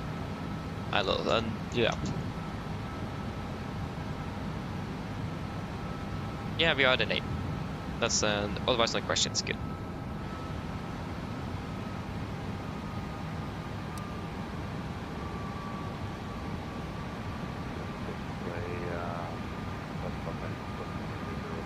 Foxtrot India. Be careful, Addons to Foxtrot India 04 left though. Confirm. Execute. Speed its vent. Lap up speed. 207 knots. Laps 1. Speed.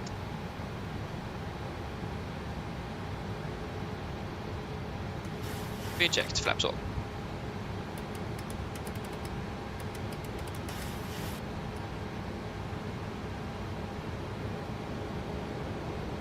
Laps 5.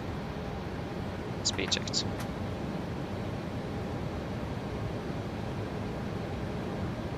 They maintain 207 knots. We're currently 17 miles out. Flaps 5 set.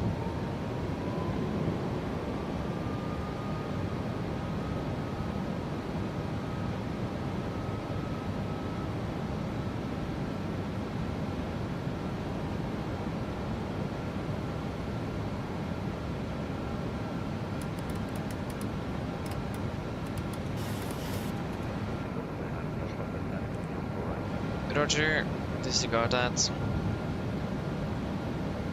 Approach arm.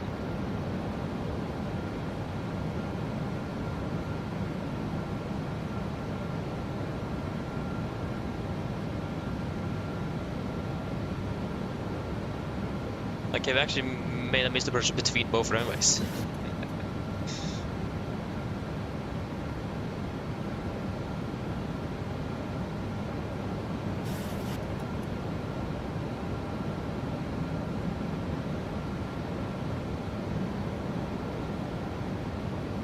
Auto capture.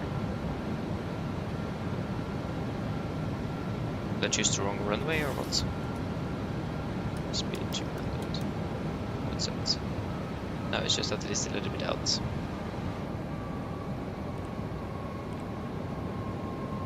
Zero for left, yeah, that's correct. And it is November India. Class to capture, missed approach altitude. 3,000 feet. 3,000 set. Should we go to the 95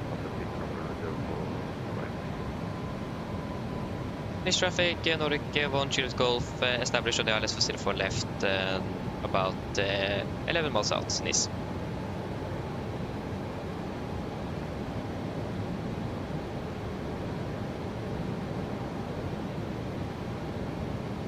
Engine anti-ice on.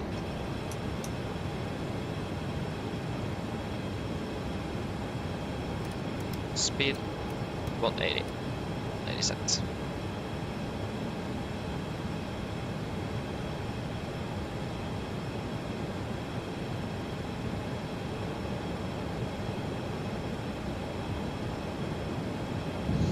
We have ground contact.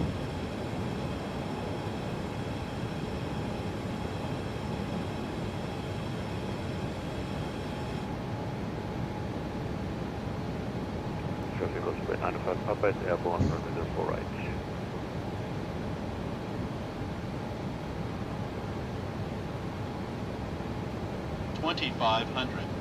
RAR live QNH 1014 it should be. 1014 set cross checked.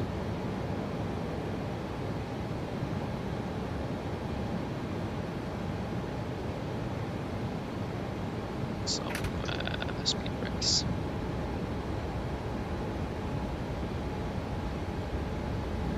Get down. Flaps 15, speed.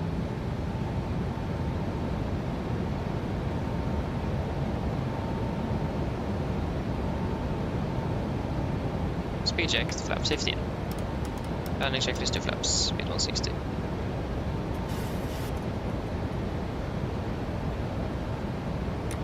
Camera crew, sit for landing, please.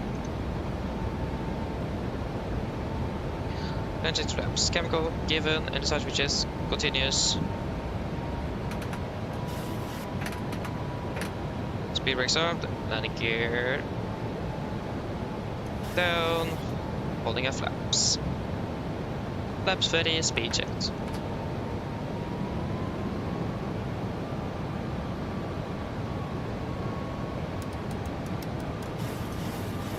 Complete landing checklist, flaps 30 planned, 30 green, landing checklist complete. You are approaching 1000, we are stable, reverse looks clear. Good land. Should be clear at least. Yeah, there's no traffic on the runway. NIS traffic, Nordic 1 Julie Golf, short funnel, 0 for left, NIS. 1,000.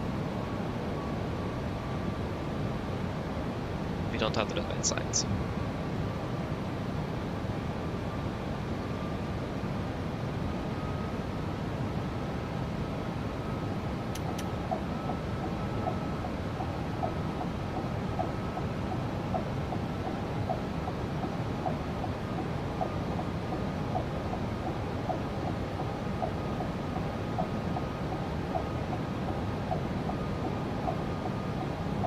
Runway in sight.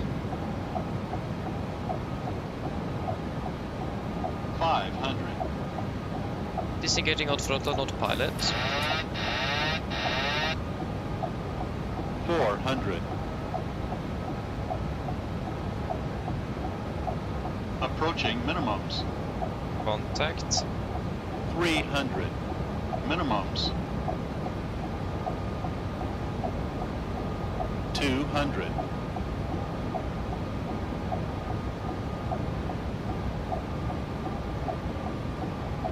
100. 50. 40. 30. 20. 10. Speed brakes up. 2 reversers. 80%. 100 knots. 80 knots. 100 braking, 60 knots. So let's break this up. There we go, welcome to NIS. Flight time 2 hours 59 minutes.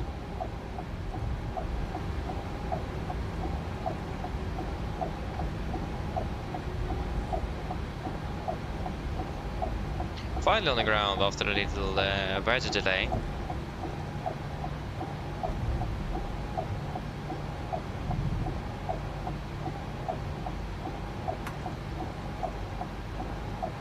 Right is clear, left is clear, just continue this left turn.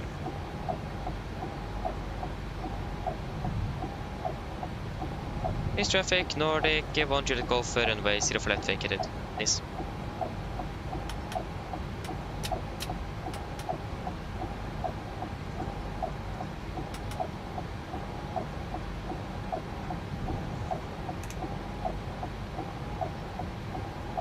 Come on, there you go.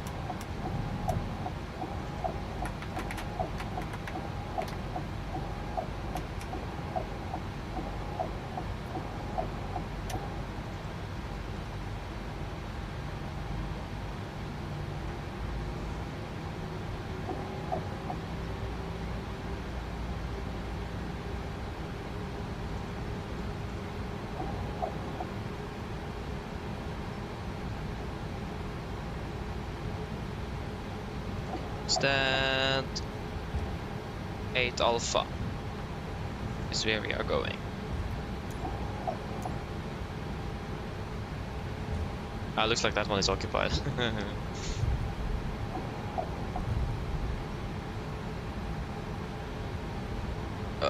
Of course, your GSX is doing its normal GSX things.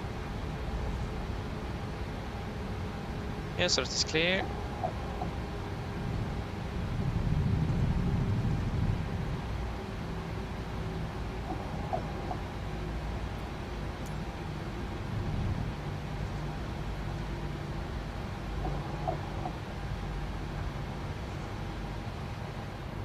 Is that 8 alpha?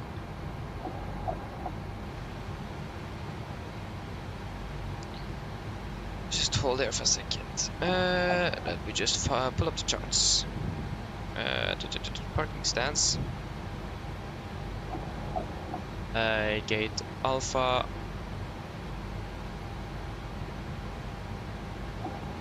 No. Yeah, that looks like that one. We can take 8 Charlie then.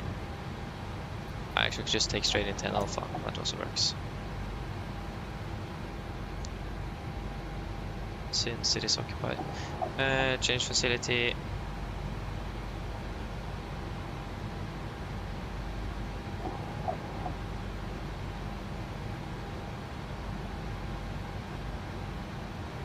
Um, 10 alpha, where do I find that one then? I don't want the alpha positions.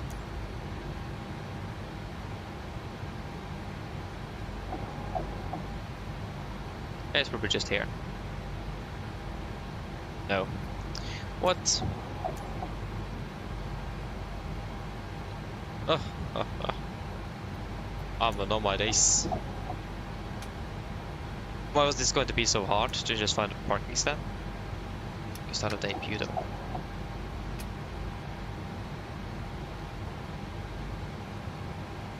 Yeah, that's just the runway.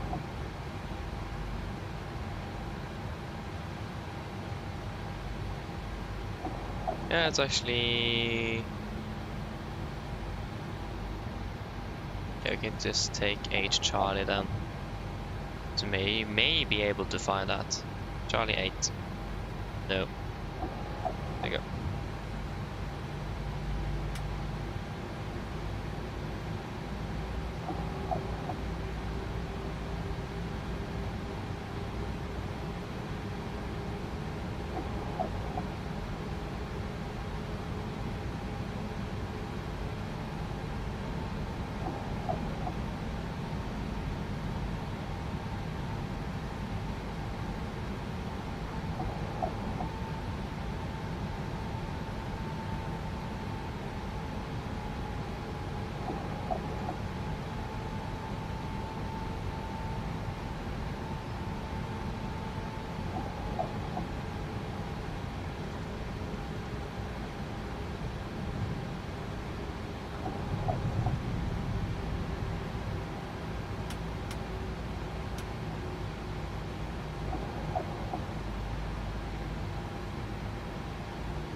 Park brake set, shut on actually we do have you available.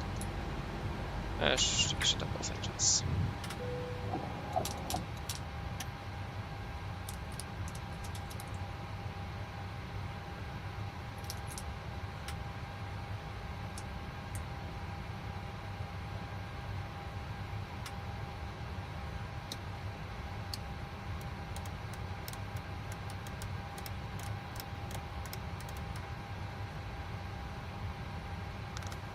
Wait, yeah, there we go, that bug again.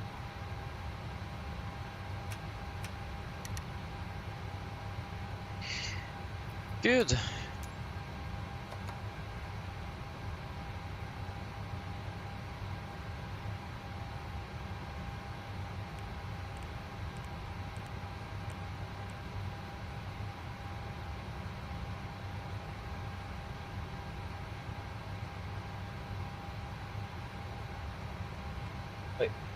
Shutdown checklist to the line. Yeah, shutdown checklist to the line. Fuel pumps off, except one for APU. Probe heat off. Pyro pal set. Flaps up, no lights, parking brake set. Engine start levers cut off. Weather radar off. Shutdown checklist to the line is complete. And we will connect the ground power to the aircraft. Oh yeah, they did set the chocks for us. I should have seen that a little bit earlier.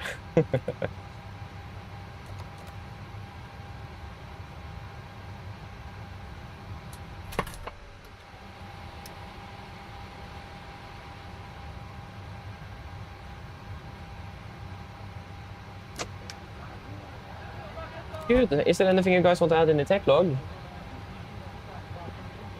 3 hours and 17 minutes.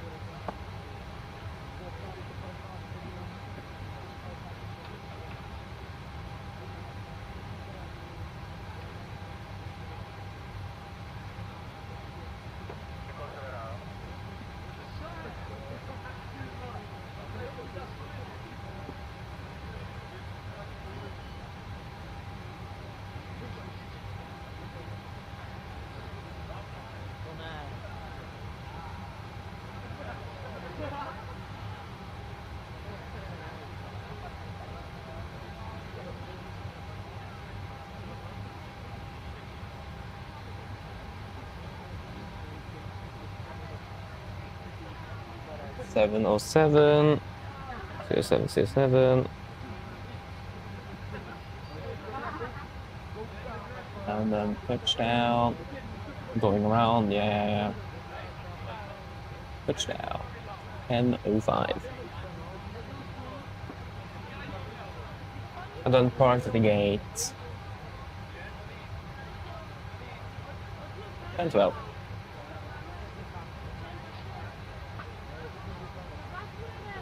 Fuel remaining is 3 tons. Fuel used 6, 7.2, 7.3, 7360. All quantity is 90 and 88. It was reported to be 5 good, it was 5 good. Yes.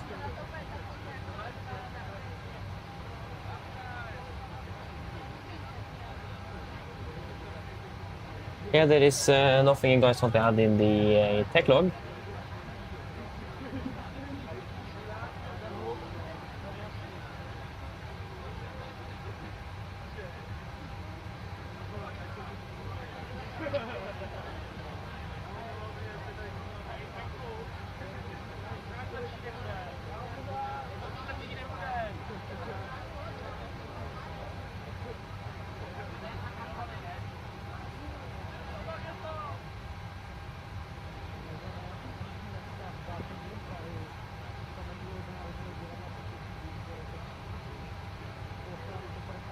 Now maybe file it on WhatsApp as well, that's a good idea.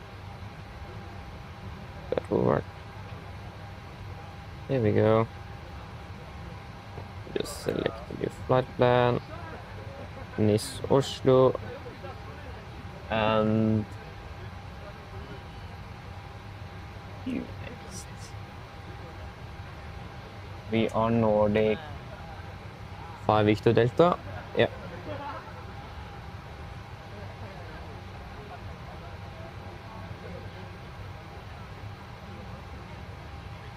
Yes, nothing to add in the tech log. I'm happy at least, and you guys don't have anything, then shutdown checklist below the line. Technical complete, EFP complete, shutdown checklist complete. Minimum fuel to Gardermoen will be 10.1 tons. So what do you guys think? Do you guys have any thoughts on that? Yeah, we are departing in 15 minutes, so it's gonna be a little bit tight, this one.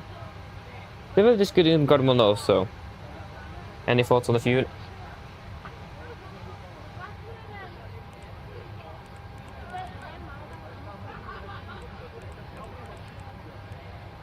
catch up with anything, most likely after departure. It's a bit to do now. 5 Victor Delta. Departure. 04 left, and right is closed. It's going to be via the basic 8 Alpha.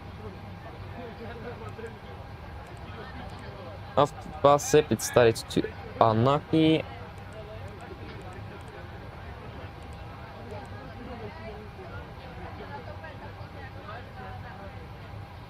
And nothing on fuel at least. Need to get that now, pretty much.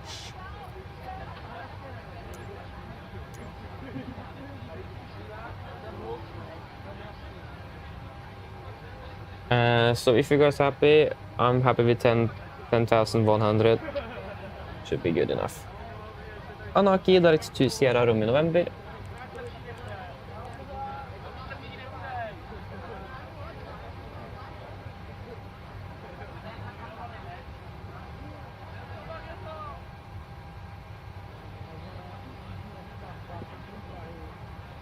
North 45, 38. Yeah, that's one. And then to Abesi. Abesi, direct to Lukta. And then direct to Tedgo. Tedgo direct to Harem.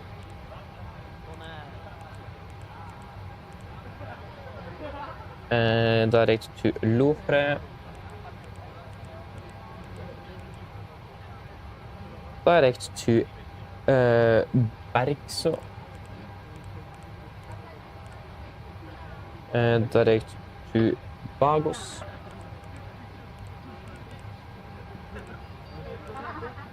Bagos, direct to Sabak. And then it is Lima 997 and Lunip.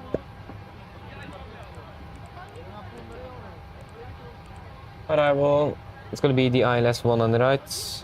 Lunip for Mike.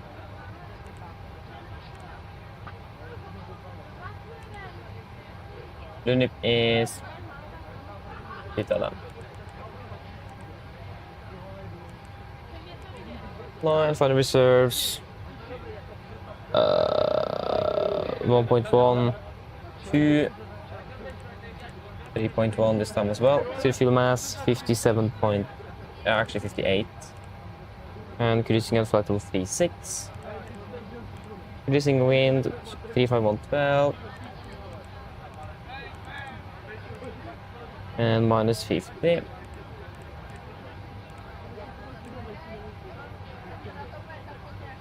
B04 left. Yeah, so at 1.90 mean November India. Here you go. November India.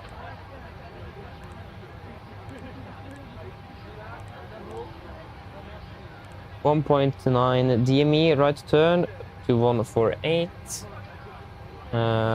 Intercept and follow radial 117 Azure. On this VR, I mean. What was it? 117. 117 to Neras holding. Maintain V2 takeoff flaps during first turn. Neras holding inbound 297 right turns. Neras. 297. Right turn.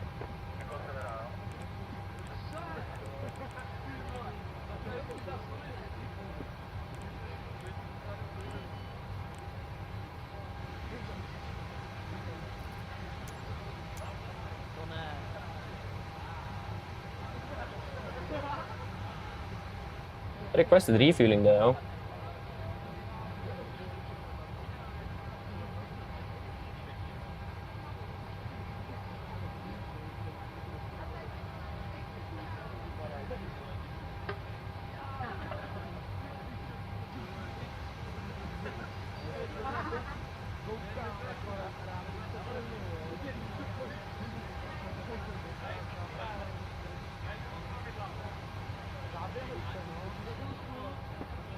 can just disregard that. We're landing also with 0 tons of fuel. Good. Then we are good with that. We will take the MSA. We'll just take that out on that VUR, so we have that. And 042 initial is... I need to get this into the...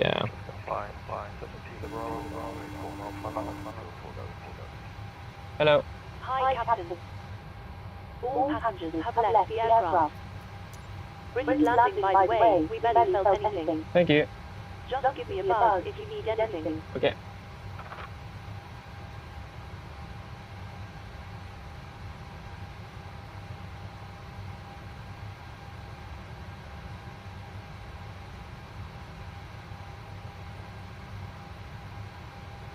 Okay, let's just get self cargo up and running.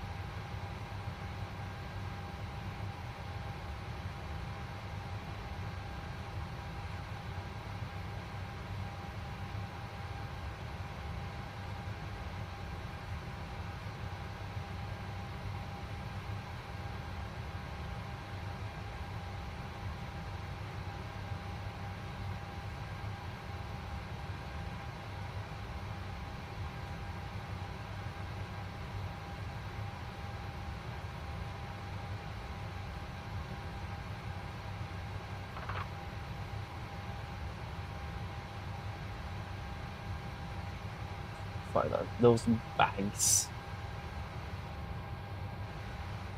Yes, everything is good in here, and we could take that route copy perhaps. It's going to be an NADP1. That's what they want us to use.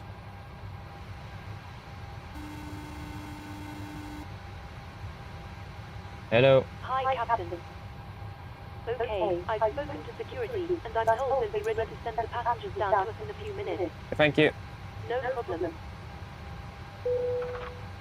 All stations prepare to start boarding.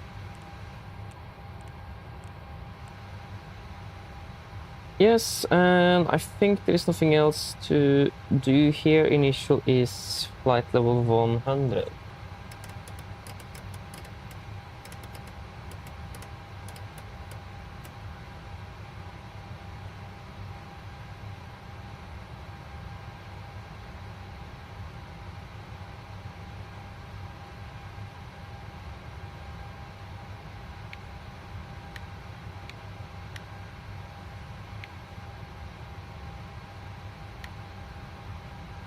Yeah. Good.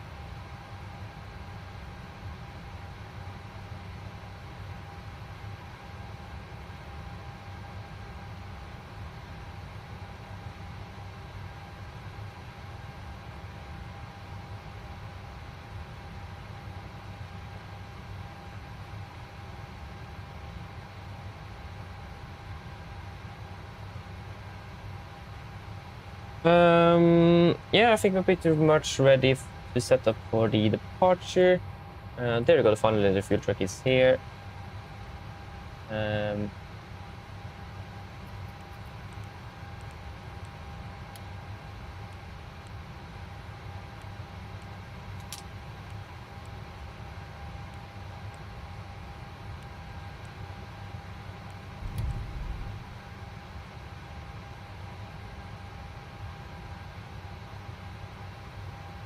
Yeah, what's the flight level we are expecting to be the highest? It's 3.6, and then it is 3.5, and then 3.7, then 3.6. Okay, 3.7 then. Good, good, good, good, good.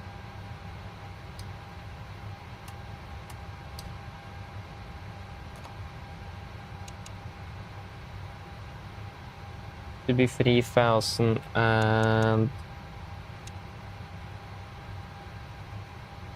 3,020.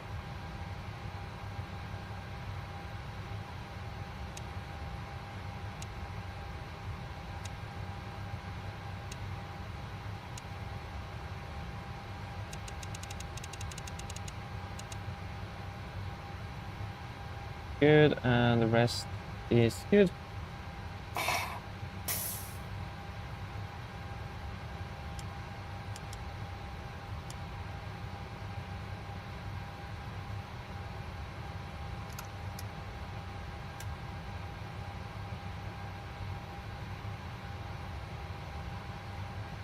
Yeah, so we're ready for the departure briefing.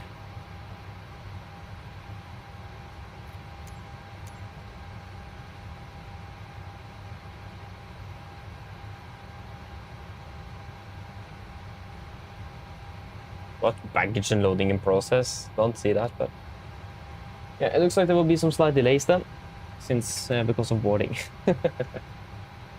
Yes, we're ready. Good to hear. So departure briefing. We started with our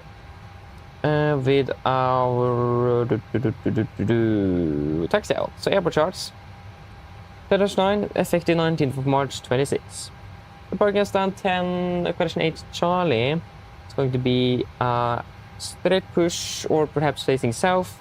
We'll taxi out one Foxtrot and then continue uniform to holding point Alpha 104 left. Here we have one hotspot applicable, hotspot number 1, and that is as follows. So, taxiway crossing roadway. Okay, that was fair enough. So nothing special then for the hotspots. And there's no auto notable or affecting note times that we need to be aware of, except for that 04 right and 22 left is closed and the adjacent taxiways over there. But other than that, nothing else special. It is going to be an RCR of 555 wet, and weather conditions are looking good, and engine anti-ice will be required for departure unless the rain stops. Said it's going to be the we're expecting the BASIP 8 Alpha departure. This is on chart 10-3 Bravo, effective 19 for March 26. So departing straight out on 040 degrees after passing 420 feet, right turn of a heading of 129 degrees. And then we'll take a left turn to a heading of 067 degrees to Mark November 149, maximum 210 knots. Then to Usamo, Tivno, and Basip. MSA is 12,500 feet in the north, in the east is 5,006, in the south is 3,001, and in the southwest 3,002. And initial climb, flight level 100. We need a minimum climb gradient of 5 to 8% up to 1,000 feet due to terrain. And then 3.3%, so 5.8. Can we actually set that into performance too? Yeah, I think actually that's already integrated into the database. So yeah, it is a fairly steep climb out and a fairly quick right turn as well. Other than that, noise abatement number 1 in use. So we're going to be climbing on the V2 plus 20 all the way up to about 3,020 feet as AMSL before we then continue accelerating the aircraft. So it's going to be a little bit... we're going to be retracting flaps quite a bit later than used to, so be aware of that. We have set the ILS for one correction, 04 left it is. It's going to be 10995, yeah. So that's set on active on both nav radios, and correction 10965 for the VUR at the NIS on standby on both nav radios in case that will be required. And the engine outside is as follows. So we are going to be climbing straight ahead until 1.9 DME from the in November India DME, so that's the ILS to the left. Then we'll take a right turn to a track of 148 degrees. Before we then will take and follow, or into the follow radial 177 from NIS VUR to Neras holding point, and we will hold there inbound 297 right turns. Also be aware that we will maintain V2 plus takeoff flaps during the first turn, so we'll not be able to accelerate before we finish with that first turn. So again, it is going to be straight out 1.9 DME in the November, right turn 148 degrees, intercept radial 117 NIS to Neras, hold, and then V2 plus takeoff flaps during the first turn. We're going to be climbing also then up to approximately 4,000 feet. Returning back here is not going to be a significant issue. We have the ILS 04 left available. Be aware that the visibility is not the best, it's currently a bit of rain. It looks like it's actually clearing up a little bit as well. So that is nice to see. Other than that, nothing else special for the SID. Threats will be the terrain, as you may see here in the north. It is a bit of terrain, that's why we're doing this very early turn. To be clear of that. It is a lot of helicopter traffic in the vicinity of the airport, so we need to be very careful with VFR traffic. Birds as well is reported at the airport, and it is also quite common with the wind shear phenomenon. So if we encounter wind shear during the takeoff, as we have briefed on the emergency briefing below V1, we will reject. Above V1, we will then go full thrust and climb straight ahead, and not do any change to configuration of the aircraft before we are out of the wind shear. And we will not do a right turn unless we see that is necessary for the safety of the flight. Otherwise, we'll just continue straight ahead. And then continue with the SID after we are out of the wind shear. Other than that, there is no other threats for the departure. Just let me restart GSX a second, because that one doesn't work at all, surprisingly enough.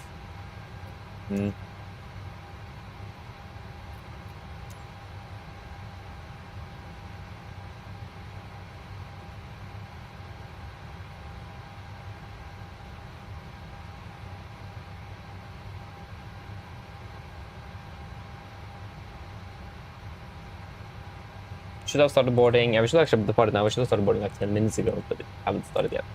Refilling as the least complete. Okay, then we can go through the route check. So it's going to be... No, that was the wrong button. There we go. So again, we're expecting the BASIP 80 for departure, out of 0 for left. And then BASIP direct to Anaki, then direct to Sierra Romeo November, direct to Abesi, and then direct to Lukta, then direct to Tergo, direct to Harem, direct to Lore, and direct to Bergsto, yes, and then to Bagos, yes, direct to Sabah, Klima 97 Luni, Sabah, Klima 97 Luni, beautiful. Ground distance 1112 compared to 1120. That is just above, just below the limit. So let us just take a quick look at that.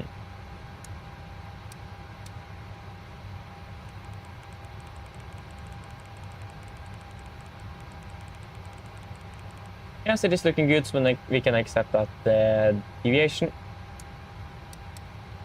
And the estimated length field 3.7 tons, and the flight plan have given us 3.2, so we're looking good on fuel as well. Are there any questions?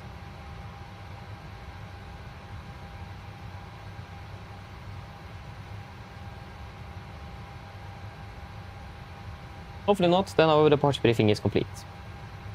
Takeoff fuel is 9,804.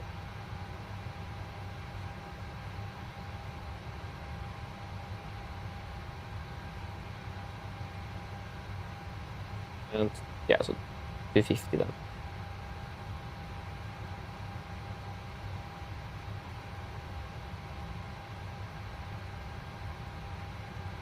Yes, please directly to the line. Have they started boarding at least?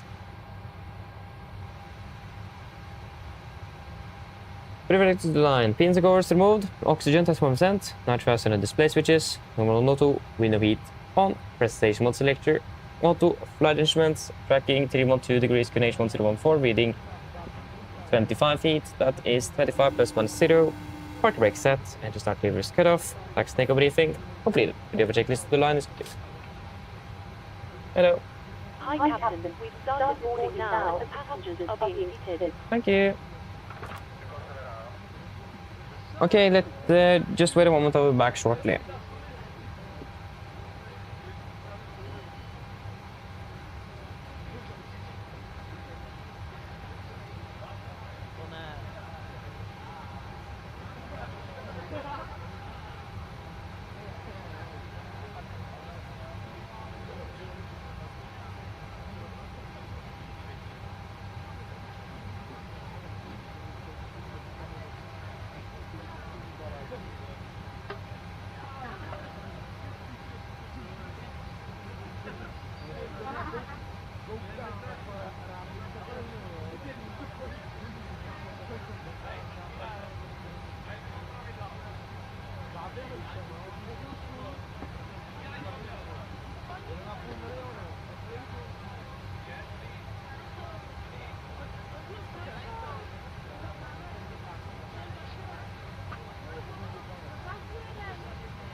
There you go, I'm back again, sorry.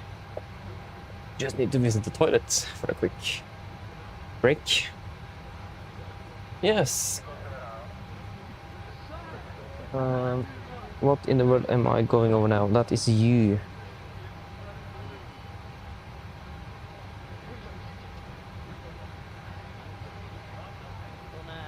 Now it is you. Days. So many things on the floor here. Let's say I'm running over and lifting again. No. Okay, good. We are finished with.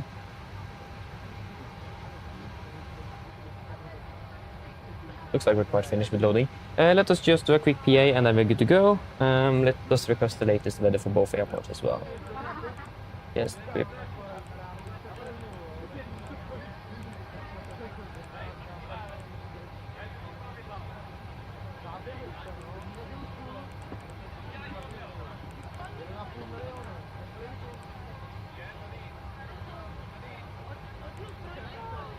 Flight time to Gardermoen will be approximately 2 hours and 45 minutes. And the weather in Oslo as well is looking fairly good. 4 degrees, slight wind, a bit of wind from the south actually, and partially cloudy. Mine damer og herrer, god ettermiddag. Mitt navn er Fabian, jeg er kaptein deres i dag. På Oslo Norwegian og resten av besetningen ønsker vi dere hjertelig om bord denne flyvningen til Oslo lufthavn.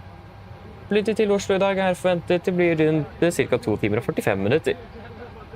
Vi begynner straks å beklage på gang og fremme med en liten forsinkelse, og beklager for dette, men håper vi skal få tatt igjen så mye som mulig gjennom flytturen til Oslo. Forventer å dytte gate om rundt 5 til 10 minutter, så hvis dere vennligst kan sette dere ned, ta på sikkerhetsfeltet. Så vi kan kabinbesetningen gjennomføre en sikkerhetsbriefing som vi anbefaler å følge på for ingen av deres sikkerhet ombord. Vi planlegger for øyeblikket en nordøstlig avgangsrute ut av Nis, før vi da fortsetter nordover mot Oslo. Venter en marsjhøyde på rundt 36 000 fot med gode flyforhold. Men som alltid, vi anbefaler sikkerhetsbelte på, bare som tilfelle vi kommer bort nyfødte turbulens. Og værforholdene i Oslo for øyeblikket ser rimelig bra ut. Det er en del vind kommende fra sør. Utenom det så er det rundt 4 grader og delvis overskyet. Ellers, siden jeg slapp av, så ønsker jeg dere behagelig reise med Norwegian. Ladies and gentlemen, good afternoon. My name is Fabian. I'm the captain today. On behalf of Norwegian and the rest of the crew, we want to wish you very welcome aboard this flight to Oslo Airport. Flight time up towards Oslo today is expected to be approximately 2 hours and 45 minutes. We are slightly behind schedule and we do apologize for this, but we hope we're going to be able to catch up as much as possible for the delay up towards Oslo. We expect to push back from the gate in approximately 5 to 10 minutes, so if you may, please sit down, take off seatbelts. And the cabin crew will go for a safety briefing that we do encourage you to follow for your own and others' safety aboard the aircraft. We are currently planning a north-easterly departure out of Nis before we continue northbound towards Oslo. We are expecting a cruising altitude today of approximately 36,000 feet, and the good flying conditions are expected. But as always, we recommend that the zip on just in case we encounter some unexpected turbulence. The weather conditions in Oslo today is looking fairly good with a bit of wind coming from the south. Except for that, it is 4 degrees centigrade and partially cloudy. Otherwise, sit and relax, and we wish a pleasant flight with Norwegian. Thank you.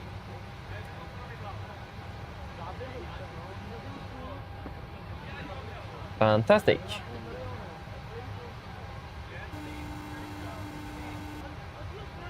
Hello. Hi, Captain. All passengers are now on board. Yes, thank you. No problem. I'll bring it to you as soon as they send it up. Thank you. Okay, let us just get that latest weather for NIS. Yeah, this is 8 kilometers. So, this is the 30 meter. Okay, but that's nice. NIS 0 for left, that is going to be a wet runway. We don't know you yet. Winds are currently 3-3 at 10, 3-3 at 10. Temperature 9, inclination 14.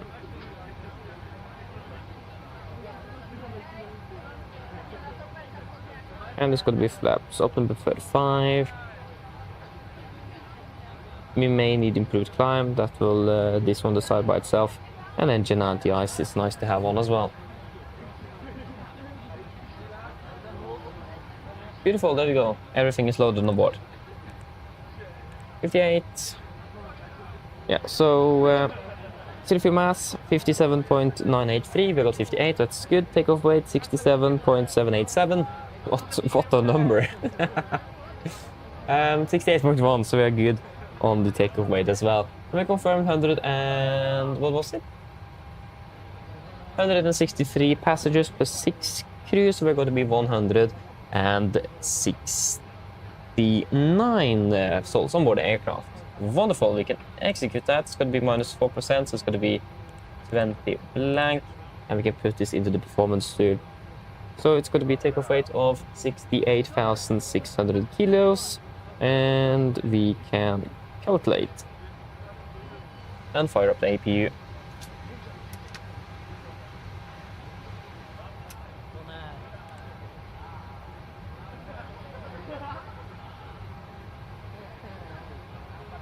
Yeah, so that will be at 22 kd rates, assumed 36 and 89.6,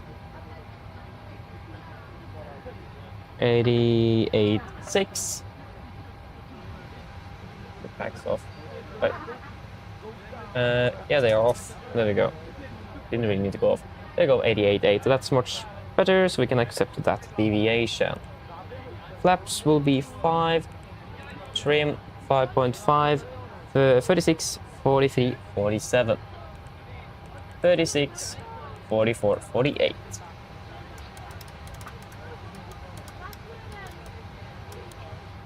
Let us do a cross check. 22k assumed 36, 36 and plus 9 degrees confirmed, and 88.8, 88.6. That is close enough. Flaps 5.7, correction 5.5 on the trim, 36, 43 and 47, 36, 44, 48. Acceleration altitude 3000 feet AGL and 3020 feet set on both PFDs. Performance is checked, we're good to go.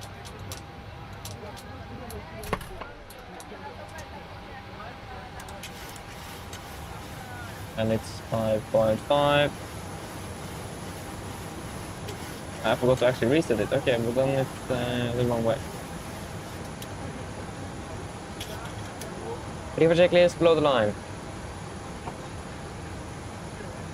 Fuel, we have 10,100 kilos on board. Pubs on, passenger signs set. Auto brake, RTO, CD for aircraft completed. Takeoff speeds, V1 146, V1 144, V2 148. MCV, V2 148, heading 040 degrees, altitude flight over 100. River checklist complete.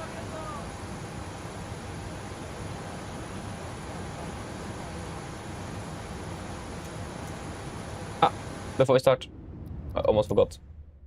Still not turn on the sound. The aircraft, 14 and environment full. I forgot that.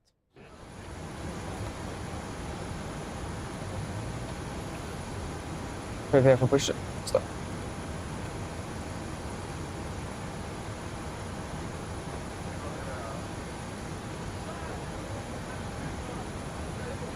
Okay, good.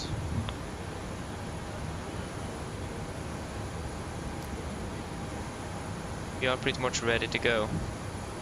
And that baggage is on board as well. Yes. I have a feeling that this is still a bugged. Fuel truck, no. Big, of course it is bugged.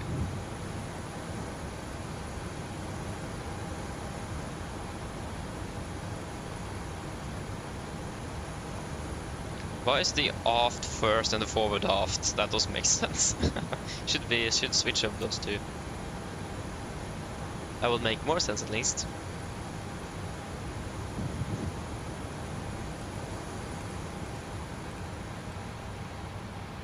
There we go.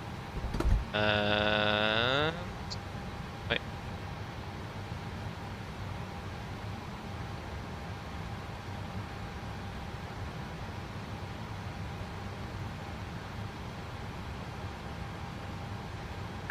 Hello, Captain. We are ready for pushback. Yeah, Roger, thank you very much.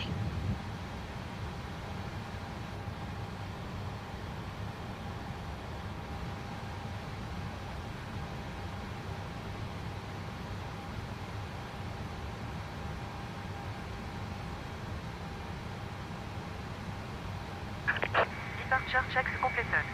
Bypass pas inserted. Roger, thank you. We will press hydraulics. And there we go. Good.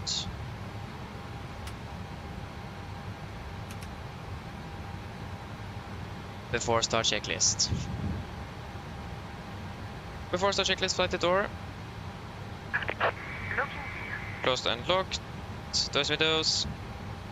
Closed, locked, and condition on. Transponder set. Red lineal trim.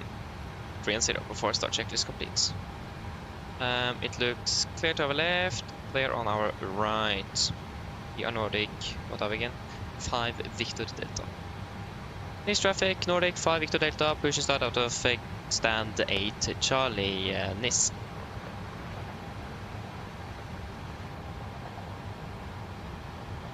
That one is not pushing, I've been standing here for a long time. And it's going to be nose left, tail right. Cockpit clear, push facing south, brake set. Release parking brakes.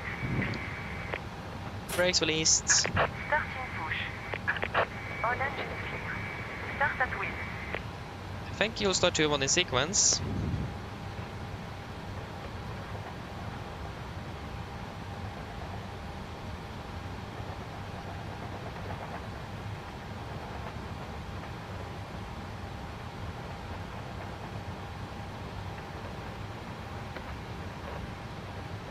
What? Why did the camera go so fast up? Starting number 2.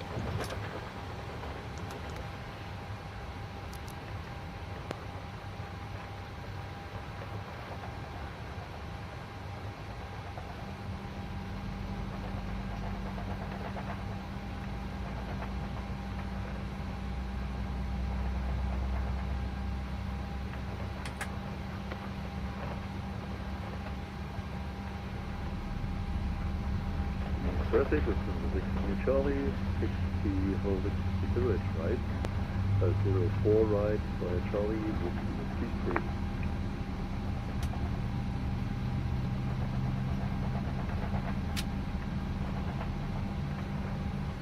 Starting it out. Starting number 1. Please set parking brakes. Park brake set. Waiting your confirmation for a good engine start. Roger, standby.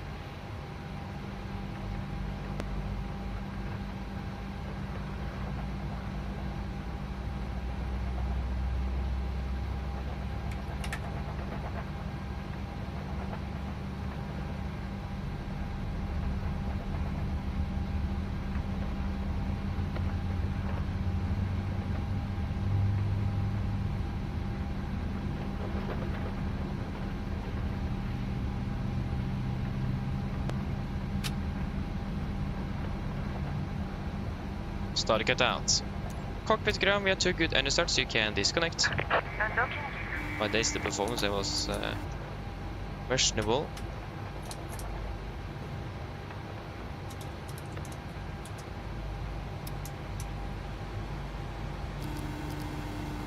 Hello. Hello. Hello. Hi, Captain. Everyone's seated and secured for takeoff. Thank you. No problem.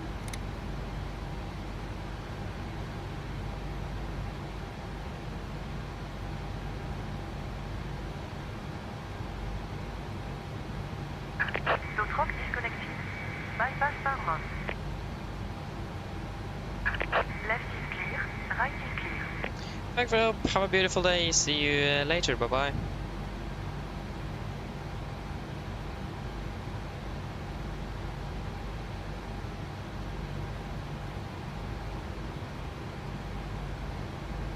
Got the gear pin. Laps 5, slide control check.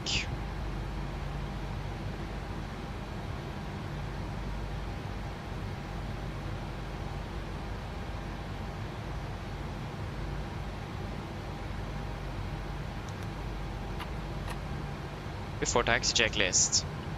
These traffic is 26 Charlie lining up and take off 04 right with a Purell. Before taxi checklist. Generators on, repeat on, anti-ice on, economy press, packs auto, isolate valve auto, engine start switches continuous, recall checked, engine start levers, pilot tent, flight controls check, ground equipment clear, flaps 5 land, 5 green, APU off. Before taxi checklist complete.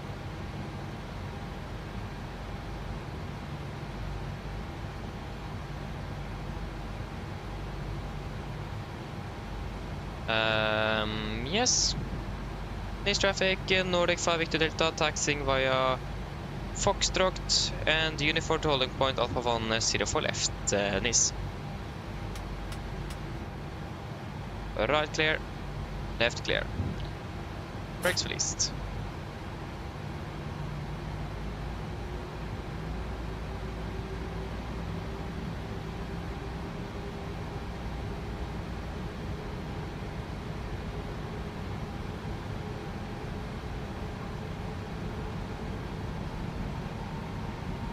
Right clear, left clear, there we go, the Lufthansa.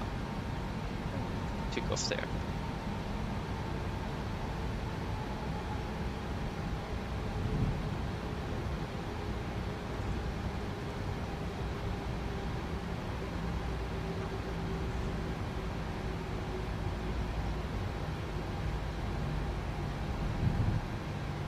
Left clear, right clear.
Right is clear.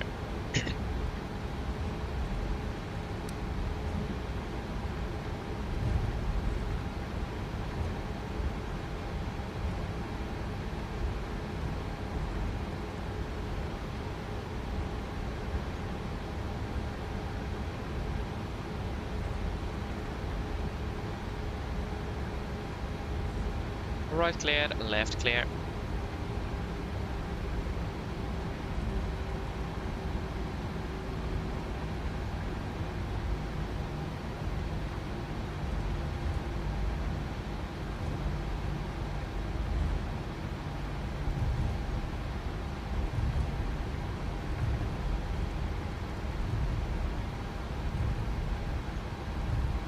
Right cleared, left clear.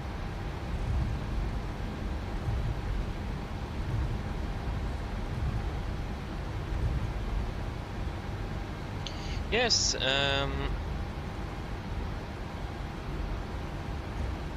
city cab crew before take checklist. Before take checklist. Flaps 5 land, 5 grid, stabilizer trim, 5.5 units, chemical. Before takeoff checklist complete. Are we ready? Right clear, left clear.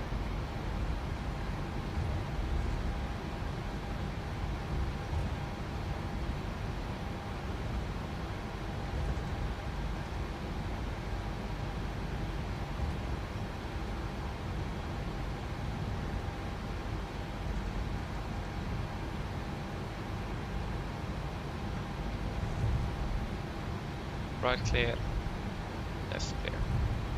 East traffic, Nordic 5 Victor Delta, landing of departing, 0 for left for Alpha 1 NIS.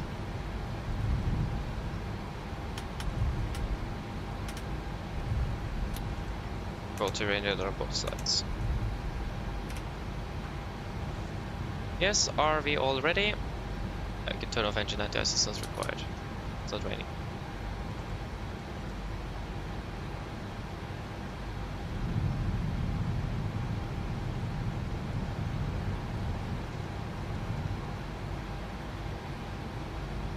Ready.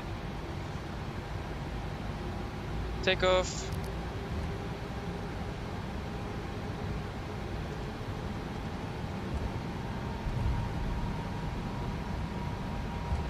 Setting first.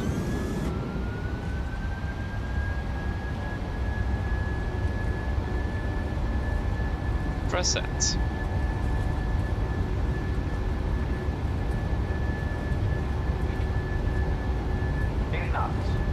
Checked.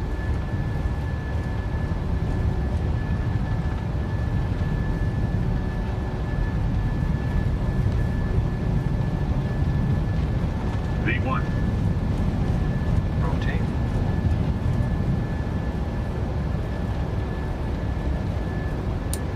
Positive rate of climb. Gear up.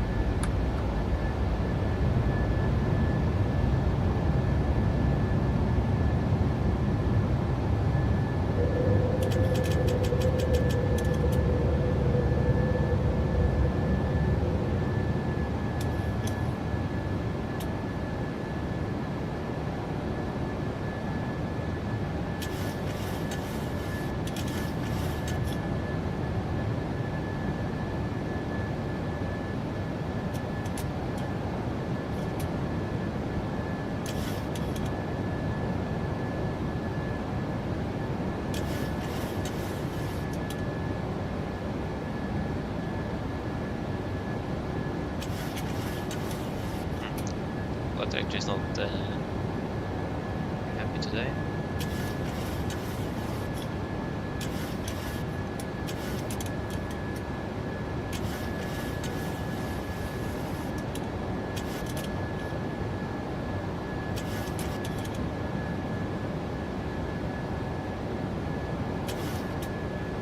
Flaps on, speed checked.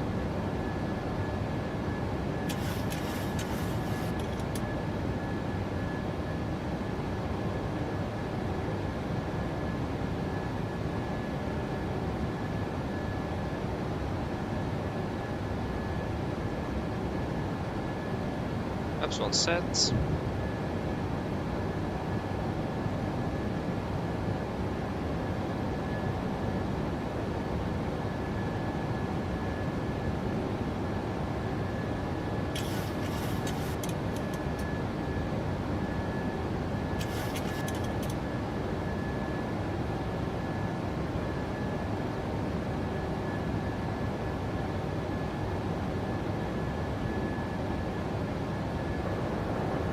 What?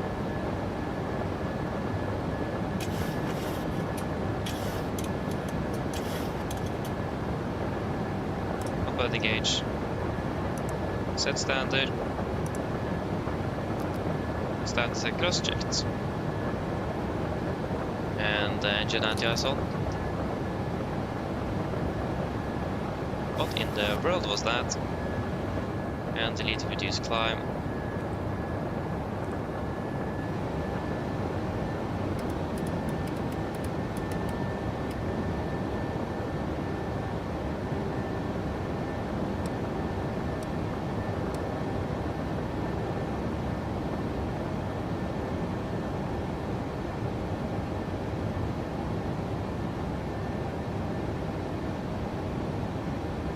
Continue climbing up to flight level 360.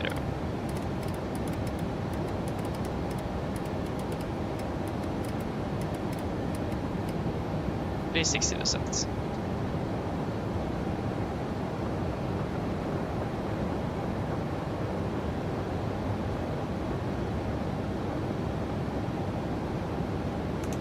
Vad väder det idag?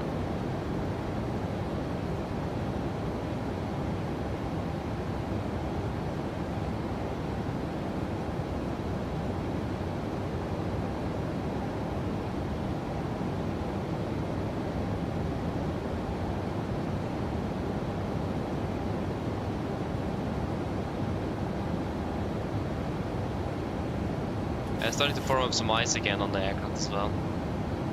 Flaps up, speed checked.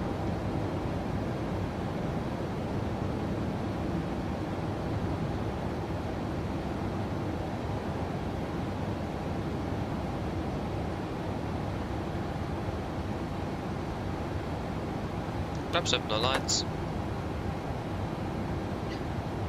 Forgot you again. Cabin needs to stop calling us when we are starting the engines. Okay, after take a checklist. Engine bleeds. On. Packs. Auto. Landing gear. Up and off. Flaps. Up the light altimeters.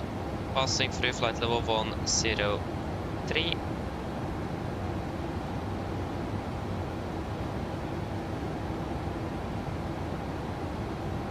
Now. Plus minus 0. After take a checklist complete. Passing flight level 100. And we can increase 3.4. Okay, that is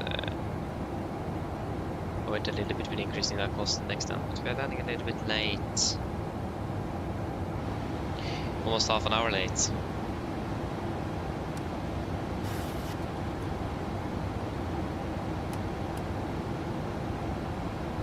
Just let the aircraft climb a little bit first.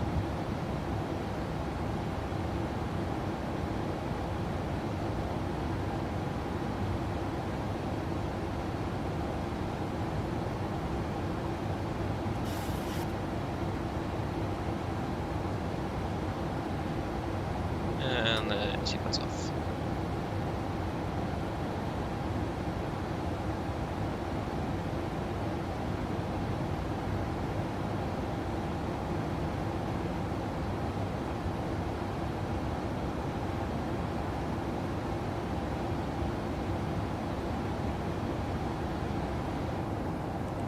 I flooded into Anaki. Anaki confirm. Executes.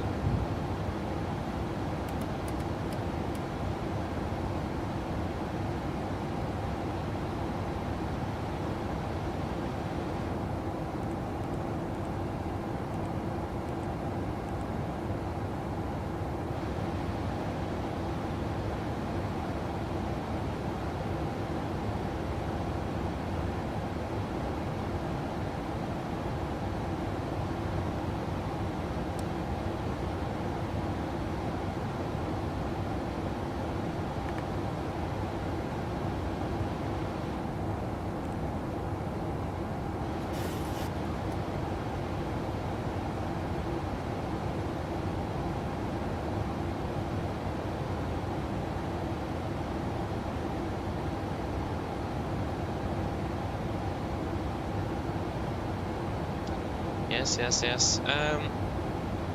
Yeah. So if I don't respond, please just write again. I probably missed a bit, so apologies for that. But nevertheless, let us see here. So Norwegian Aviation, welcome. Hope you're doing well.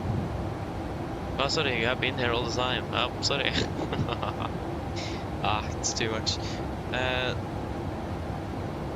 Oh, nice. I'm flying back to Oslo.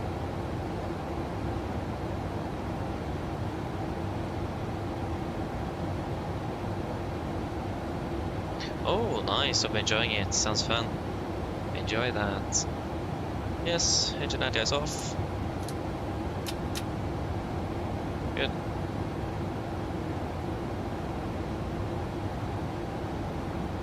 I'm enjoying it. Yeah, prepping for flights now. That's nice. That's rainy. You have 7 minutes to crash a short file. Whew. I know that feeling. I feel with you there. that's the first feeling of the wall. But thankfully though in 2024 only I just had one crash to desktop, so but that's X-Plane as well. That's even stranger. Think about it. I've normally found and seen X-Plane being more stable than the MSFS, so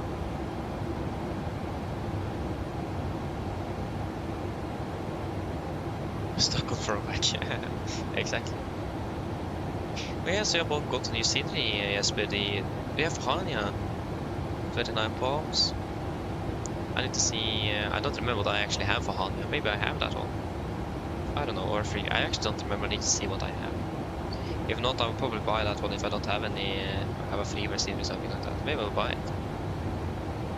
I remember that. You passed. And flat will check 210.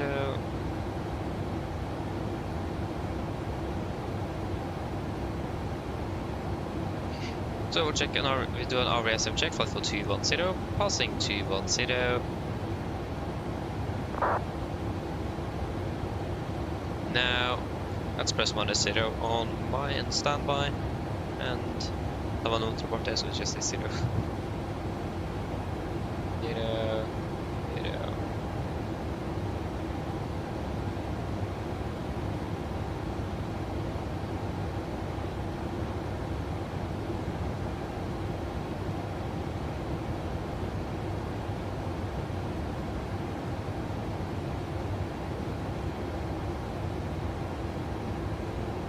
Nice, you landed in Oslo, not bad, not bad.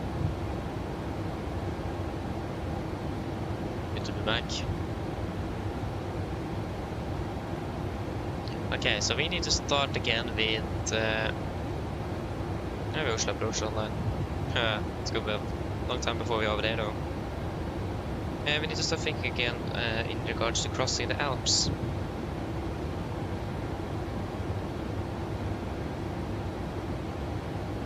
We can find a waypoint that works quite well. Pinos. Let us see if we have Pinos in here then. Pinos.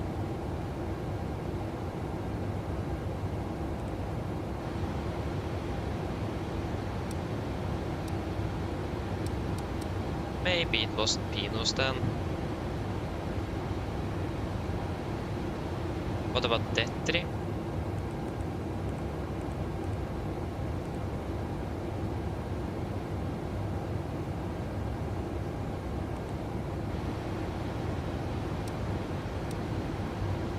There we go. So, Detri, that should be pretty much on the middle of the Alps. So, if you just take the Detri that goes along there, I can just take a straight 090, so straight east. Boom. So then, the plan is, before that one, left turn to fly back. After that one, continue straight ahead. Easy, simple.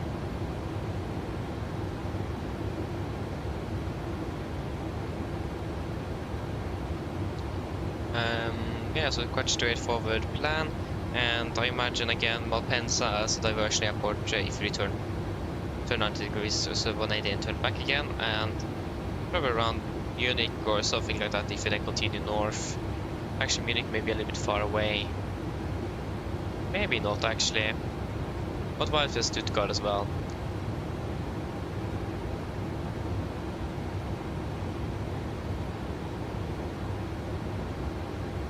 Yes. Yeah, to install all of those. Yeah. So first of all, you need to be if you want all their fleet, the entire fleet, you need to be a member of Virtual Norwegian, and then you just download it, and then you just put the import the folder through the PMDG Operation Center.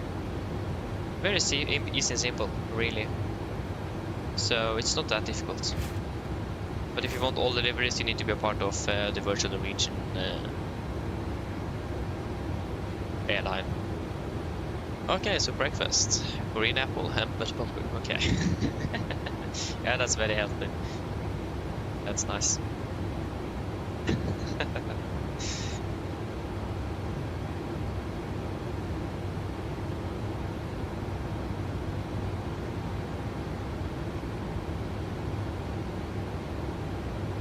Oh yeah, right, they cost 750 kroner, yeah. Yeah. Yeah, yeah. That's a bit of money. Yeah, yeah, yeah. I mean, it could have been worse, could have costed like 2,000 kroner if you think about it. At least, thankfully though,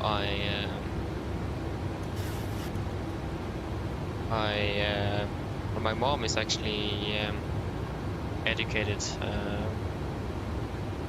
with that, so she cuts my hair all the time. So that's nice. Don't need to pay. So yeah.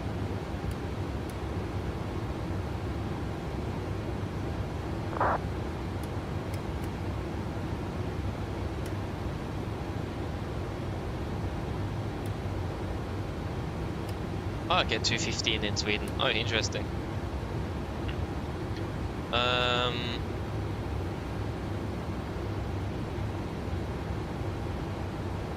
Scarlet, yes.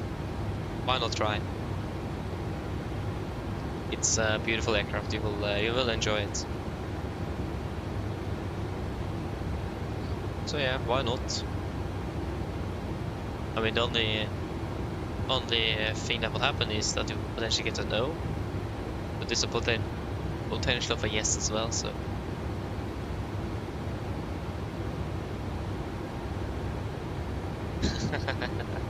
Yeah. I mean, long hair is not bad at all, though. I mean, depends, though.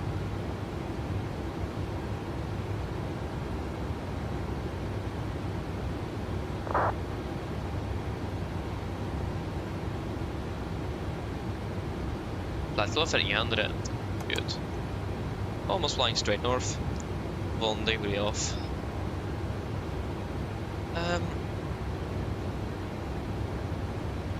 Let me see here. There was one thing I was gonna check and I have forgot what it is.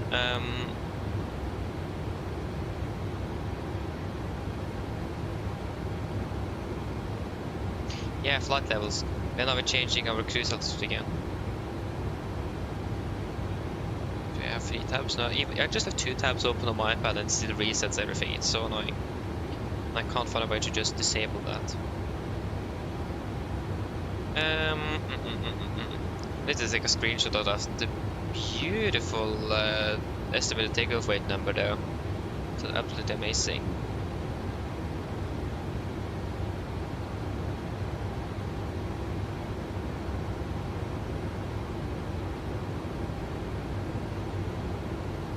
Wait, no, I'm not going to be drawing in there.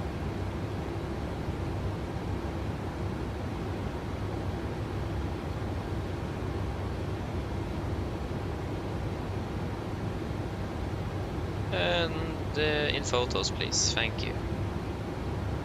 Absolutely fantastic number.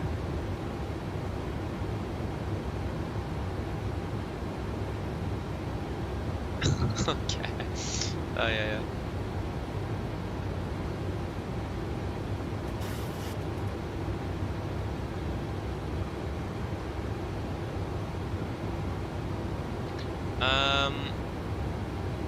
Yeah, are you part of the VAMSIS version of Norwegian? It's like not the version of Norwegian.net, but the other version of Norwegian. And then you need to go into the crew hub, or the Red Nose crew hub or something, and then you will find a Google Drive where you can download it.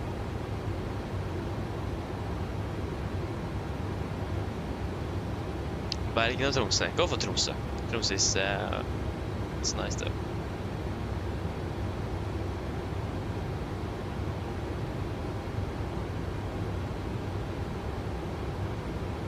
Okay, see you soon. I'll see you later, Terrain. Bye bye. Enjoy. Yeah, so if you just Google virtual Norwegian, let us see here. Virtual Norwegian.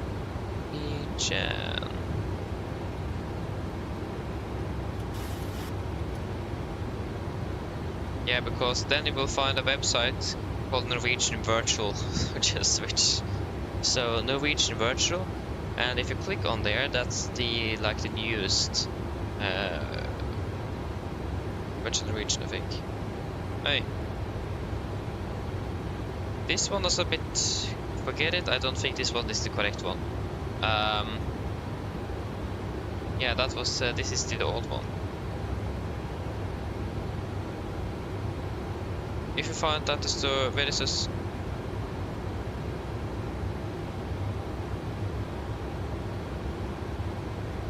Actually, I have a link to it in the description. Just go there.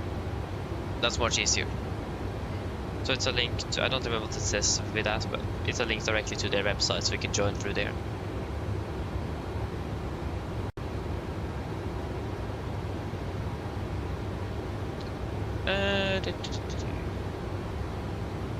Your EFB won't load the flight plan. Yeah, what exactly does it say?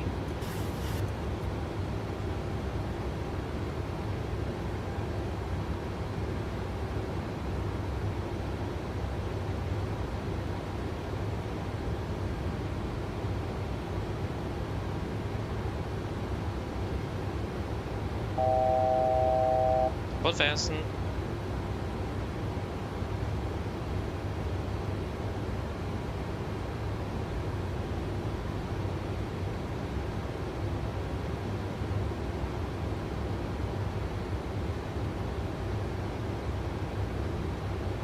Yeah, when I'm leveling off, I'm going to quickly go and get some food because I'm hungry. Very hungry. So I need to eat a little bit. Okay, we can go Costa Dex 40. 40 confirm, execute.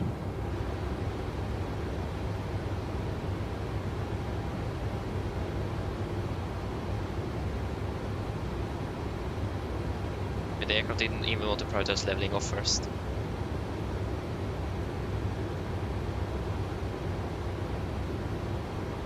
What? What? Okay, I have not seen that warning before. I mean, if you just throw out or close down the app on the website and just load it, try again, maybe that could help. Hey, Tromsø, nice. Enjoy a flight to Tromsø.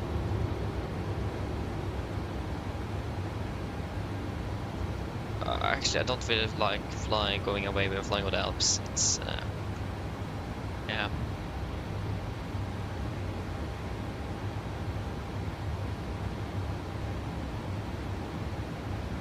Yeah, reset.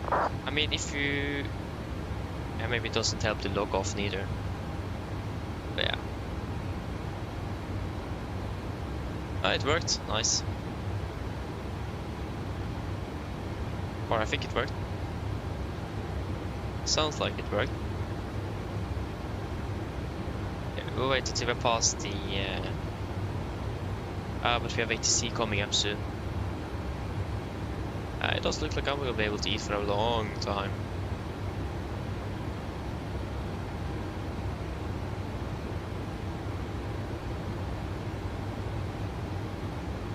Oh yeah. Okay, working now, beautiful. Okay, I will run and get some food, so I will be back in just a few moments.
Okay, I'm back again. And just as I made the waypoint, we want to do a fuel ticket as well. Sierra Romeo November.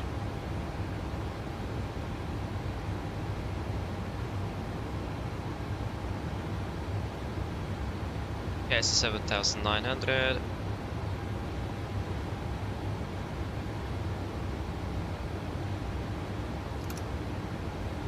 And 2.1.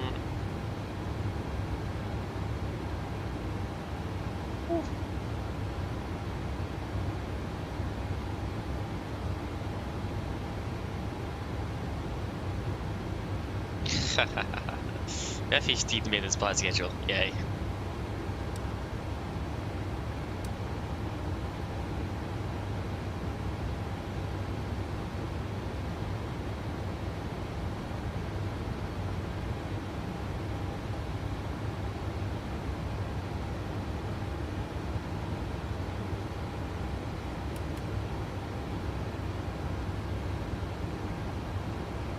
Melvin, hello, welcome. Hope you are doing well. Welcome. Good afternoon, it is.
Supposed to go to field.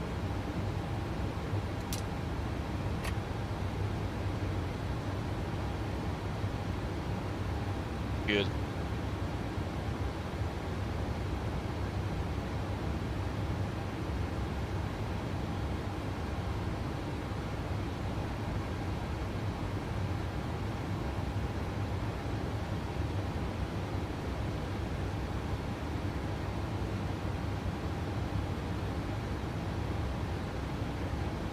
Hey, that's nice though, Melvin.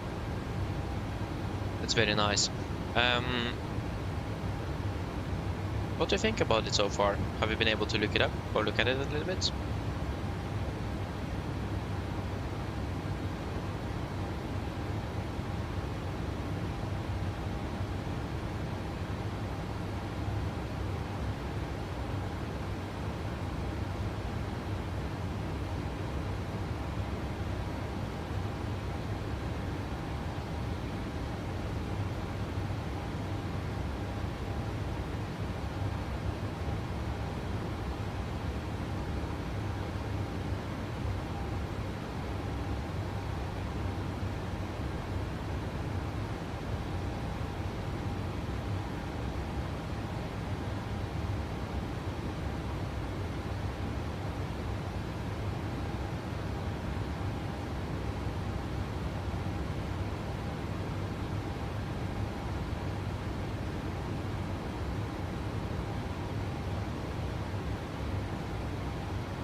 Okay, that's nice though. So flying your first flight already to Tromsø. Enjoy your flight. Enjoy it.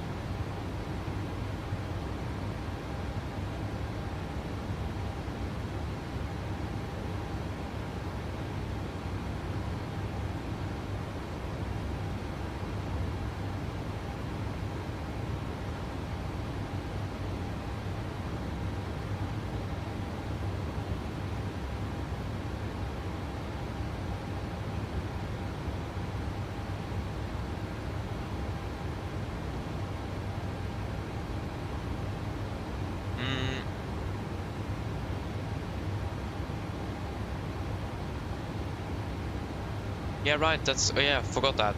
You need to join the Discord server and you will find the link through there, actually. Forgot that. Before you could actually find it through that, but you actually need to go through the Discord server and find it there. For some reason.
Sorry.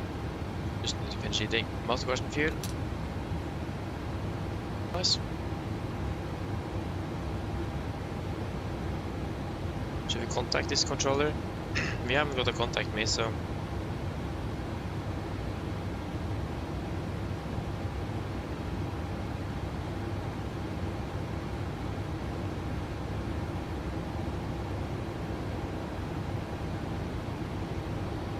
This is Swiss radar.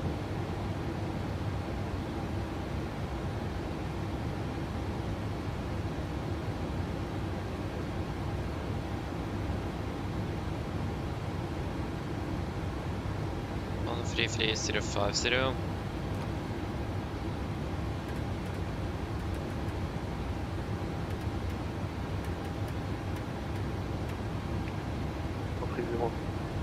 Delta India Mike Echo India Swiss radar hello identified, climb flight level 430.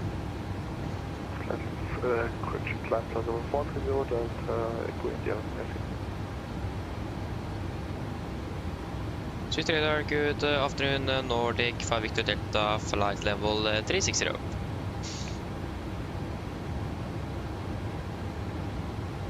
He didn't say the score. Nordic traffic calling, please report your position. Nordic 5 Victor Delta, we are currently inbound Lukta, currently about 90 miles out. Nordic 5 Victor Delta, thank you, squawk 6763. Squawk 6763, Nordic 5 Victor Delta.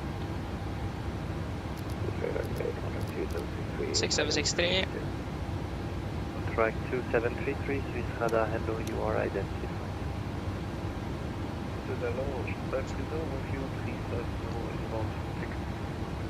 I call you back, break. Director Papa Charlie Charlie, contact Milano 126.750, bye bye. Swiss radar, hello, good evening, you're 76 my kilo, we are flying 240, direct inbound Nator. Good evening. Okay, two stations, first Ocean 530. Swiss radar, hello, you are identified at flight level 350. So it's actually all the way up to Oslo now. Your wing 76 my kilo, Swiss radar, hello, identified, climb flight Unless level Sweden 370. gives us over to Unicom, because flight's not done with approaches online, so... Let us just request that 80s and see what we could expect. 80s. Olympic 274, Swiss radar, hello, runway 14, cleared Calib 3 Golf arrival, descent flight level 150.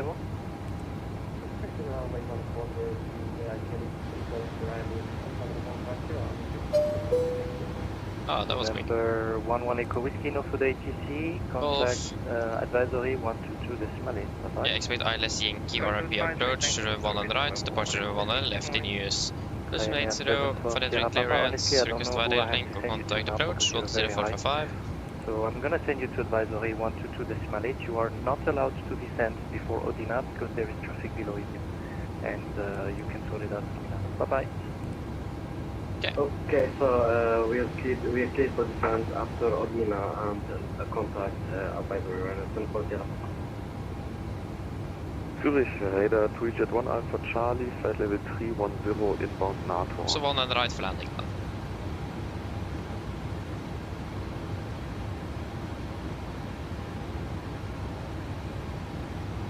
As always, that approach control is most likely not on when we are landing. You're climbing 120. We are 14 Station. over. 2 station. In Nador, I guess it was 2Jet1 Alpha Charlie, Swiss radar, hello, you are identified, flight level 310. Landing 1 on the And right, second stand 68. one, Approach the same time we depart from what? It's 169, you're climbing This aircraft found to FedEx Amsterdam. 169, Swiss radar, hello, identified, climb flight level 240. I'm not sure if I'm looking forward to fly to Amsterdam or not in the coming week. It's Monday in 2 weeks, so Reeling 6244, Swiss radar, hello, Actually, runway Monday in 1 week. cleared, Dopil 2 Golf arrival. Hold, people. Clear to 14, Dopil to Golf arrival at hold people, Reeling 6244, correct. Squawk 1000, descent flight level 250. Squawk 1000 and descent level 250, No station, no station. Stand by. I need to coordinate.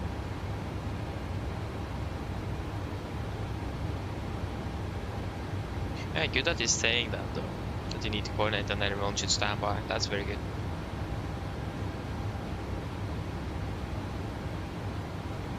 It's not that often that we hear that on yeah.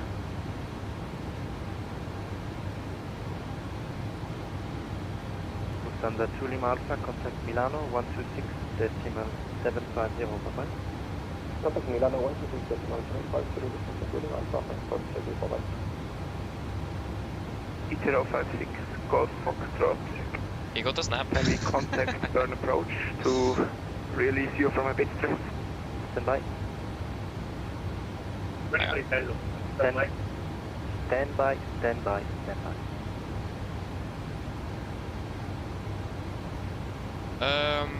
Tahoe 56 Golf Foxtrot. Contact South radar 128 decimal 050. Bye-bye. Liftoff was 128.050. Thank you for the great service and have a nice day. Traction 223, contact Swiss radar 1, correction, contact Milano 126 decimal 750. pushback was at 10:51:51. Olympic 274, squawk 6772. 6772. Yeah, so we got a wind flood report. 244, squawk 1000. Let us see here then. So 35, 45. Station 2, station the first one. 16 minutes to stand. Hello, identified, flight level 36. 45 is 10 Second, minutes. traffic, I did not hear you. You will call me 15, back later. 16. But first, break, KLM 54 Echo. No for the ATC, advisory 122 this morning. Bye-bye. It was weather.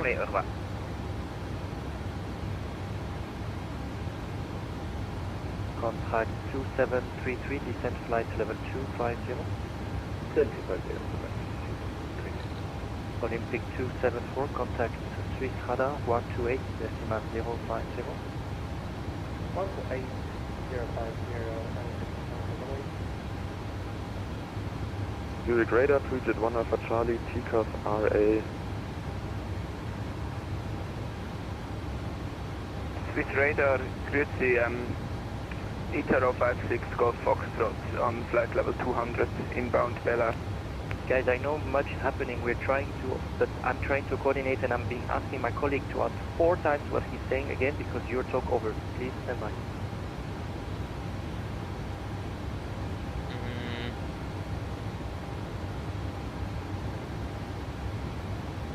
Yeah, so the delay was due to weather because we need to go around due to the weather being worse than expected. So destination station. There you go. Okay, first I will solve the issue. Eurowing 76 Mike Kilo, stop climb now. Stop climb, Eurowing 76 Mike Kilo.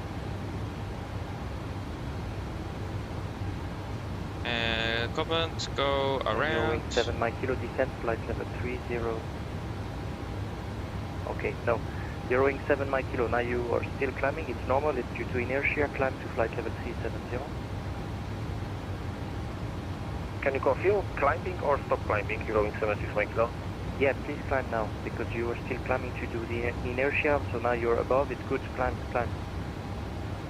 Okay, climb 370, 76 Mike Kilo. Go around so we to get 1 Alpha Charlie, sorry for the CCAS, you can descend to flight level 310, now it should be clear. Very sorry for that, but suddenly pilot came from all directions, I lost the picture. Around you to Boris, weather down. Yeah, no worries. Descending flight level 310, thank you. Tweeted 1 Alpha Charlie. Information to all pilots, now the situation is resolved. We have taken another controller to split the sector in 2. Hey, that's good, because this guy, I feel bad for this guy. So, take 5 Victor Delta, no for the ATC, advisory 122 Delta, bye-bye. Now, the 5 Victor Delta, no for the ATC, advisory 122 decimal 8, bye-bye. Advisory Nordic 5 Victor Delta, bye-bye. Contract 2733. Okay, good. So first of all, waiting now for the plane to land. Nice. When briefing completes, that's nice, yes, bad, not bad. Tom say hello, welcome, hope doing well. Long time no see indeed.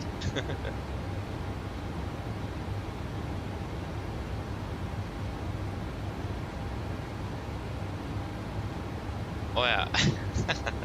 You forgot that? Oh, then it makes sense. Ay. That's annoying though.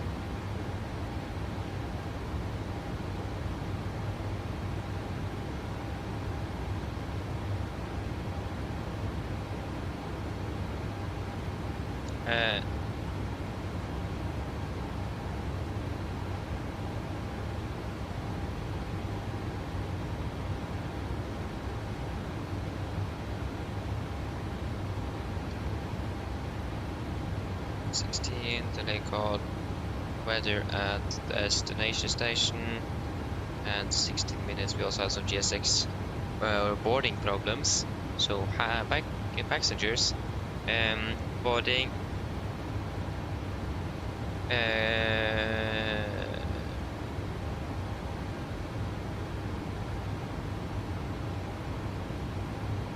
Boarding disruptances. Yeah.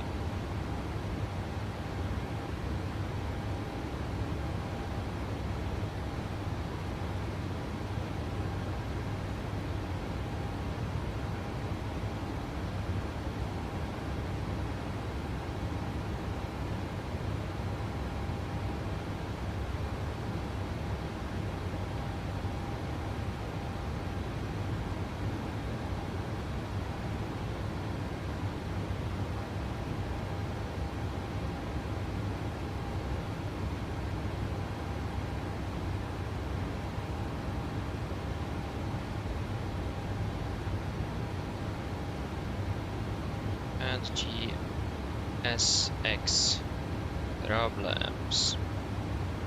So we've got a go around due to worse weather than expected and a delayed boarding due to handling and GSX problems. 16 delayed there, and we will go with MISC and GSX issues. Then we can send a report. Failed to send a report.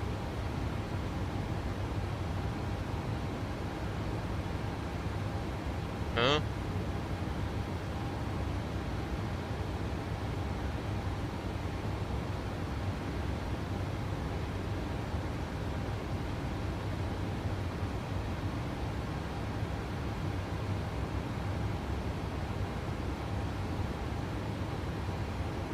Oh yeah!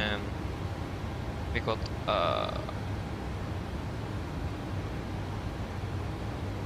when were we at the gate?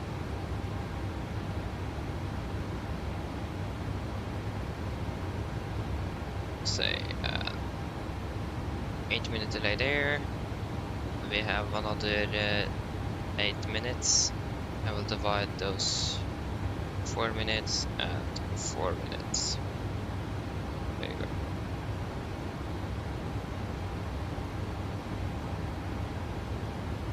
Now we have solved that out.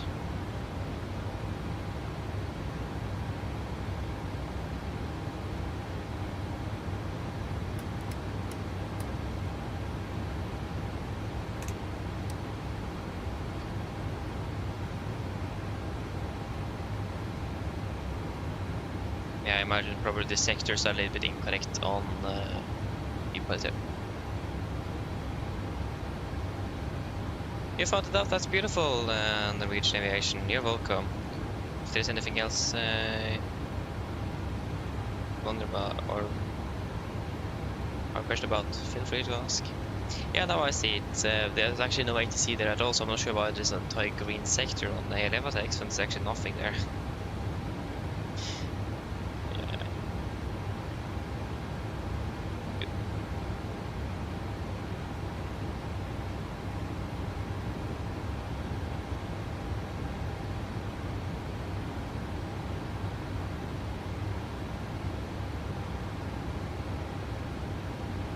Oh, I got GSX. Hey, nice. What do you think about it?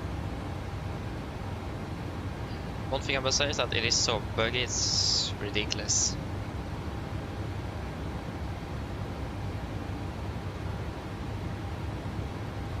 Like, that cold engine is so unstable, it is really annoying.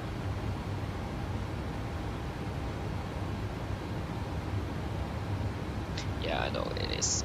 GSX could have been much better. So, I mean, if you could get a competitor on the market that would be better than GSX, hopefully they will actually take their figure out and do something. Norwegian Aviation, that's a very good question. It does really depend. Sometimes, and for the most part, it works quite good, but it runs on an external application, and that external application is very unstable. So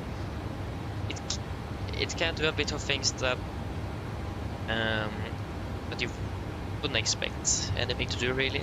So it is for the most part good, but sometimes it is not as good.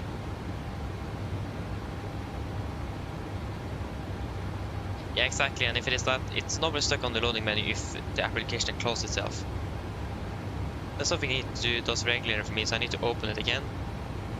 And I recommend to always open it in administrator mode. So that's something I recommend at least.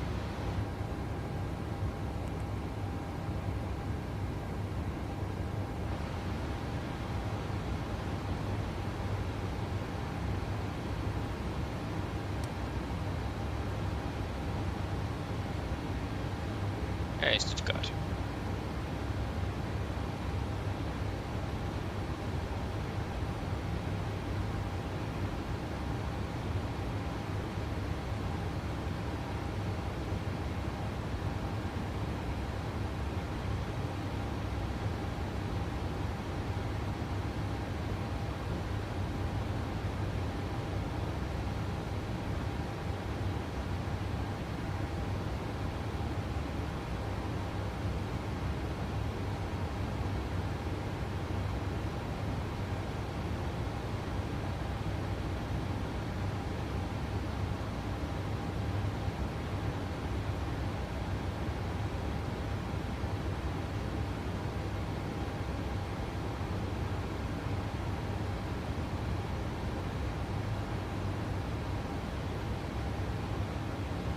Now you don't work, so that's nice.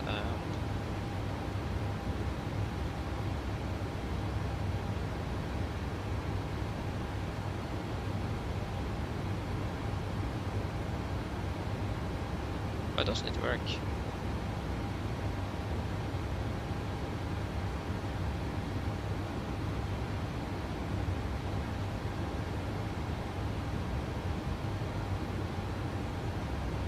Oh, it works. Good, good, good. So I would just wait to see what we actually use in Oslo. It is, I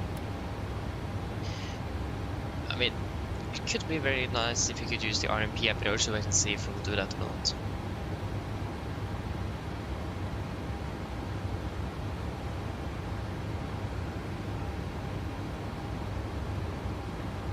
Yeah, well, that's good old Tom, so that you at least have the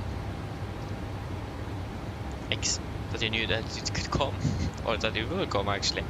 It's not that if, it is more like a when. It does happen all the time. It's quite annoying actually. And the other welcome, hope you are doing well. Welcome. Oh, you're heading towards Alicante. Nice, enjoy it. Even better. There's something to do under it. Nice.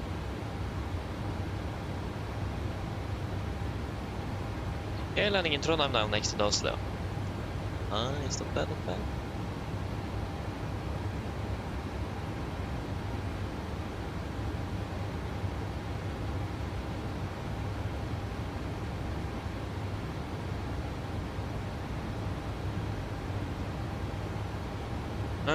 Tomsa, I don't know, wait to see what will happen. I mean, Norwegian has set up 120 extra flights this next weeks because of SES. So I mean, SES is almost pretty much giving Norwegian more money. So I have no clue why SES is even cancelling flights. In regards to Norwegian, even expands the route network just because they're cancelling, and the oil price is still fairly high. So it must be a good reason why they have done it. Like, if it is actually cheaper to refund their flights and book to on all the airlines than actually flying them, that's quite interesting. So I imagine probably the load factor on those flights was supposedly very low. I mean, Norwegian operates a higher load factor than SAS, so yeah, but that just says something. And they even added an extra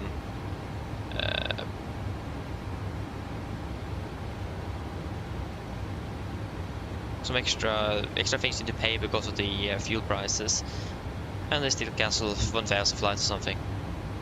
I mean, Norwegian is bumping up on 20 flights, but that is nowhere near what STS have done.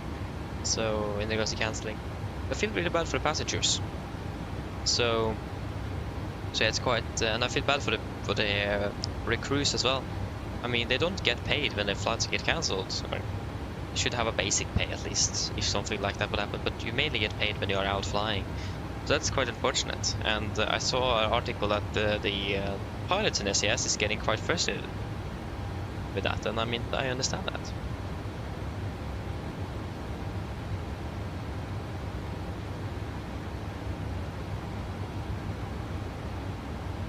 Yeah, they might, and the only reason for that is because of those fuel prices.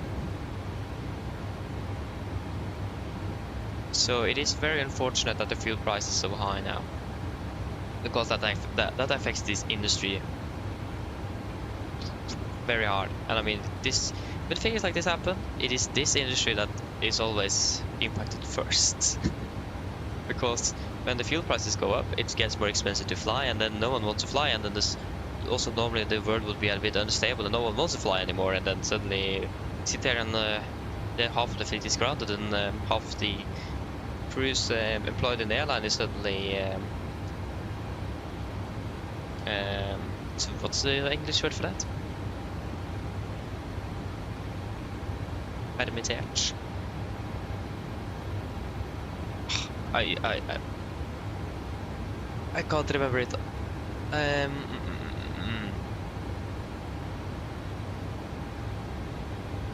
don't remember, but at least you will not be working. You're still employed, but you don't get paid really. But yeah, like that.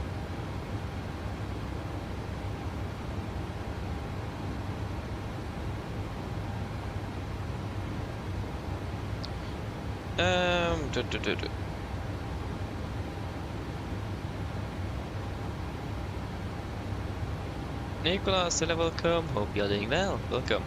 I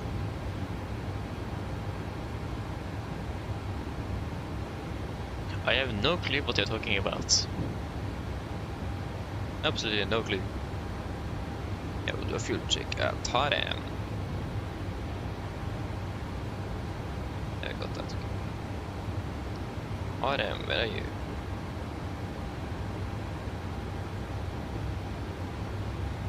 There is Addons.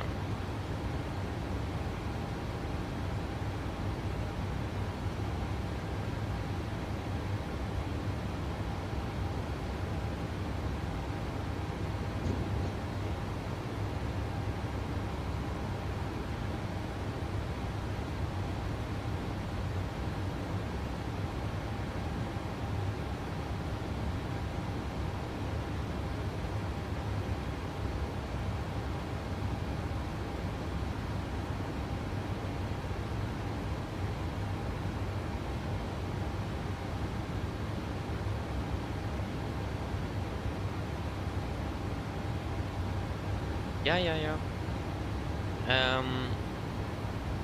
I'm not sure where Norwegian actually have put up those extra flights. I just saw that they put up 120 extra flights to cover some of the cancellations, but I have no clue where they're actually flying from where or to where. So yeah, I imagine standby crews are probably very happy now. I mean, we actually are on standby on Tuesday, so we may actually be called up. Forgot that. Oh, yeah, we'll wait and see. Haven't got a call yet, but that Tuesday may be a bit different than you might expect.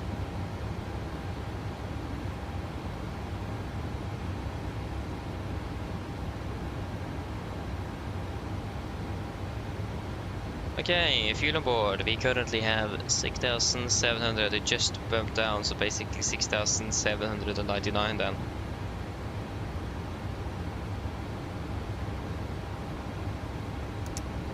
And we have burned, oh no, my days, what is this? 3.2, 3.4.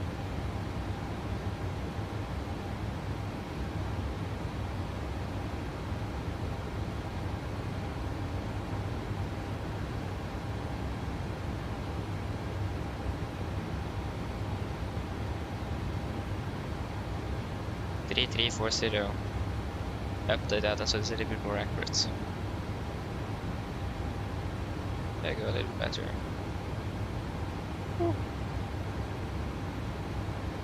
We're pretty much bang on the what we should expect in the fuel burn, and we're saving a little bit of fuel as well. We're pretty much saved 259 kilos, so not bad.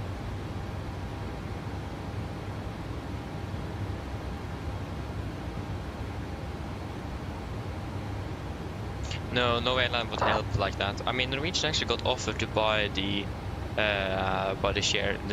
Norwegian government's shares in SAS a few years ago, or quite a few years ago actually, many years ago, and they declined. And you see that it was a good idea for them to not buy those shares in the company. So Norwegian was almost actually buying up SAS, or parts of it at least. So that was a very bad idea, so they didn't do that, and I think they're probably happy that they didn't. Otherwise Norwegian would probably most likely not have existed at all. Yeah.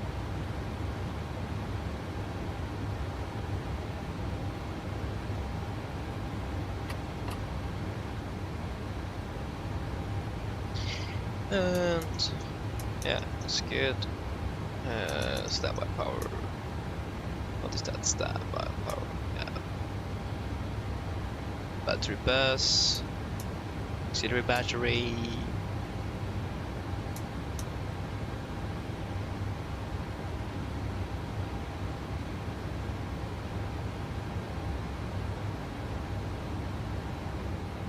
Yeah, that's looking good. So everything looks good at least. So not bad.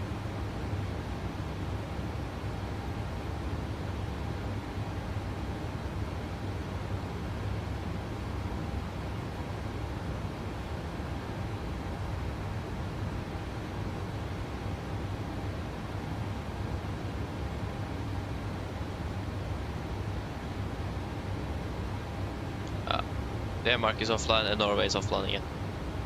I mean, that was quite expected, so.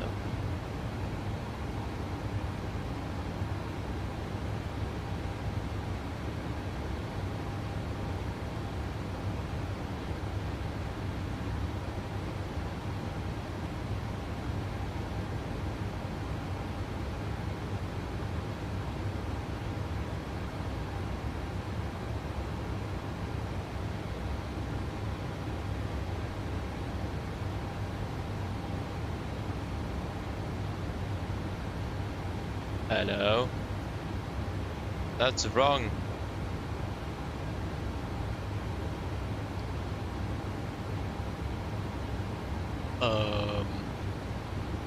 Maybe I know why it's not working as it should.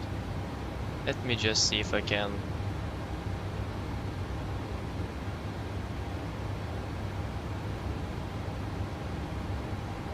Oh yeah, that could probably be the reason. Let me just see here. Sound settings. Probably system, sound, and I think the default microphone is set to the wrong headset. That could be probably the reason why it's not working. Set to my bowing yoke. So now hopefully the voice should work a little bit better. I mean, that explains everything. Yeah, actually that explains a lot. Yeah, nice though, that I found that out.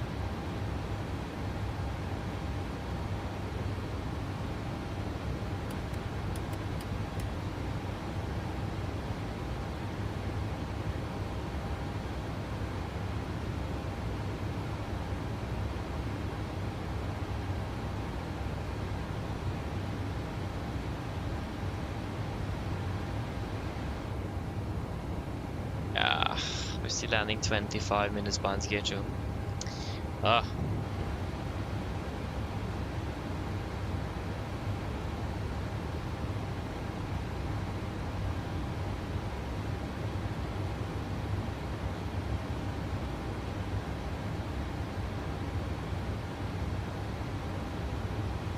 Did that RMI just pick up something? It looked like it. Yeah, it did. What in the bird did that one pick up?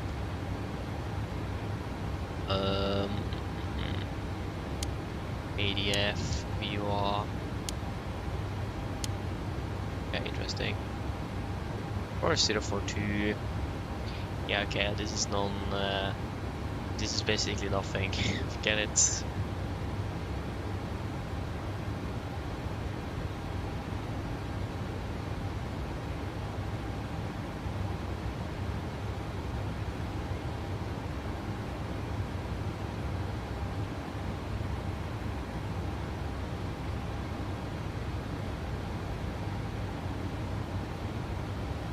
We're not flying on Wednesday, no we are not.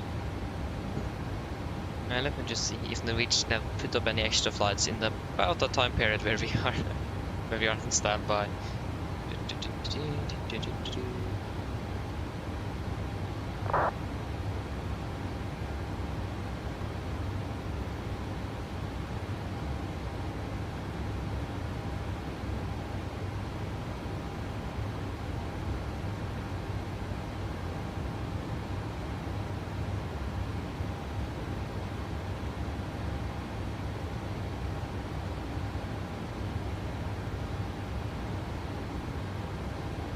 I think it is actually more in the Easter.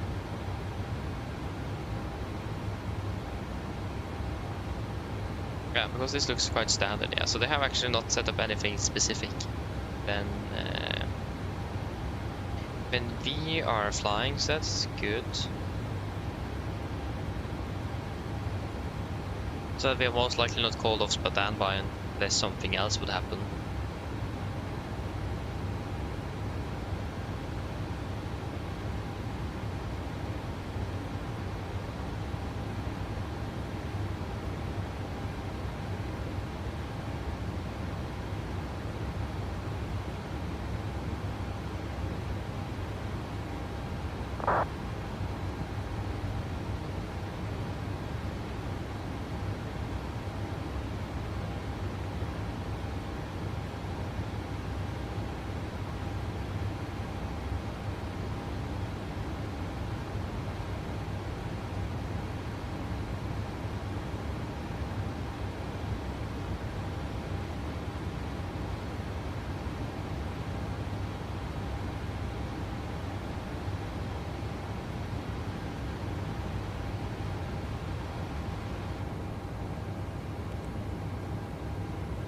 Yeah, 13:12. The clock is 12:06.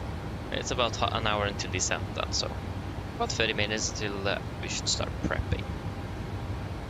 And again, we need to see if we can do the RMP AR approach, the Echo.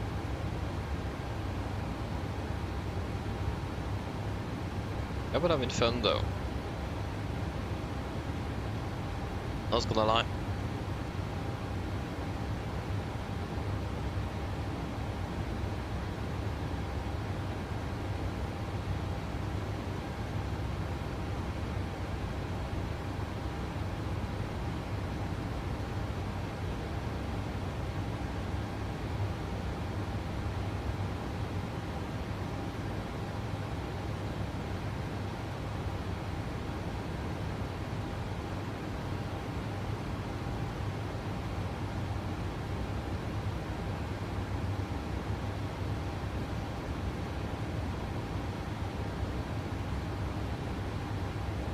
Ah, okay, so it's layoff.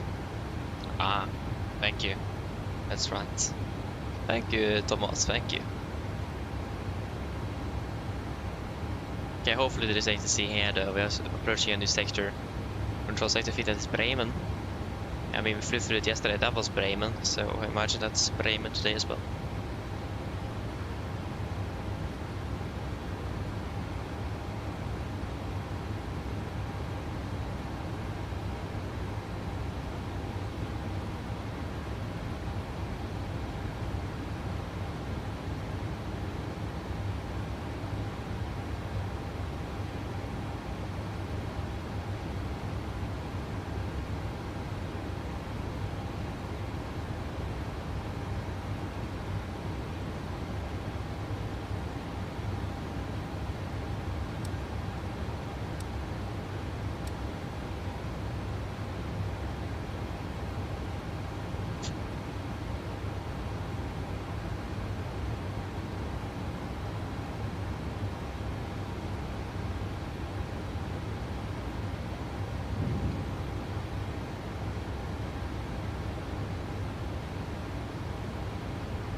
So again, we're approaching Bremen, unless Elevatex is lying to me again. Could be a possibility. Oh no, it is not lying. It's actually Bremen. What is the frequency for Bremen? Bremen radar, even on CPTLC. We'll see that then.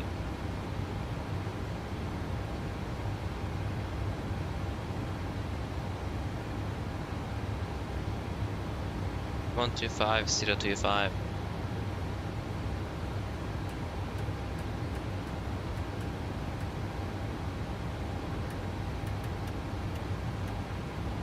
One 25025.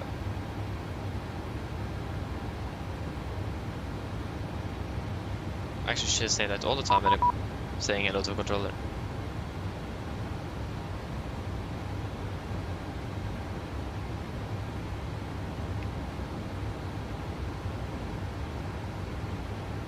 Radar, good afternoon, Nordic 5 Victor Delta flight level 360 CPTLC. Traffic radar for Manor,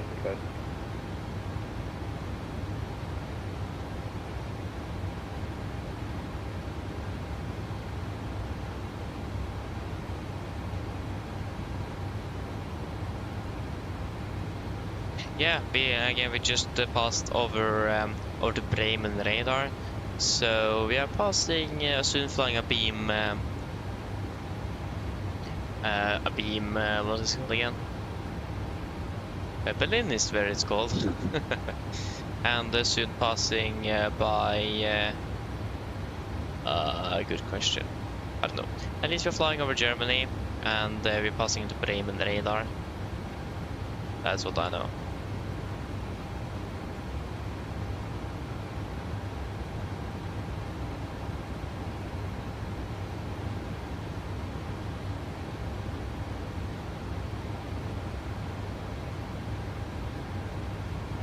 Savannah 81, protect Bremen 126, decimal 325, ciao.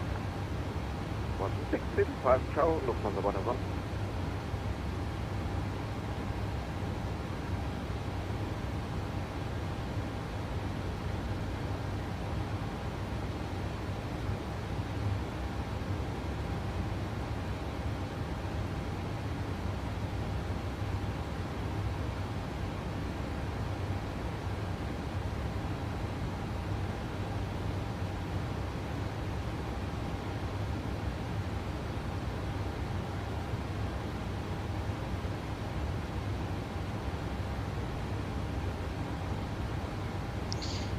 Yeah, let us actually check that. How to... So, zwischen Alpine 401, template level 310 direkt Zodro. Level 310 direkt Zodro, Alpine 401, danke.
Easy 9 to Echo Foxtrot, protect Bremen 126, decimal 325, right?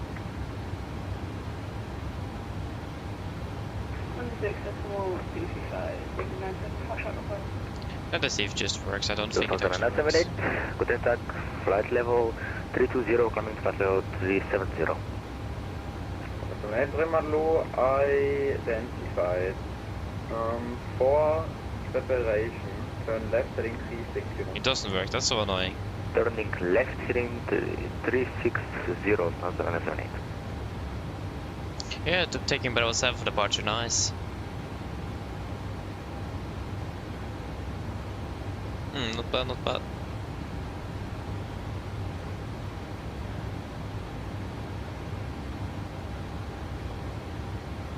Ah, exactly. 1.5 hour delay because of an event. Whew. That one is, yeah, that's something you don't want to say it that way. Oy, oy, oy.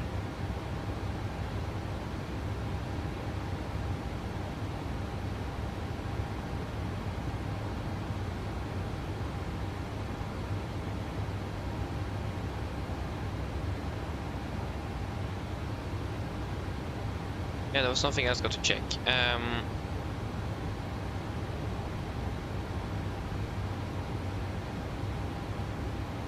What was it again? It is, yeah, the acceleration altitude. Just want to see here.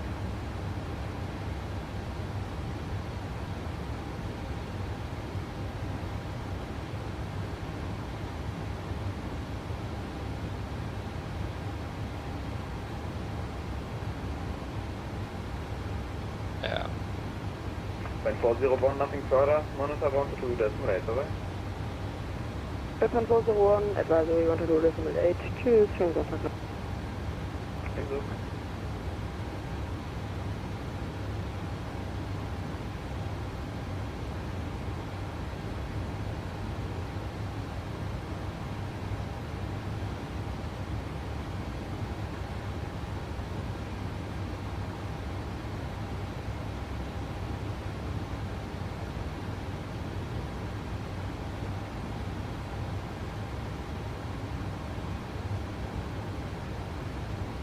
Yeah, okay, then it wasn't anything special then.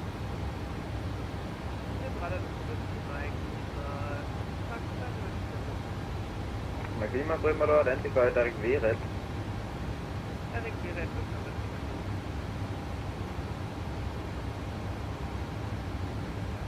Yeah, I see. Yeah. Yeah. Again, that's a part of it, isn't it? Oh yeah.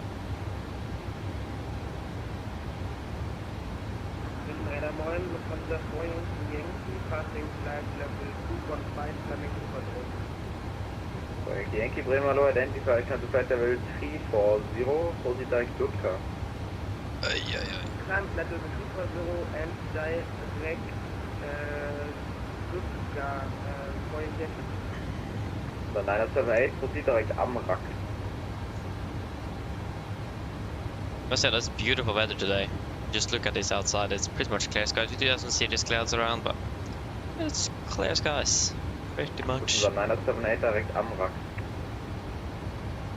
Direct Amrak, Lufthansa 978. Oh yeah.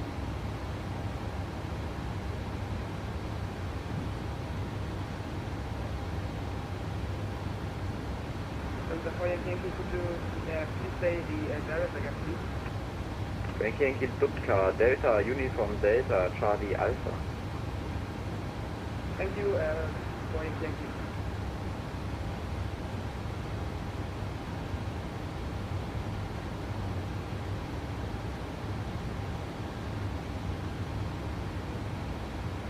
Sea loafing in Oslo? No. I mean, then, as long as traffic permits, we can pretty much do a shortcut.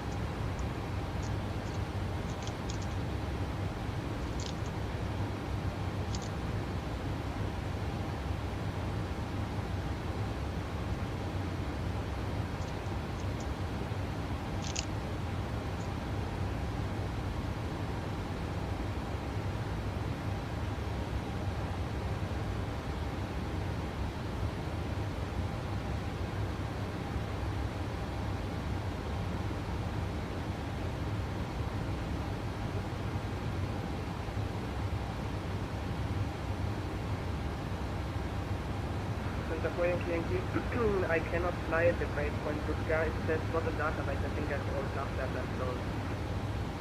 At any airport, der was burner point. Yep.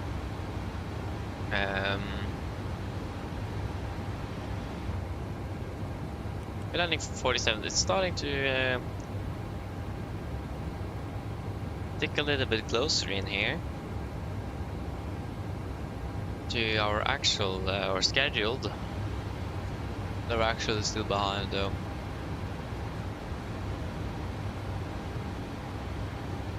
Quite annoying. Prima Klima direct Delta Whiskey 455.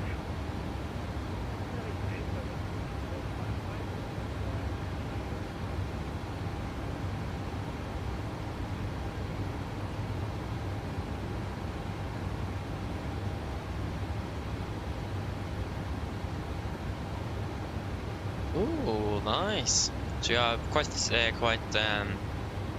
familiar with Doha then. That's very cool though. That's very cool. Good to see that you're enjoying it. Not bad. The 409 addition to flight level 260. And the other part of Oslo Skydive, nice. Happy flying. I have a good flight. The 409 contact Amsterdam 125 750, bye bye. 125 750, Lufthansa Kotten and schönen Sonntag. Ebenso.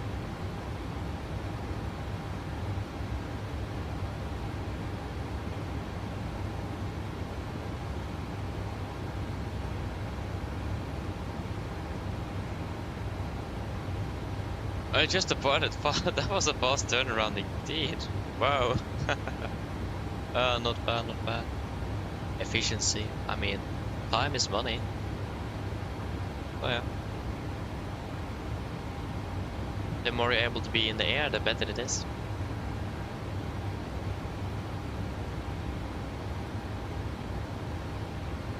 Wings to Hotel, nothing further. Monitor 122, decimal 8, draft. Wings to Hotel, 128, shows 122. No.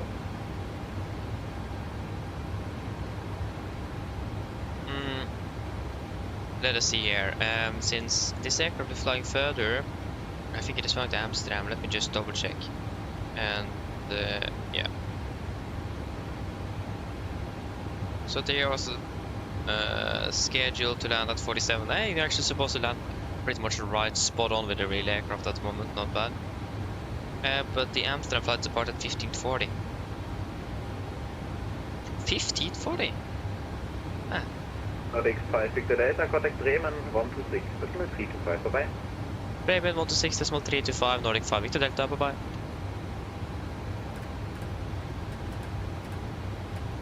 Three, 2, 5.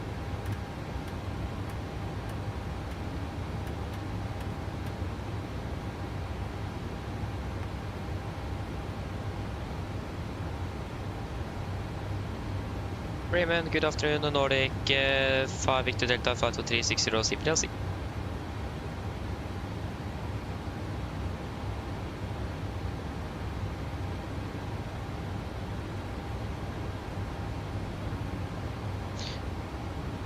Was a bit silent. I don't like that.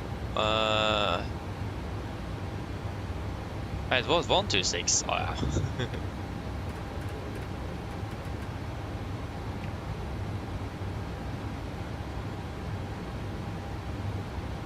Bremen, good afternoon, Nordic 5 Victor Delta, flight level 360 IFLY.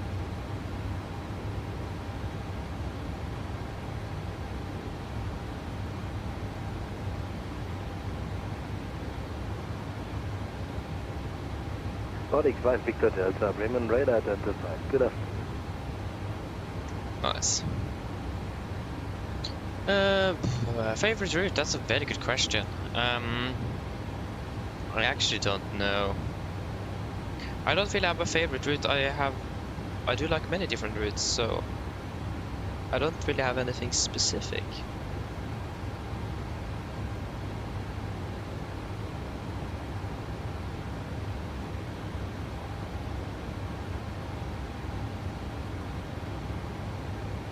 Easy 4 to Romeo Papa, contact Bremen radar on 120.54 now. Norwegian, yes, I do have the new FSLTL. What do you think about it? I actually have not flown there yet. I bought it because we were going to be flying there, and then suddenly we got a change in there, so we actually did not fly there. Nevertheless, they switched our routes, so I have not flown there yet. So yeah.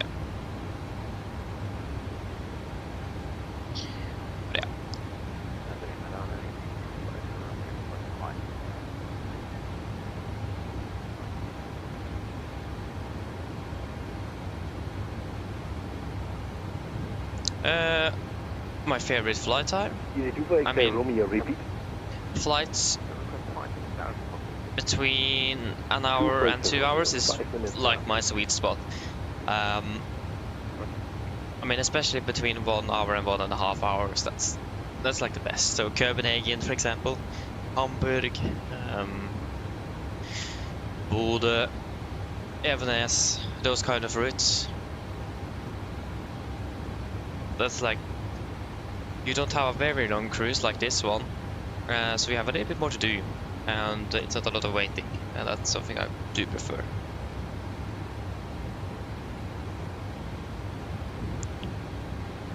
So yeah, but it does depend on it. It could vary a bit from day to day as well. If you have a lot to talk about, for example, a long night flight is really good.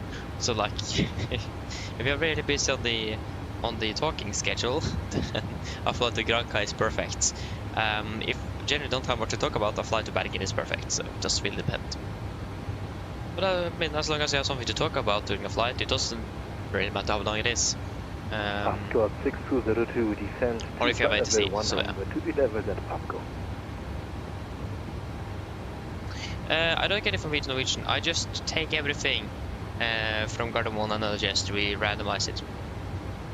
I put all the flights into randomizer and navigator list, and then I will start from the top, and if that works, we'll take that. If that doesn't work, I go to the next one. So, yeah. That's what I do.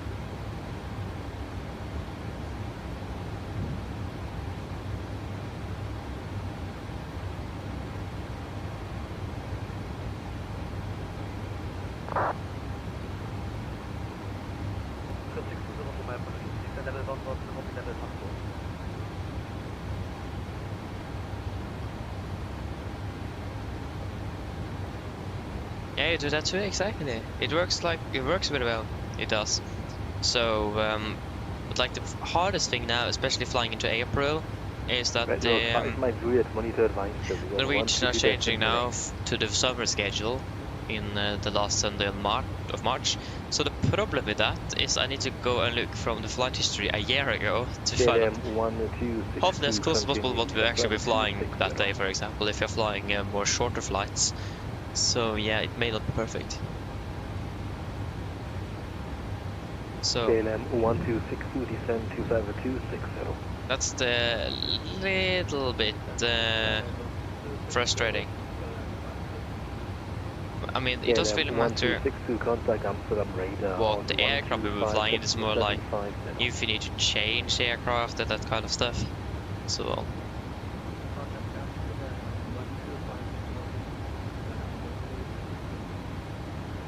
Wings 25 mana to contact Amsterdam radar on 125.75.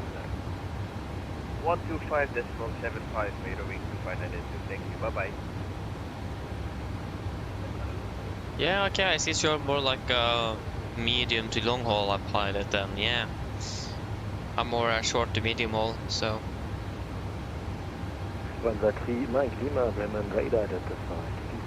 So yeah, but that's nice though. I mean, as long as you enjoy it, that's the most important thing. I do enjoy those more shorter flights. I do like more, and I mean, also shorter flights generally is very good in training, especially if you're learning new SOPs and all the procedures. Generally, that's very nice to do those then. But yeah, I see what you mean though. But yeah, nice. Again, I'm still more a short to medium pilot.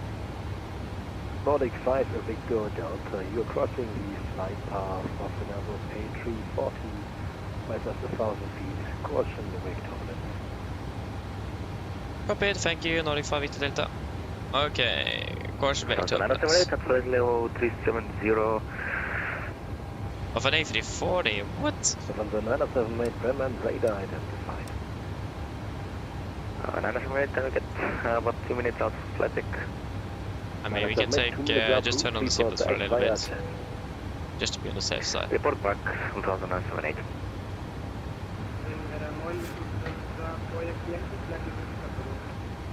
November 4 Yankee Bremen radar identified, point descent to level 200.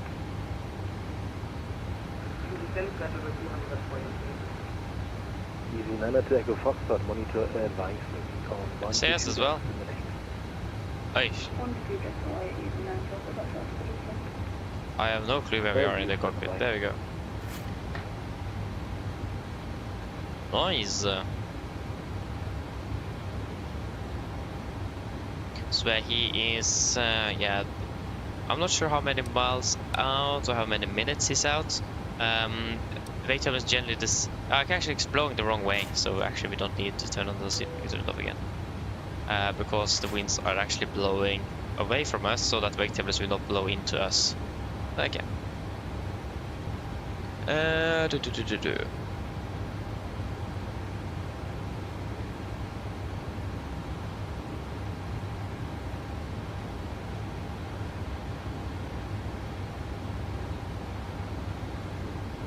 Lufthansa 3 Mike Lima, continue descent to altitude 3000 feet.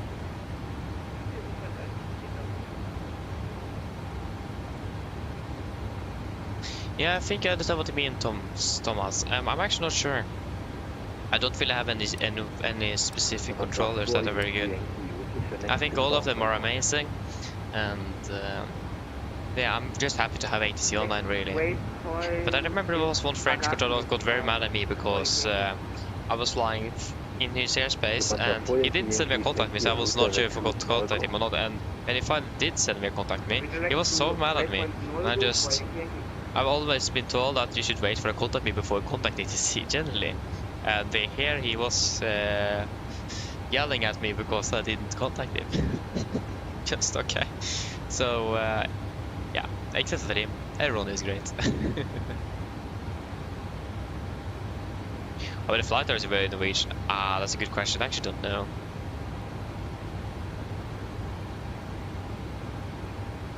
Yeah. Ryanair 6202, are you ready to cancel IFL? Oh, you're landing 18:15 Norwegian time. I see. Sorry, Ascot. Ascot 6202. Hey, we got Polaris online. Westwest Charlie on not present, heading time is 1233 Zulu. IFL is cancelled. IFL cancelled time 1233, not present heading to below Charlie, I got a runway change. 6202 Squawk VFR, frequency changes approved, ciao.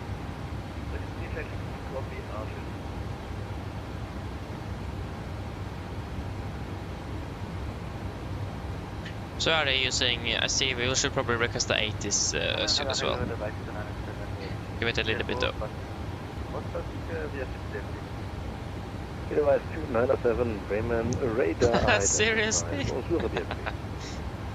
Hey, I mean he's probably stationed at the FS weekend now though. Doesn't they normally control live from that event and so on? Lufthansa 4 Yankee Yankee, descent to flight level 110 to be level at Neugo. Nice. back in the flight, danke. Sehr gerne, welcome back. Lufthansa 3 Mike Lima, reduce speed 1709. Can you please stop resetting yourself? Just a good question, HSK. I actually think that we generally haven't had anything significant. We had a problem with the... actually twice as well. This is both for the IFLY, where the auto failure presentation system have failed on us. So we had not like been in a mayday situation, but we have been in one pan.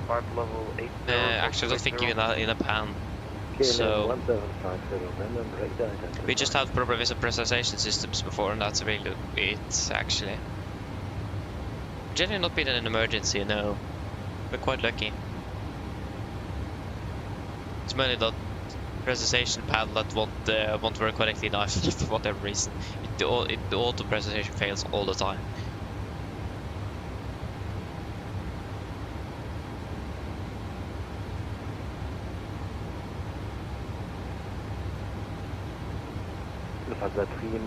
Yeah, Norwegian, that sounds right. Norwegian is adding up 120 extra flights because SCS is cancelling so many, so that is probably one of them. Yeah, that must be it. You are right, Tomsa.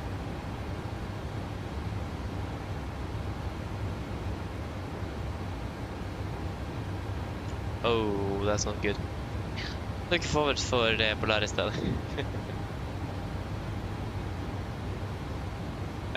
Oh, this was a good question, HSK. I actually don't really know. I don't have a number on that. I think I may be able to see how much I flew last year.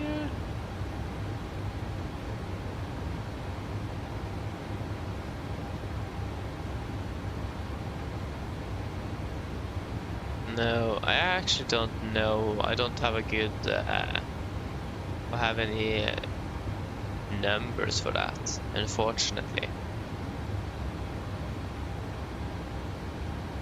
Not from what I can find myself, at least. Yeah, it wasn't really an emergency, it was more a technical problem. We did never declare an emergency. So it wasn't an emergency. It was a diversion, to be exact, precise. Lufthansa 4 Yankee Yankee, descend to section, proceed direct Delta, Hotel 407. Direct Delta, Hotel 407, for Yankee Yankee. Lufthansa 5 Yankee, contact Bremen, radar on 120, decimal 540. Oh, it's your first flight in a while to go to school. Ah, I see. May I ask what you are studying? If I can ask that. Nordic 5 Victor Delta, monitor advice me on 122 estimate. Advisory Nordic 5 Victor Delta, bye-bye. Radar now English on cargo 74, flight level 03, descend flight level 210, on Kusiki. Condor 74, Bremen right. Ah, 10th grade, I see. Yeah, I mean, you're closing up on your exams as well. I mean, that's probably one of the worst things with 10th grade, that everyone needs to take at least, or have one written, one oral exam. I mean, when deciding at high school, it will be randomly drawn, so that's a bit nicer. I ended up going first year without any exams, and most likely second year as well without any, but at least normal exams. I had already 4 exams at VG2, but that is EASA exams, so that is not the high school exams that you would normally have. Oh yeah. Nothing I really can do with that though. But yeah, what have you applied for the next year? Is there anything special, or what are your plans for the future, if I may ask? Or are you still unsure? It's quite rare that people know exactly what they want to be at 10th grade. That's the important thing. You need to start narrowing down your possibilities already at 10th grade.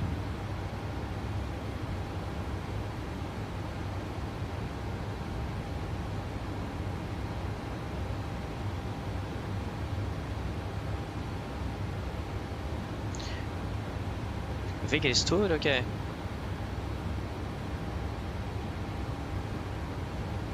Yeah, that will make sense. That will make sense. Ah, looks like it disconnected.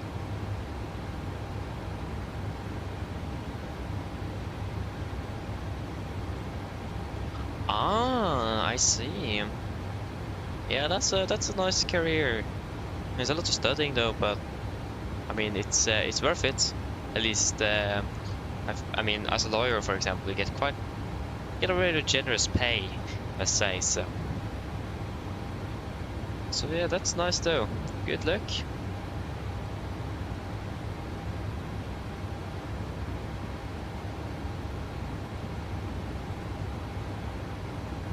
Where is that waypoint?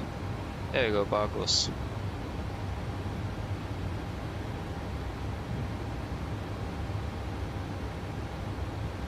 There we go. 5,200. And we have burned 4 tons, 4.9.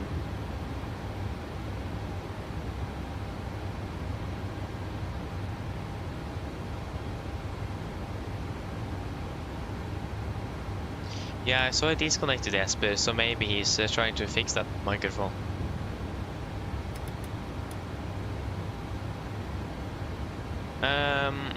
Yeah, I'm going FlyFag, so Flylinjen. That's what I'm going. It's a lot of work. But I mean, it's fun. It's going to be worth it after these 2 very hectic years. But it is something completely different from what I had at between 8th and 10th grade and last year as well. Again, that was literally chill. This is high intensity work. Insane.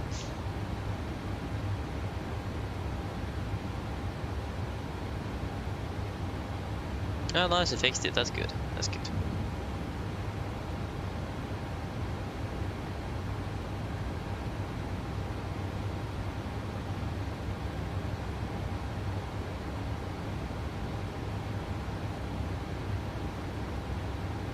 Ah, nice Norwegian. You're doing that. That's fantastic, though. Have you applied to a pilot school yet, or is that still in the future?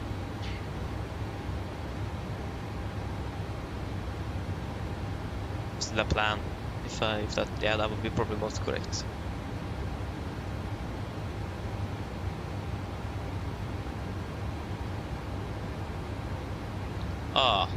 nice.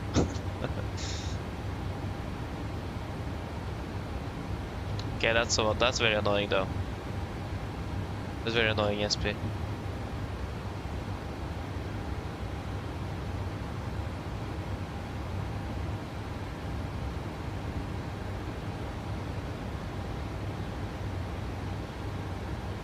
That's a very good question, Thomas. To be honest, I don't know. I mean, SES have had economical problems for many years already, and I don't think these oil prices help them at all. So yeah, I actually generally don't know. So yeah, I don't really have a good answer to that. I mean, if a airline would go bankrupt, it's probably one of the smaller ones that we probably never heard of even. So most likely not. It does depend how long the situation will be. If it is going to be like this for another year, yeah, most likely someone will go bankrupt at the point. But I don't know.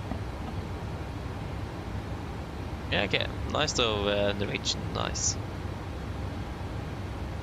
Oh yeah, okay, interesting. Yeah. Yes, but that is that's quite bad in the microphone quality as well. Yeah. But we still have ATC at Gardermoen though.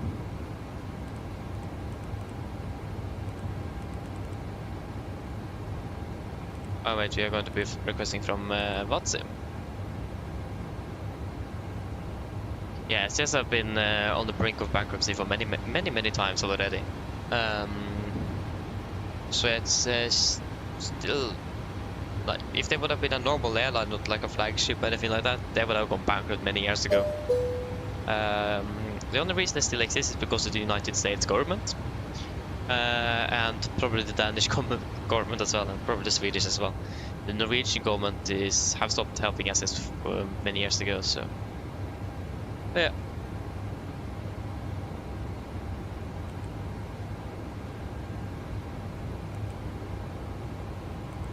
Okay. So yeah.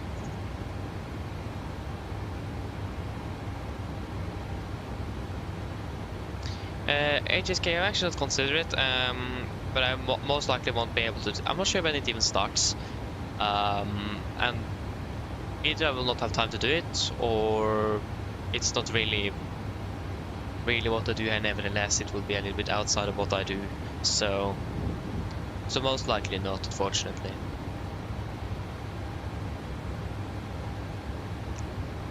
As long as Norwegian is not chartered to fly that, then no.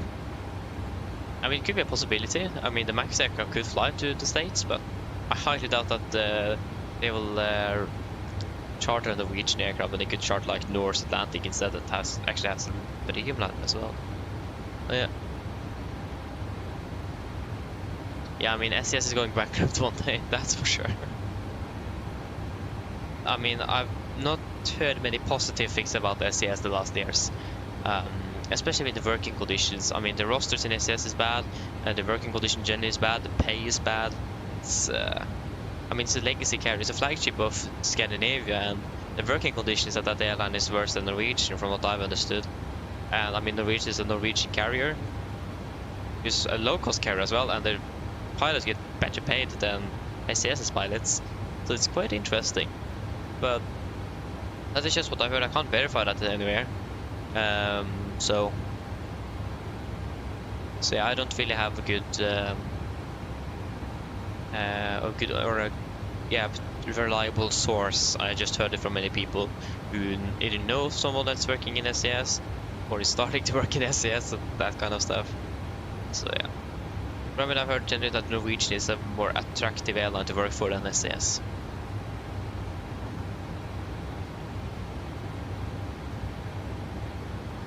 Bad future financially, that is absolutely right. You both are right. That is going to be an interesting future.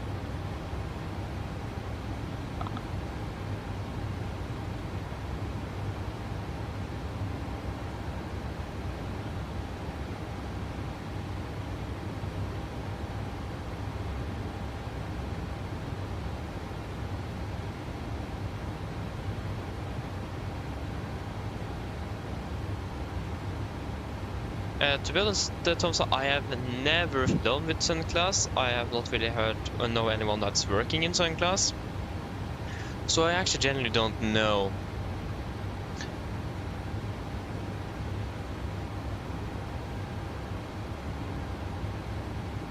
So actually, I have no clue. I mean, they are normally mainly a charter airline, so they don't really fly scheduled flights like Norwegian SAS, so it's a bit hard to compare them with Norwegian SAS.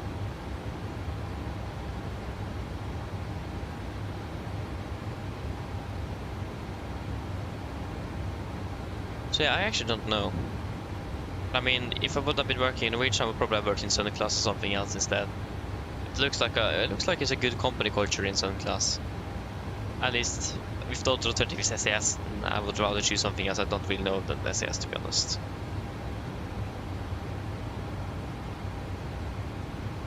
Oh, is it a man from the Netherlands? I thought it was Finnish. But is it Dutch? Ah, then it explains everything. Just kidding. But yeah, okay, that's interesting though, because I thought he was Finnish. Oh, he's back. Yeah, I see he's back. So the bike is not lagging so far. That's a good sign. It's going the right way. But I need to remember to ask him about possibility of stand 6-8, so he will, and the RMP Echo for one on the right. Or then just the RMP Echo and stand 6-8.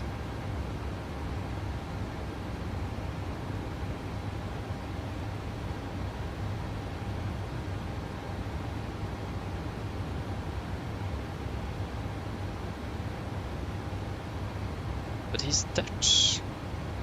Huh. I mean, yeah, works.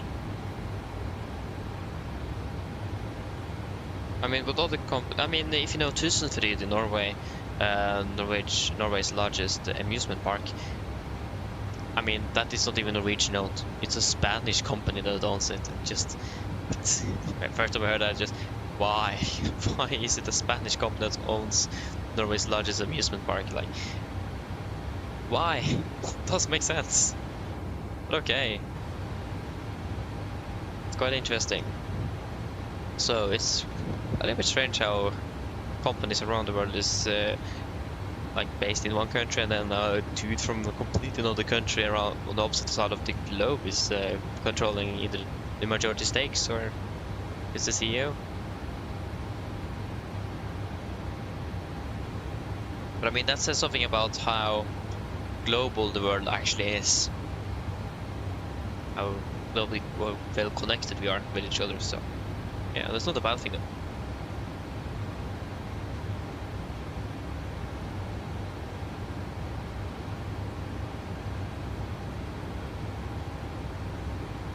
Oh, that's a good question. I mean, I would be the pilot. No doubt about that.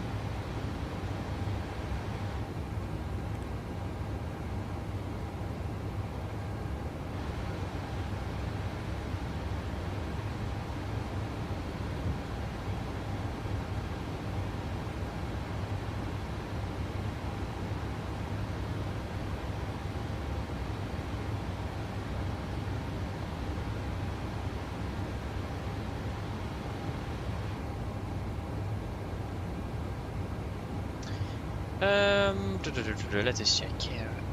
It is the weather I'm looking at. The weather looks very good outside my window, but you saw what happened with this. It looked like it would be good and then suddenly changed completely. Visibility 10, clouds year 2005. Yeah, that's good. Yeah, that's looking good. I have a plan for the RMP Echo then. Arrival. RMP Echo. 19 right. Agder. Execute.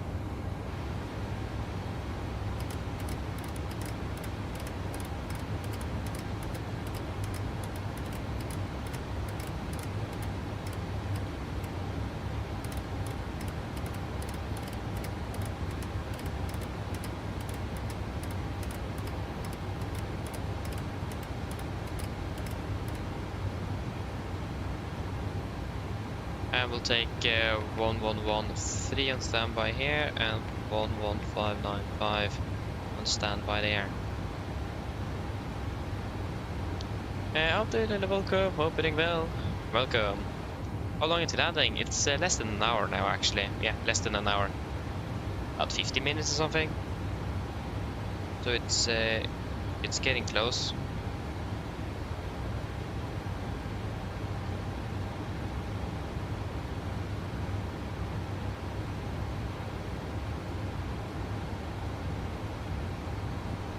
Uh, 5%, that should not be a problem. 964.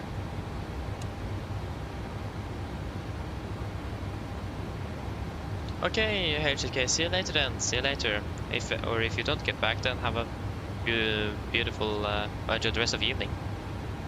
And your flight as well. No, we don't have tailwind, or we have a... Oi. I think that's the... Okay, we can't go further than minus 200 feet, that's good to know. 964 is what we at. But yeah, we have a slight more crosswind, but it's a slight tailwind, but mostly crosswind.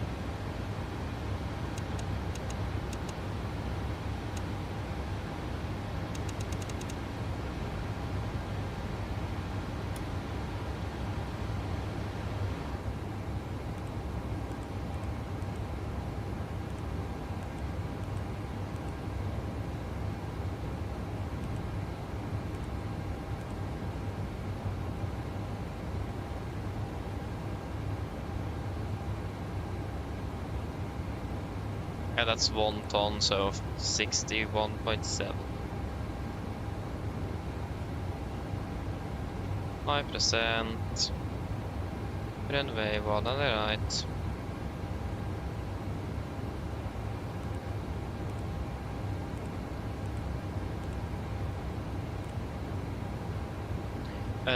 Departure information delta, blah blah blah blah blah. Wind 200 degrees, 15 knots. Okay, it's quite windy then. 200 at 15. Headwind. Outside temperature will be 5. And the QNH is 10-13, so it's standard. Yes, and wind correction then. It's 15, so 7 knots then. Actually, we can take 8.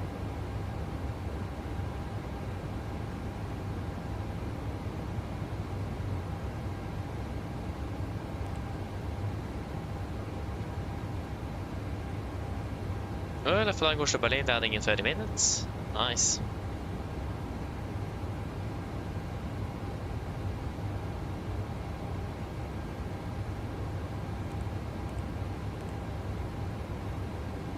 Okay, that will be flaps 30, 142, 30, 142, VREF, wait, plus 7 degrees on the VREF.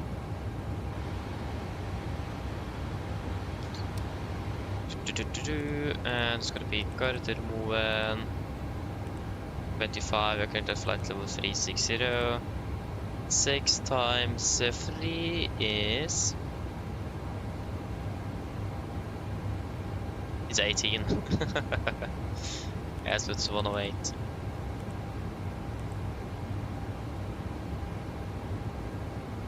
Yeah, I understand what you mean, Thomas, I understand what you mean.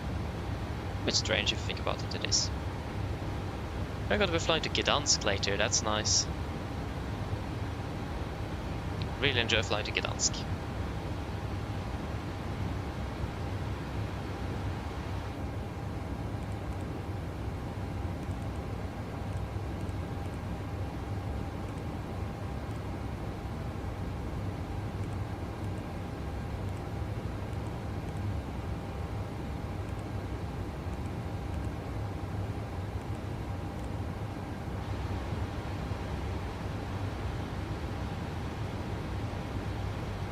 Yes, and again we're expecting 6-8.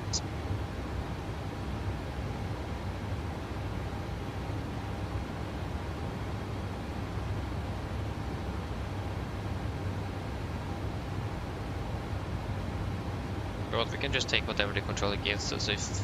If it gives us 6-8, we can take 6-8. If not, we will just take something else.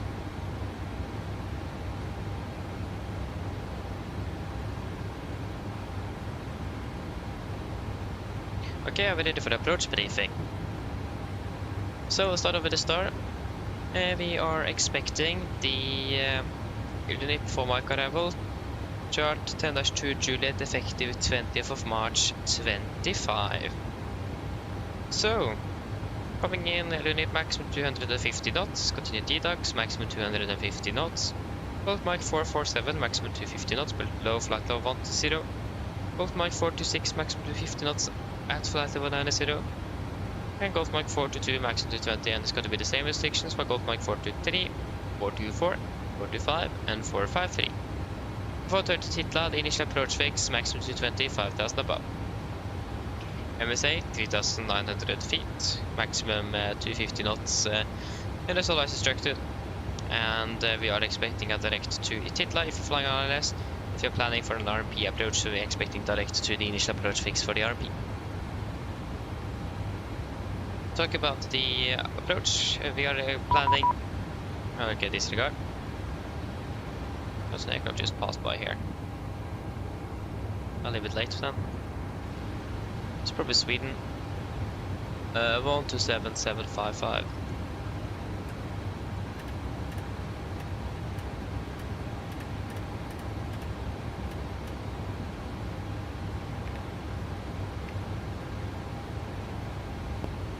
Control, god eftermiddag, Turkish 10 final 0. Good afternoon, Turkish 10, Sweden control radar contact, maintain flight level 350. Maintaining 350, Turkish 10, direct Binka. Direct Binka, Turkish 10. Sweden control, go ahead with Nordic 5 Victor Delta, flight level 360, CPTLC. Nordic 5 Victor Delta, go after me now, Sweden control radar contact, maintain flight level 360, clear direct to Lunit. Maintain 360, direct to Lunit, Nordic 5 Victor Delta.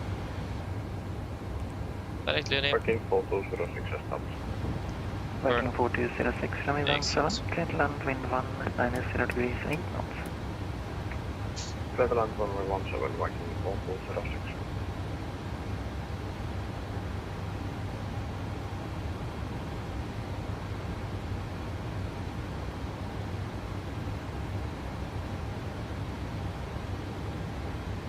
Yes.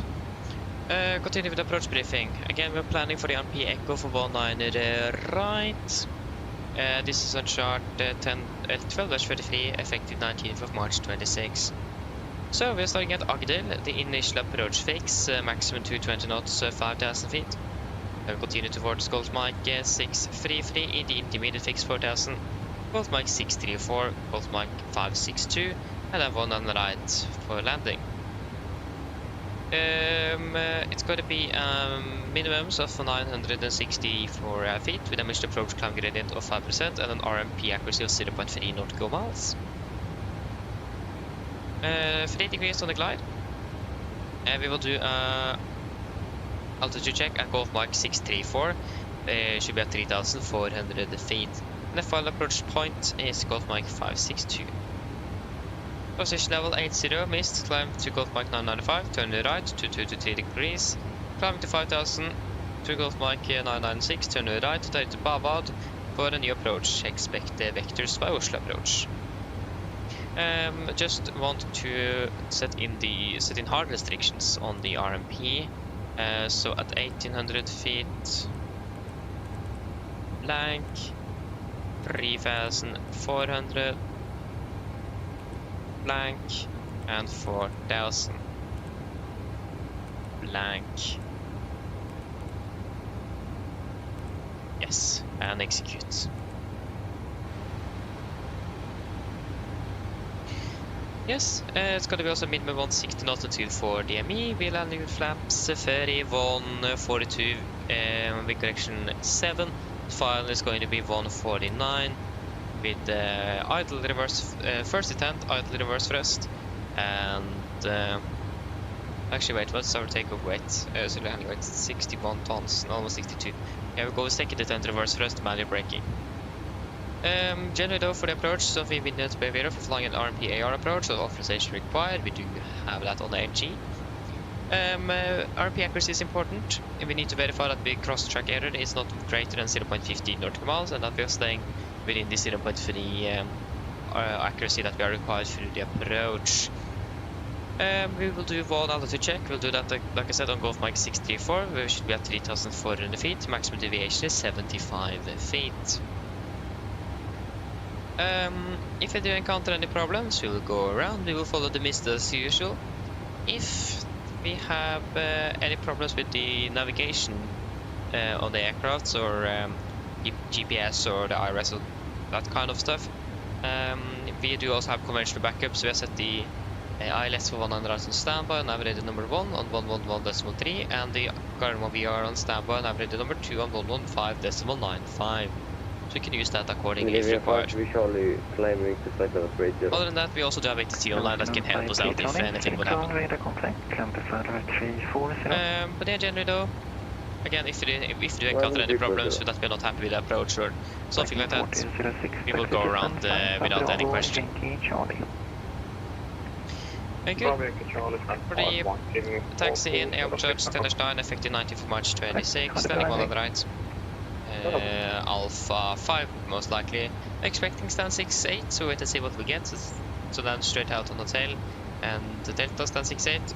The table Alpha 5 is going to be Alpha 4, so Kilo November Golf or Hotel. Delta stand 6-8 or as by ATC.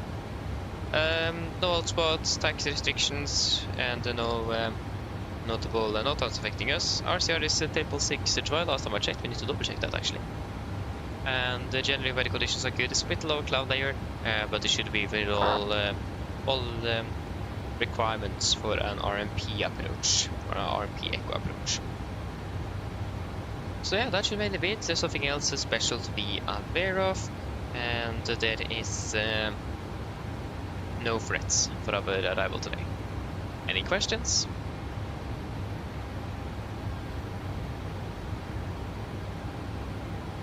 No?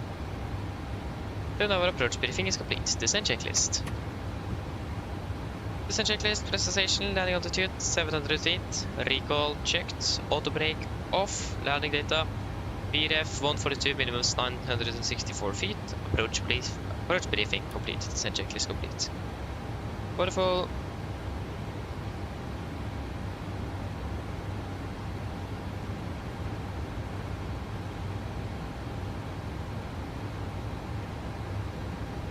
So all ready to go.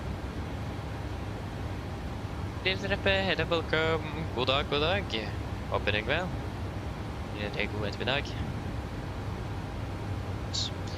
Ja.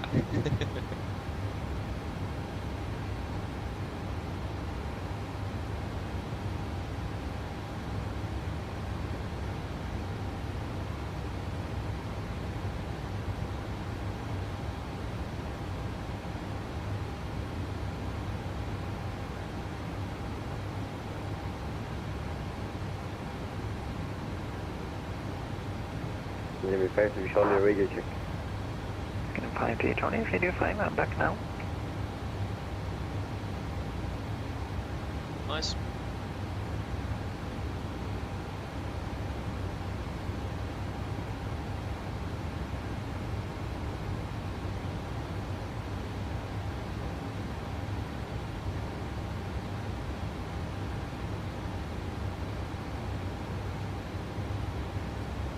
Should request sent soon as well. It's we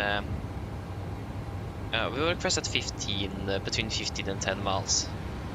Should be plenty of time to prepare. Also to do a quick look at, just see that everything is looking good up here. The other battery generator. Yes. You're good, you're good. Nordic Flying Victor Delta, and ready, descent flight level 250. And ready, descent flight level 250, Nordic Flying Victor Delta. 250 set. Yes, and there was another thing I was going to check, that is Hello, the temperature. 655, speeding good on scope 1000. Yeah, it's good, so we'll not change that. It's much easier to change the temperature if you actually feel it yourself. That's something I'm definitely going to make one day. Little home cockpit where I control the temperature in the rest of the house and the cockpit, through the cockpit. That would be so much fun. 8 Kilo November. Hello, speeding control. Or control with the family or something. 20 bus to Sierra. Sitting and flying. They just set the temperature selector to like 100. lowest possible and you get ice cold in the house. Because actually that would be quite funny. Need to do that. Nordic 5 Victor Delta. Contact Polaris control 131.535. Polaris on 131.535 Nordic 5 Victor Delta. Ha det bra. 131. 5 3 5.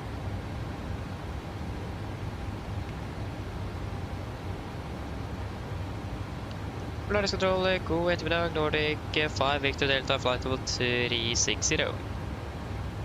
Nordic 5 Victor Delta, Polaris control. Hello, clear direct DDux. Join the Lunip for Mike arrival. Direct DDux, join the Lunip for Mike arrival, and we would like to request the RMP Echo approach into also, if possible, the Nordic 5 Victor Delta. DDux. Nordic and 5 Victor Delta, expect RMP Echo approach. Runway 1 on the left. Thank you, expect RMP Echo approach for 1 on the left, Nordic 5 Victor Delta. Good, so it's going to be 1 on the left then, so driver change. 1 on the left. But a long time we land 1 on the left, so that's actually not a bad thing at all. So, RMP Echo, 1 on the left. Jizzle. You need to be Yankee, apologies.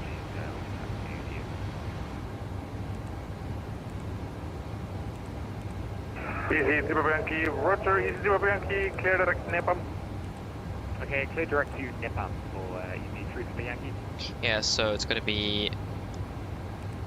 Need to set some hard restrictions here.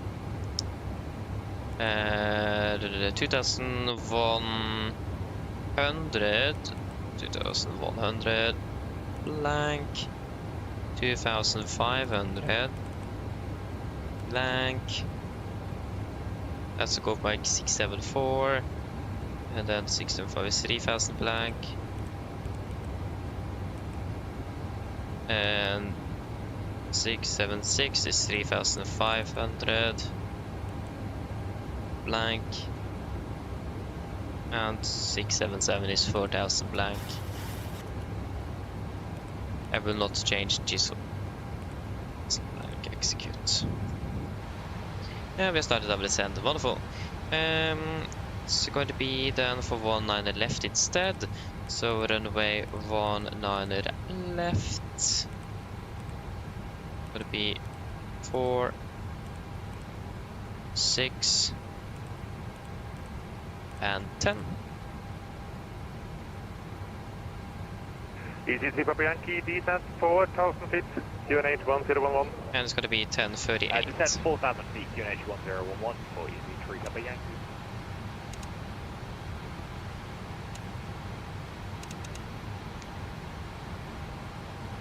Yes, and that should pretty much be I said 318. almost all of it. 5,000 feet, QNH 1013.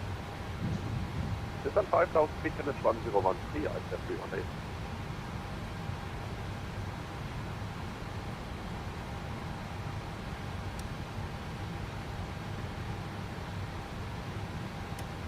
Okay, let's do a quick rebrief then. So, we have been cleared for a new one, same one, same procedure but a different runway. So we're cleared now on the RMP Echo approach for 1 on the left instead. Chart well, that's for the effective 19th of March 26. So we are flying then coming inbound, initial approach fix Jizzle, maximum 220 knots 5000. Continue Golf Mike 677 at 4000, Golf Mike 676 at 3500. Golf Mike 675 3000, Golf Mike 674 2500, and that will also be the intermediate fix. Golf Mike 671, Golf Mike 6 correction 473, and then on the left. It's going to be 3 degrees on the glide, minimums 1038 with a missile first climb gradient of 5%. Session level 80 missed, climbing to Golf Mike 655 to left to Golf Mike 670. It's going to be maximum 2 knots until Golf Mike 660. And to Golf Mike 942 turn left, direct to Titla for a new approach, climb to 5000, expect to F3. India Papa, November uniform Sierra for Brother Zone and Red. I'd barely hear myself think.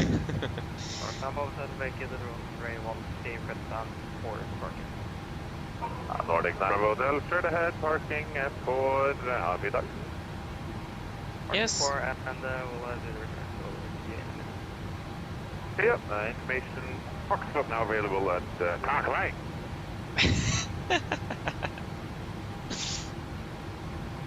Nice. Yeah, and again a minimum 116.24 as always. And yeah, pretty much everything else is going to be the same. We'll just change for 1 on the left.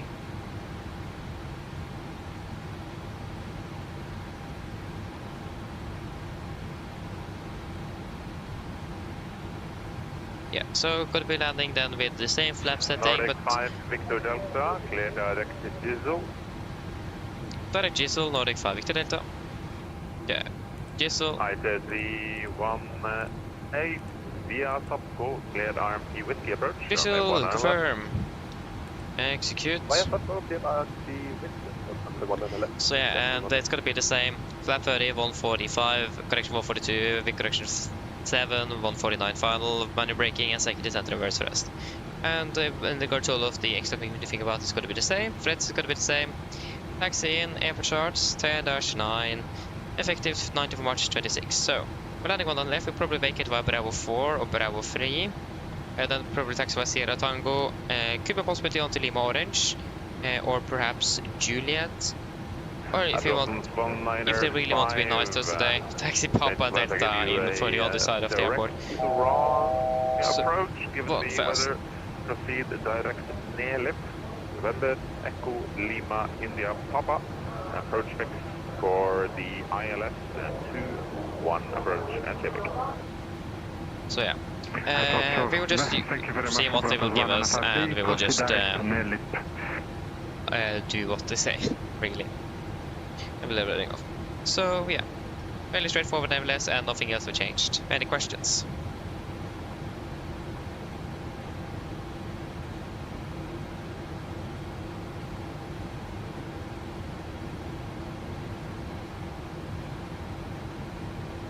No, the number briefing is complete.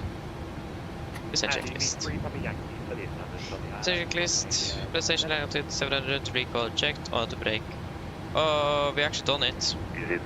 Disregard. Cancel the checklist. 2-3 knots. And actually, we can do it again since we got the new change. So, the checklist again. PlayStation altitude 700, recall is checked, auto brake off. Delta uniform 42, minimums 1038. Approach briefing completed. This checklist.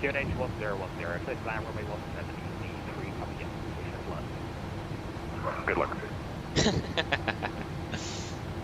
Nordic 5 Victor Delta, descent flight level 90. Descent 90, Nordic 5 Victor Delta. 90 set, and altitude intervent. We know speed. Now I see what you mean with the London controller. I thought this referred to the controller, but yeah, now I hear the London controller. What aircraft is it again? The EasyJet? Or Ice Air? No, it's EasyJet into Bergen. Ah, nice. Gust up to 34 knots.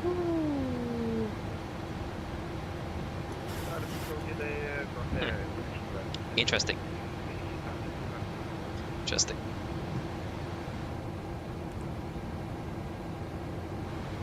We're landing now 32, so not too bad. So the clock is pretty much 50. We're landing in approximately 20 minutes now. Time flight level 290.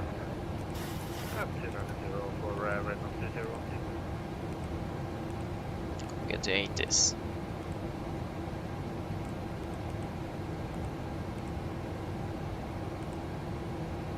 Parking about 10 minutes behind schedule. So I mean, that's not too bad. I've actually managed to save up 5 minutes of the delay, so not complaining. Actually, more than we had 16 minutes delay, so we managed to save up 6 minutes.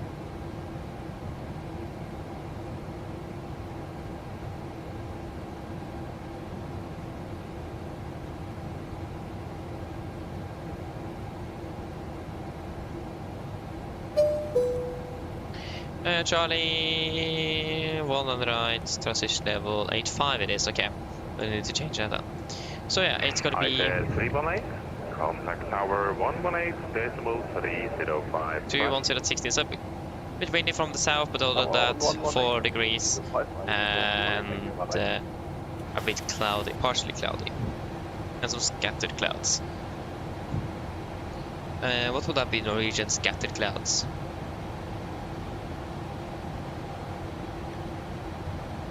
Bredt skydekke.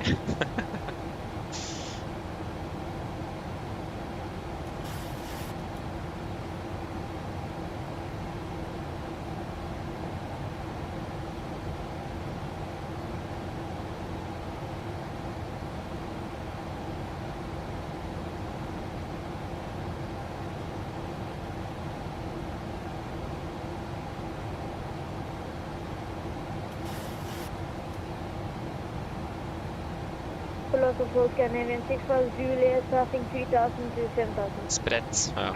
I can't think today. I'll just to actually give them a 15-minute call. Handler 320 Canadian 65 Juliet.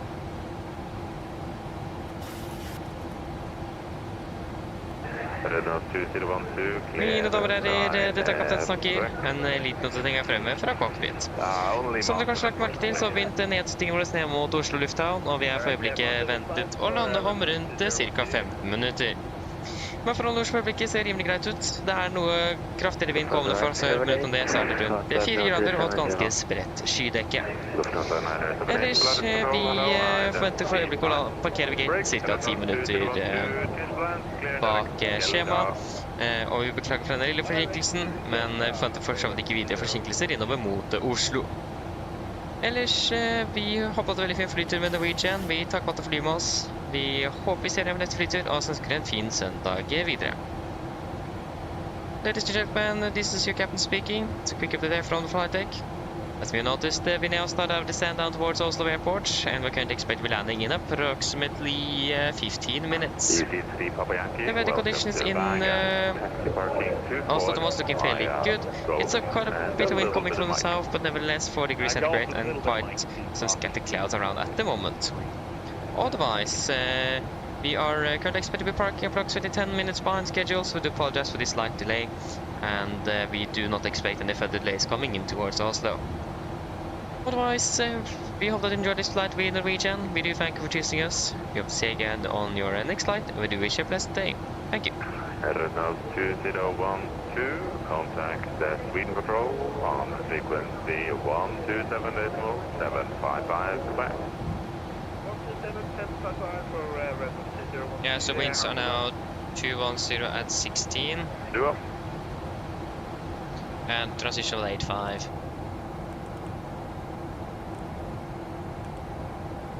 I forgot to actually set in that descent page, but it doesn't really matter. Not required, so it's optional.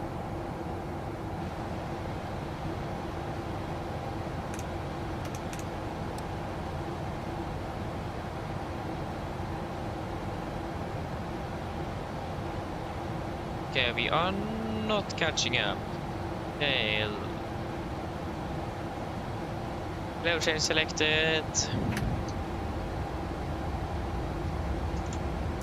We'll speed up to 300 knots. 300 sets.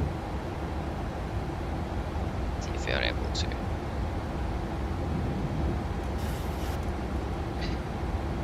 Get down a little bit quicker.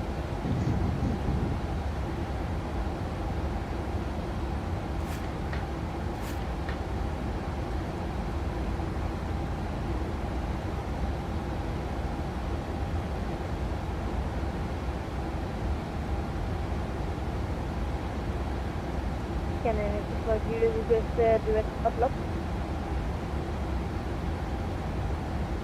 Skydiver 65 Juliet, proceed direct Gilva. Direct Gilva, can you make it for Oh, that's a nice direct. Alfa Alpha and a good Gilva. Now then we are talking.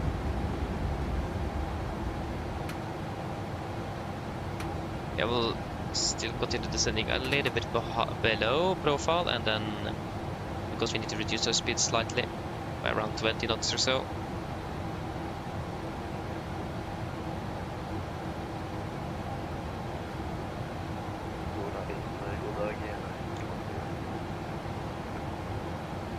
Nordic 1086, Volanta control, go west to dog, identified, 5 flight level 290.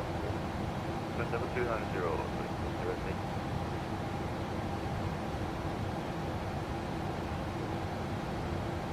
Be now selected. One fast. Nordic 101, thanks for golf, cleared to Oslo Gardermoen, Odinu 1 Juliet departure, initial climb 6,000 feet, walk 5564. Actually, I totally forgot vertical speed. Go 500 feet. Nordic 101, read correct. Make Nordic 1086, clear right turn direct Mark 7. Right turn direct Mark 7. Not acquired. Nordic 5 Victor Delta, descend 5,000 feet, QNH 1013. Set 5,000 feet, QNH 101 Nordic 5 Victor Delta. 5,000 set. Be now selected. 195, 1 ready, descend flight level 100. Set QNH 1013, approach checklist. 1013, set cross checked. Heading offline. Thank you very much for the service and have a lovely weekend. You too, have a good one. And approach checklist, altimeters passing through flight level 83 now. Plus minus 0, approach checklist complete.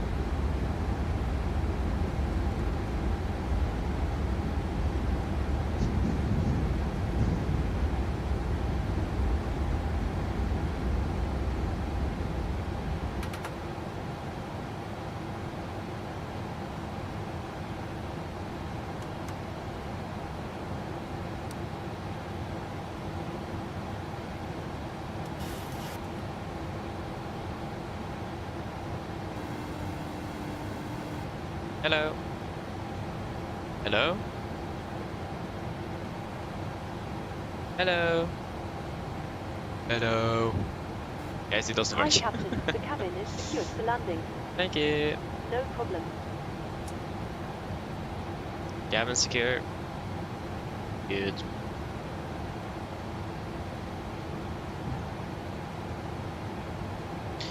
There we go.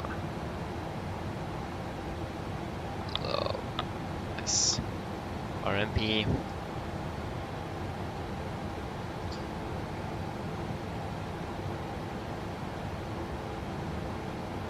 We should have landed now, so it's not that terrible.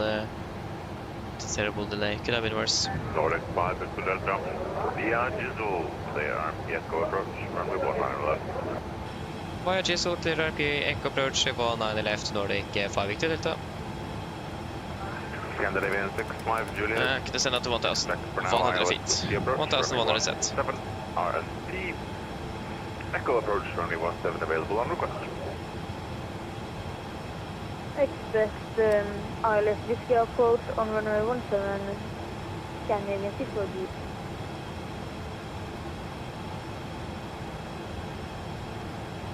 Area 78. Could we get the bounce on the nautical scope? Say again, minutes requested. Oh, 1 minute. No, you can have 5 minutes. Okay, 5 minutes. Thank you. Insisted. We'll have 5 minutes. Nice.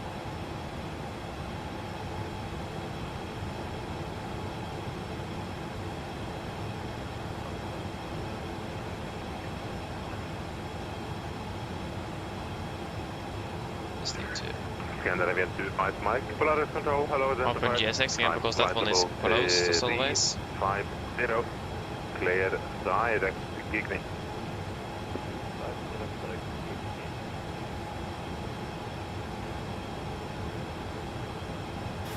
Speed into vent. 220 knots set. Nordic 1086. Contact Sweden Control 131. 136, is that down to Italy or something? Have a nice flight. It's not down to Milan.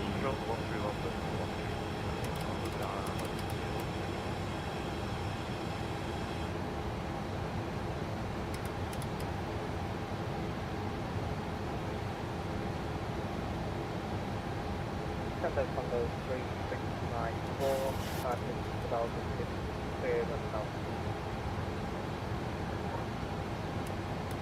Cover 3694, Polaris Control, hello, identified. Speed 200, flaps 5, speed Correction checked. 310.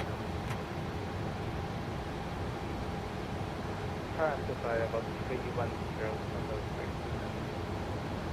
Cover 3694, clear direct tail in.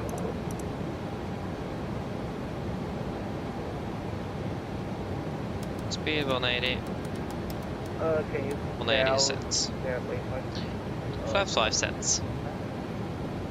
Cover 3694, Kilo, Echo, Lima, India, November. Take 674 as a fuel as the altitude check.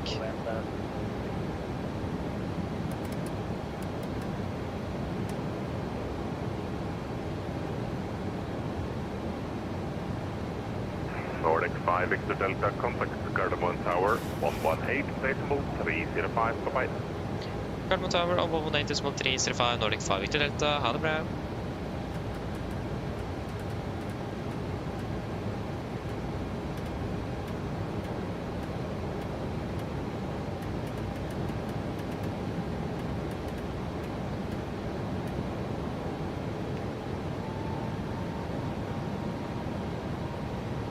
Cardamom Tower, god eftermiddag, Nordic 5 Victor Delta, establish an RP Echo for 1 on the left. Victor Delta, wind 2500. Continue approach Nordic 5 Victor Delta. Contact Polaris 131.535. Wait.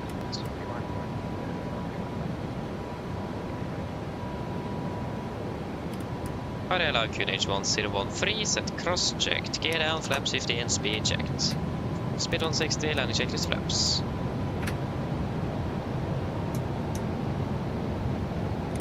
Camera crew. Camera crew, if you like, please. Landing check flaps, chemical given, engine start switches, continuous, speed brakes armed, and landing down, holding it flaps. And 2,500 feet, plus minus 35 feet, gold 9674.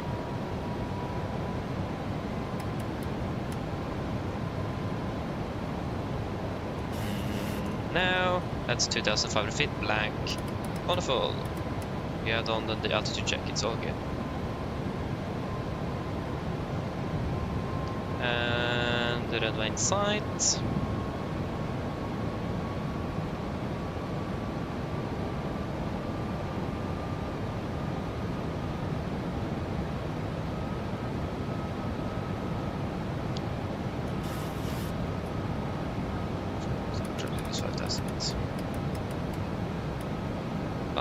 Set, flaps ready, speed checked. Complete landing checklist. Flaps. Very bad. Very green light, land checklist complete.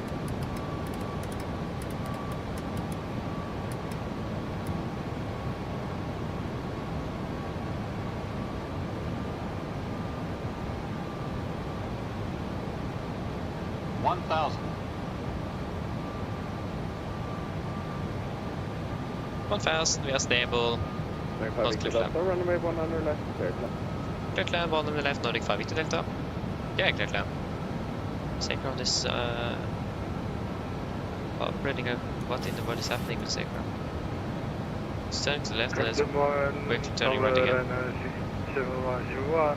Yeah, don't that. It's a little bit weird behavior. Yeah, disengaging out for the not pilots. Ryanair 7101, Cardamom Tower, hello. short and straight pushing stoppers, tonight 17140. Pushes approved. Ryanair 7101. 500. Ryanair 7. This radar. Approaching minimums. Contact. 400. Minimums. Okay, connecting. 300. 200. Go around. Positive rate, gear up to the go around flaps.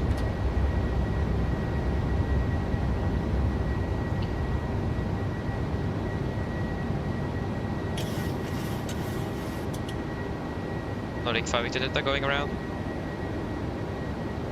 5 Victor Delta, follow publish with approach procedures, and correction contact Polaris 131.535. Follow Mr. Approach, contact tower correction Polaris 133.535 Nordic 5 Victor Delta. 131.53. 131.535 5 Victor Delta.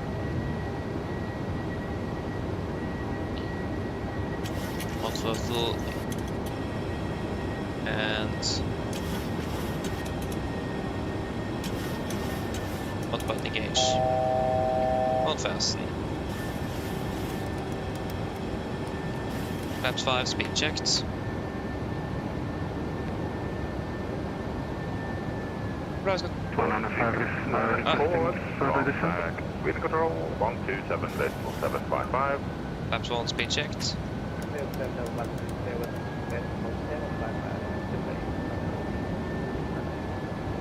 Good open from liner 5 feet at 4,000 feet. Civic QNH 1017. Flaps speed checked. Right, good. Hei, Nordic 5 Victor Delta, stand mist.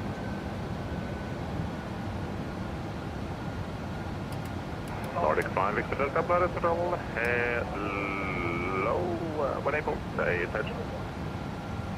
Nordic 5 Victor Delta would like to try again on the same approach. Nordic 5 Victor Delta is Roger. When ready, clear direct Jizzle, expect RP Echo 1 on left.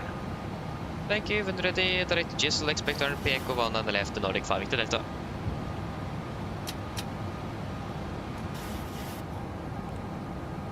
Okay, RMP Echo 1 on the left, Jizzle, and let us go direct Jizzle, confirm, execute, VNav.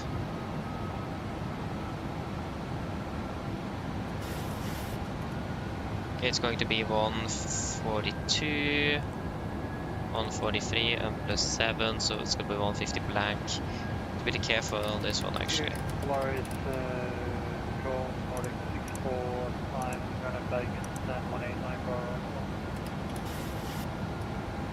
Nordic 645, Polaris control, good afternoon. Information, Tango is current. Cleared. Okay, go around checklist. So note for the go around directly followed by an approach without flying above transition altitude.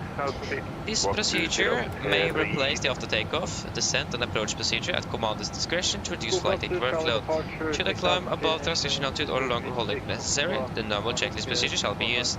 We use the go around checklist. Go around checklist, landing gear, up and off, flap, correction auto brake, off, landing data, VRF 143, minimum 1038 feet, approach briefing, it's all the same, so if there's a questions, it's complete, and now it's all set. Which go around checklist, please. For Advanet? 1 minute.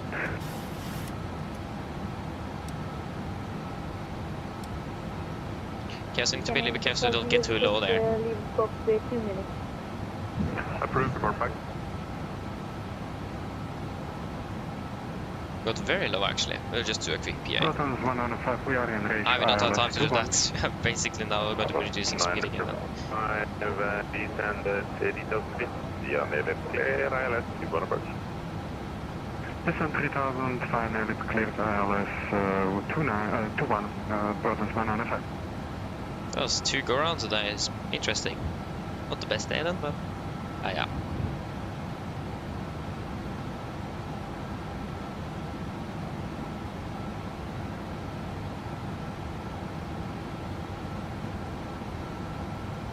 Lufthansa 978, Speed wind currently awareness 150 degrees 1, speed now. Just runway 09er. 220.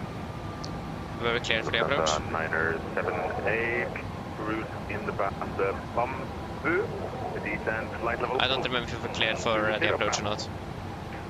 Second, your microphone bugging. Can't hear you very good. Lufthansa 978, proceed direct bamboo, Bravo Alpha Mike Papa uniform, descent flight level 120. Sending 120 and direct to Bambu, 978. Nordic 5 Victor Papa, can you confirm we are cleared for the RMP echo for 1 and left? Nordic 5 Victor Delta via Gisel, clear RMP echo approach, runway 1 and left.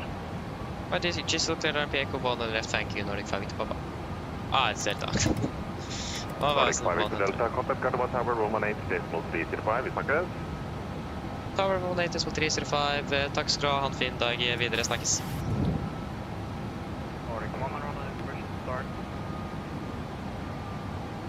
There we go, Vina path, flaps 5, speed checked, speed 200, 200 set, and we want 3,500, 3,000, 2,500, 2,100, execute, flaps 5 set,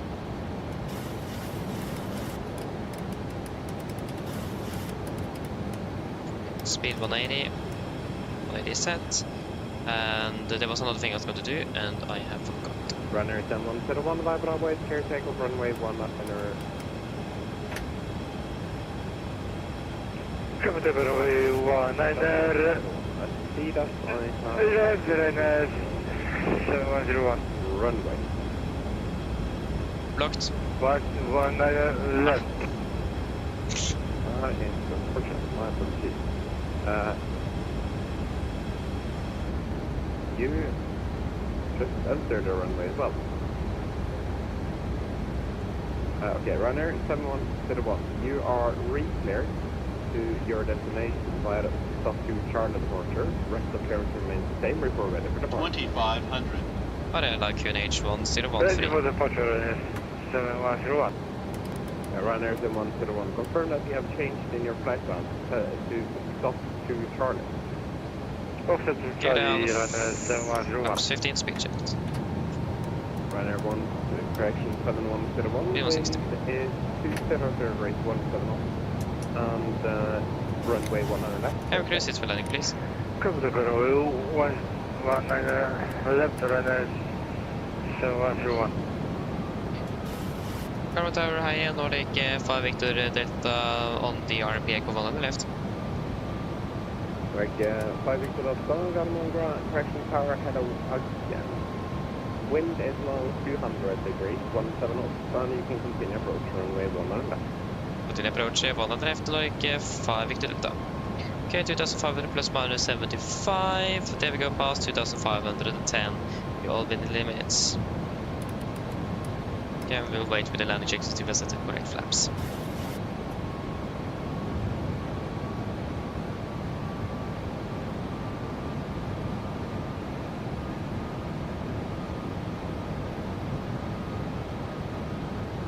Flaps ready, speed checked.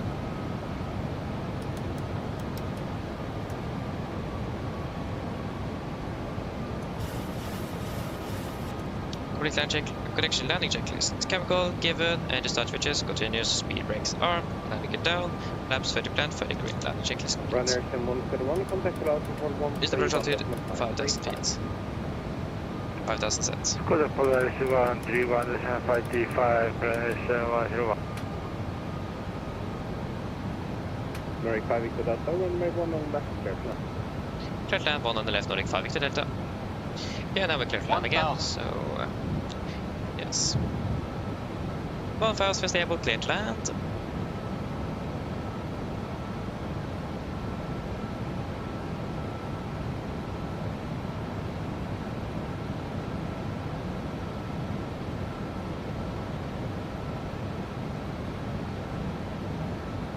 Yeah, we're generally quite low, so we may deviate a little bit so we have at least 2 winds.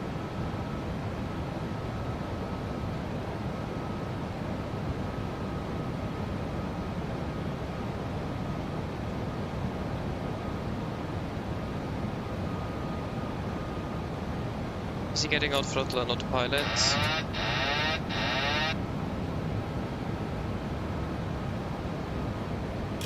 $500.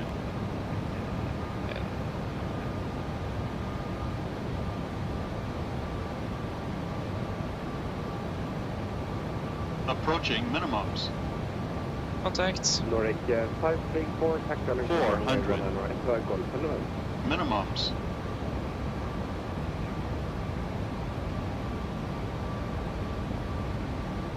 $200.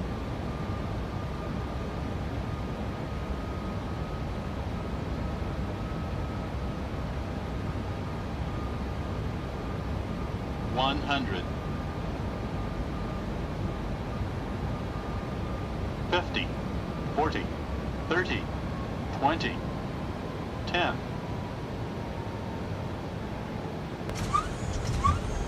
Speed brakes up, 2 reversers.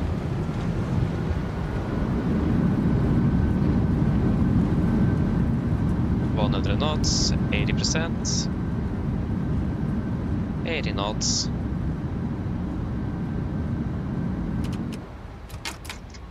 $60 knots. We go welcome to Gardermoen, flight time for 2 hours and 43 minutes. Right on the ground, and yeah.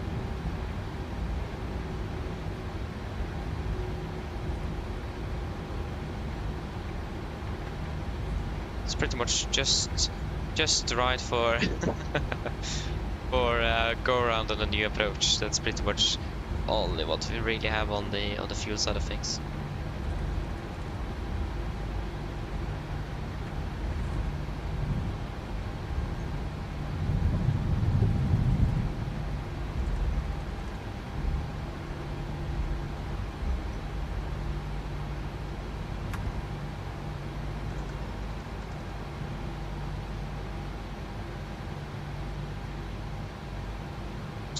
Further forward.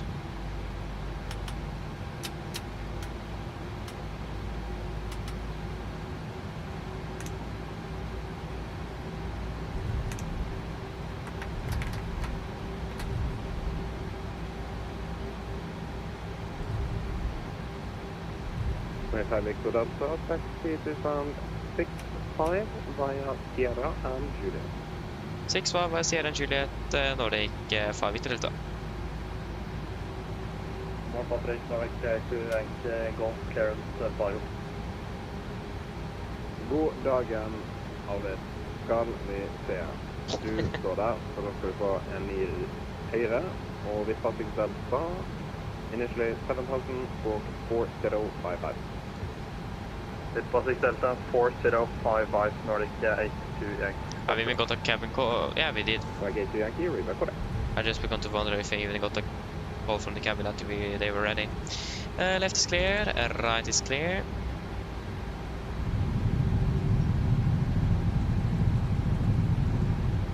Oh, my aircraft didn't really want to turn today. There we go, now it wants to turn. I need to see if I can fix my hardware because it is not working as well as it should. Now it's working.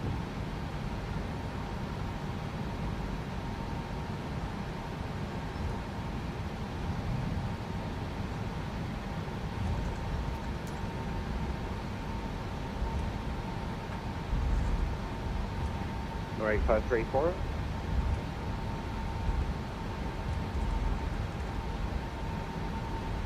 North Pier stand 65.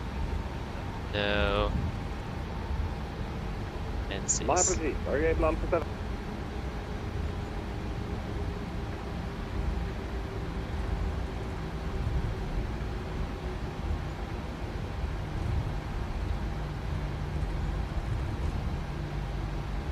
it's Juliet.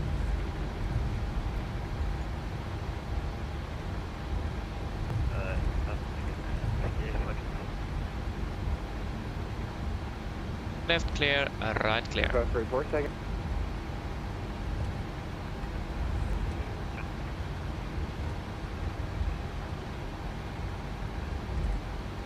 Runway 534, IA, Volanta 7. Runway 534, Volanta 7, clear takeoff runway 1 on right, wind 200 degrees, 17 knots. Right clear, left clear.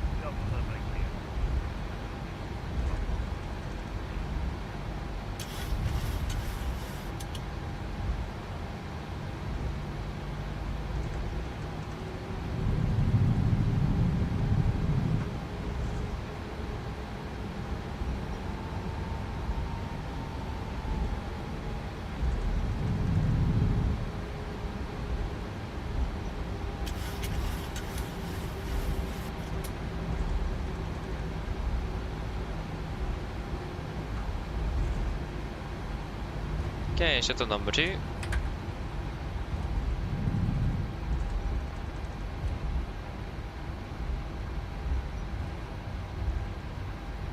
And there you go, master course Nilek. Yes, that's expected.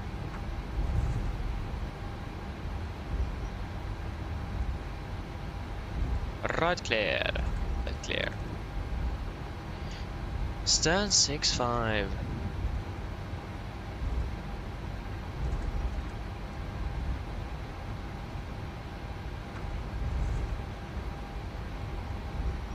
The right clear. My micro's always turning to the left by itself. Annoying.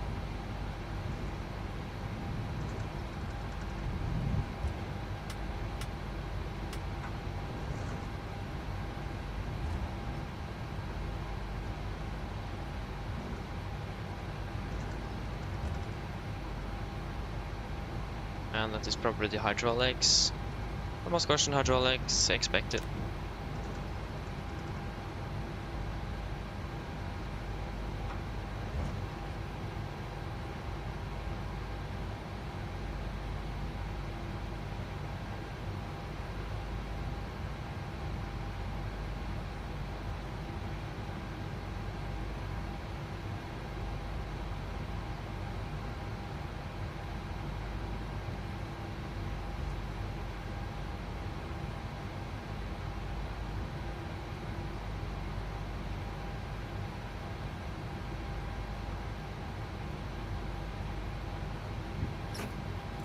Park brake set.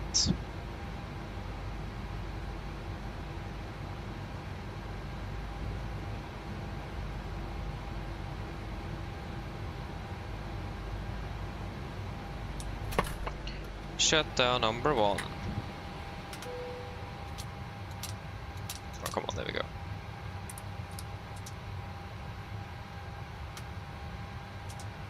Just turn them off.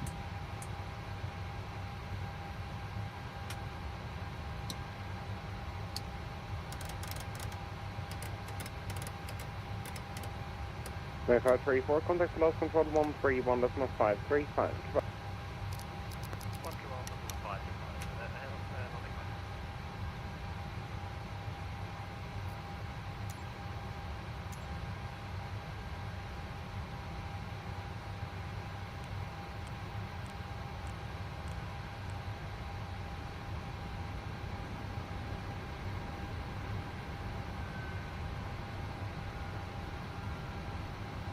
There you go, shuttle checklist to the line. Fuel pumps off, probeat off, hydro panel set, flaps, open lights, parking brake set, engine start levers cut off, weather radar off. Shuttle checklist to the line is complete. Okay, do you guys have anything to add in the tech log, or are we happy?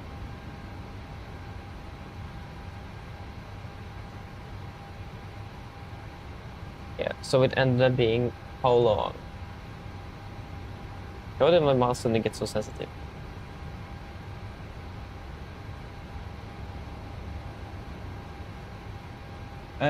3 hours and 4 seconds.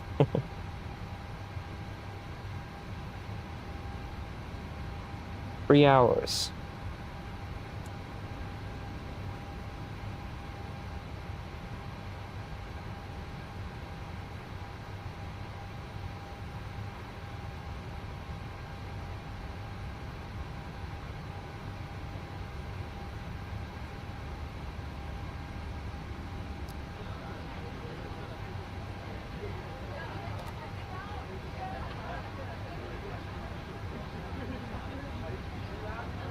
Touchdown at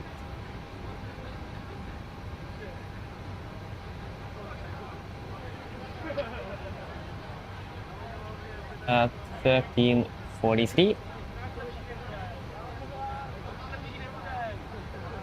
On blocks 13:50. And fuel remaining is 2,900 kilos. Fuel used 7.16, 7,160. Oil quantity is going to be 86 and 82. It was reported to be dry. It was dry.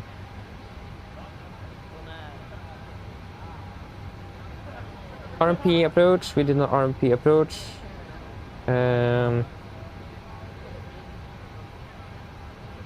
Echo 1 right.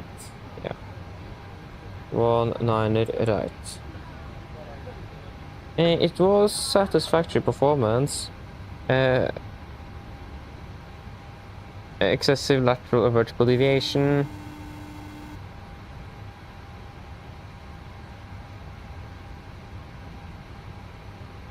Oh yeah, I forgot to actually link it up with the GSX.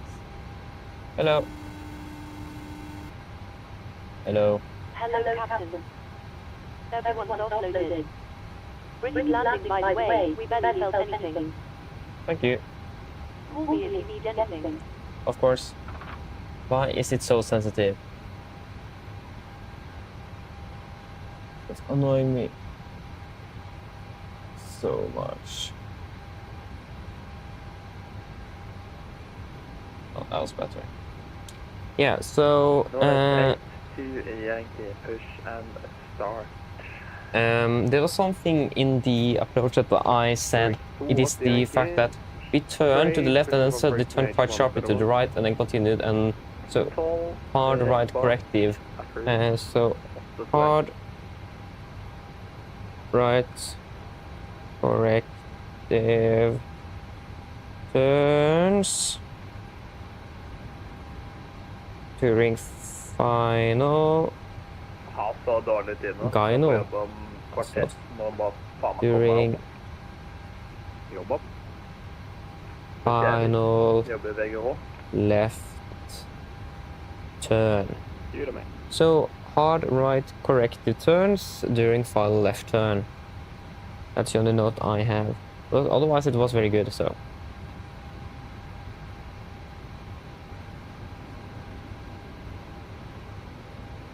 I actually still deboarding, so.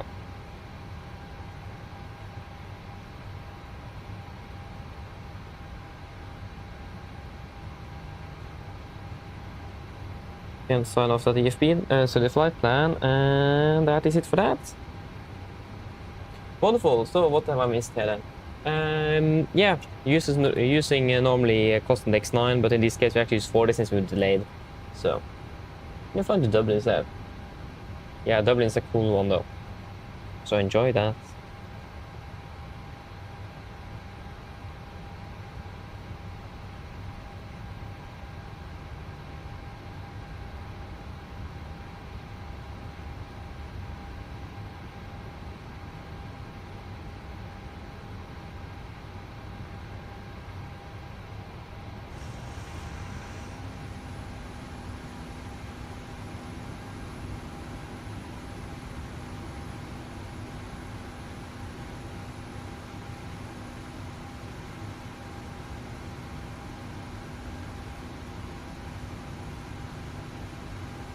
But yeah, yeah, that was pretty much it then.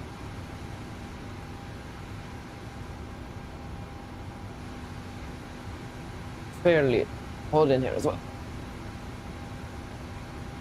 Good, then we can start making ourselves ready to leave. The aircraft has been taken over and flying to it is Amsterdam, so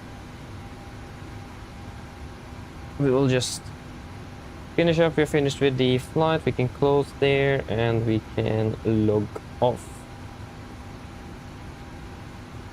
Good. Let it charge a little bit more.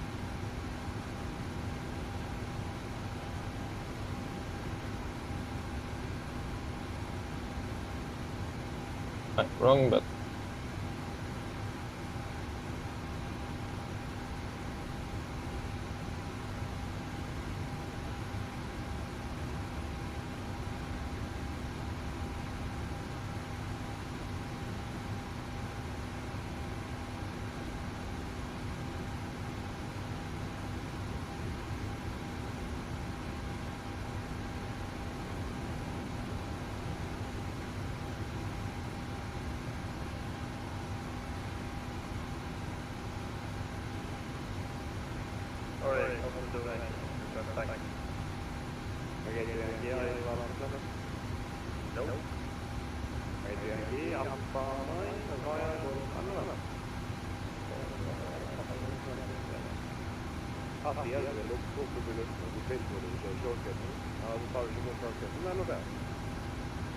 Yes, yes, yes.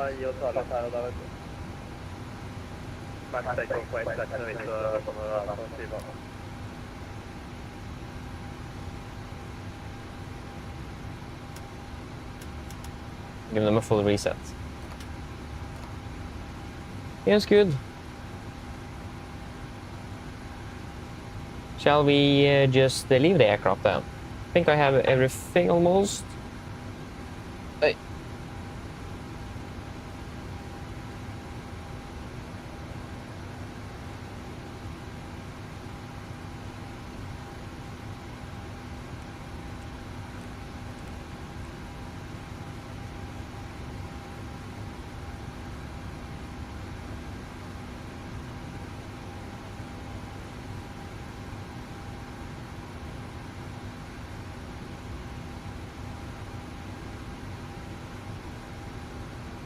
Yep, then we can leave the aircraft.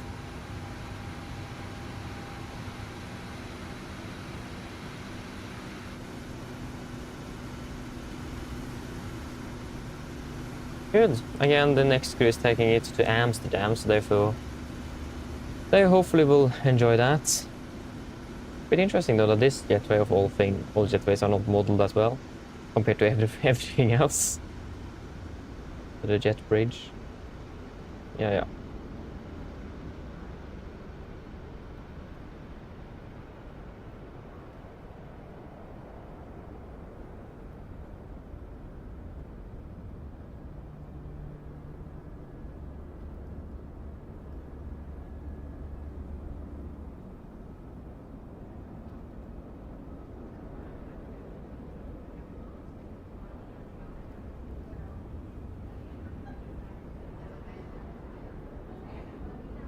There we go, and that was it for today. Hope that you guys have enjoyed this one. Flying tomorrow to London Gatwick. So it'll be a later one. When I'm actually starting tomorrow again, I don't remember. I think it is the standard like 17:45 or something. I think the flight departs at 18:45. Yeah, 17:45 tomorrow. I'm flying to Gatwick. So yes, other than that, that's for this. So I hope that you guys have enjoyed this one, and I hope to see you all again on the next one, so hopefully tomorrow then. But I have an absolutely amazing Sunday, and see you all again next time. Bye bye.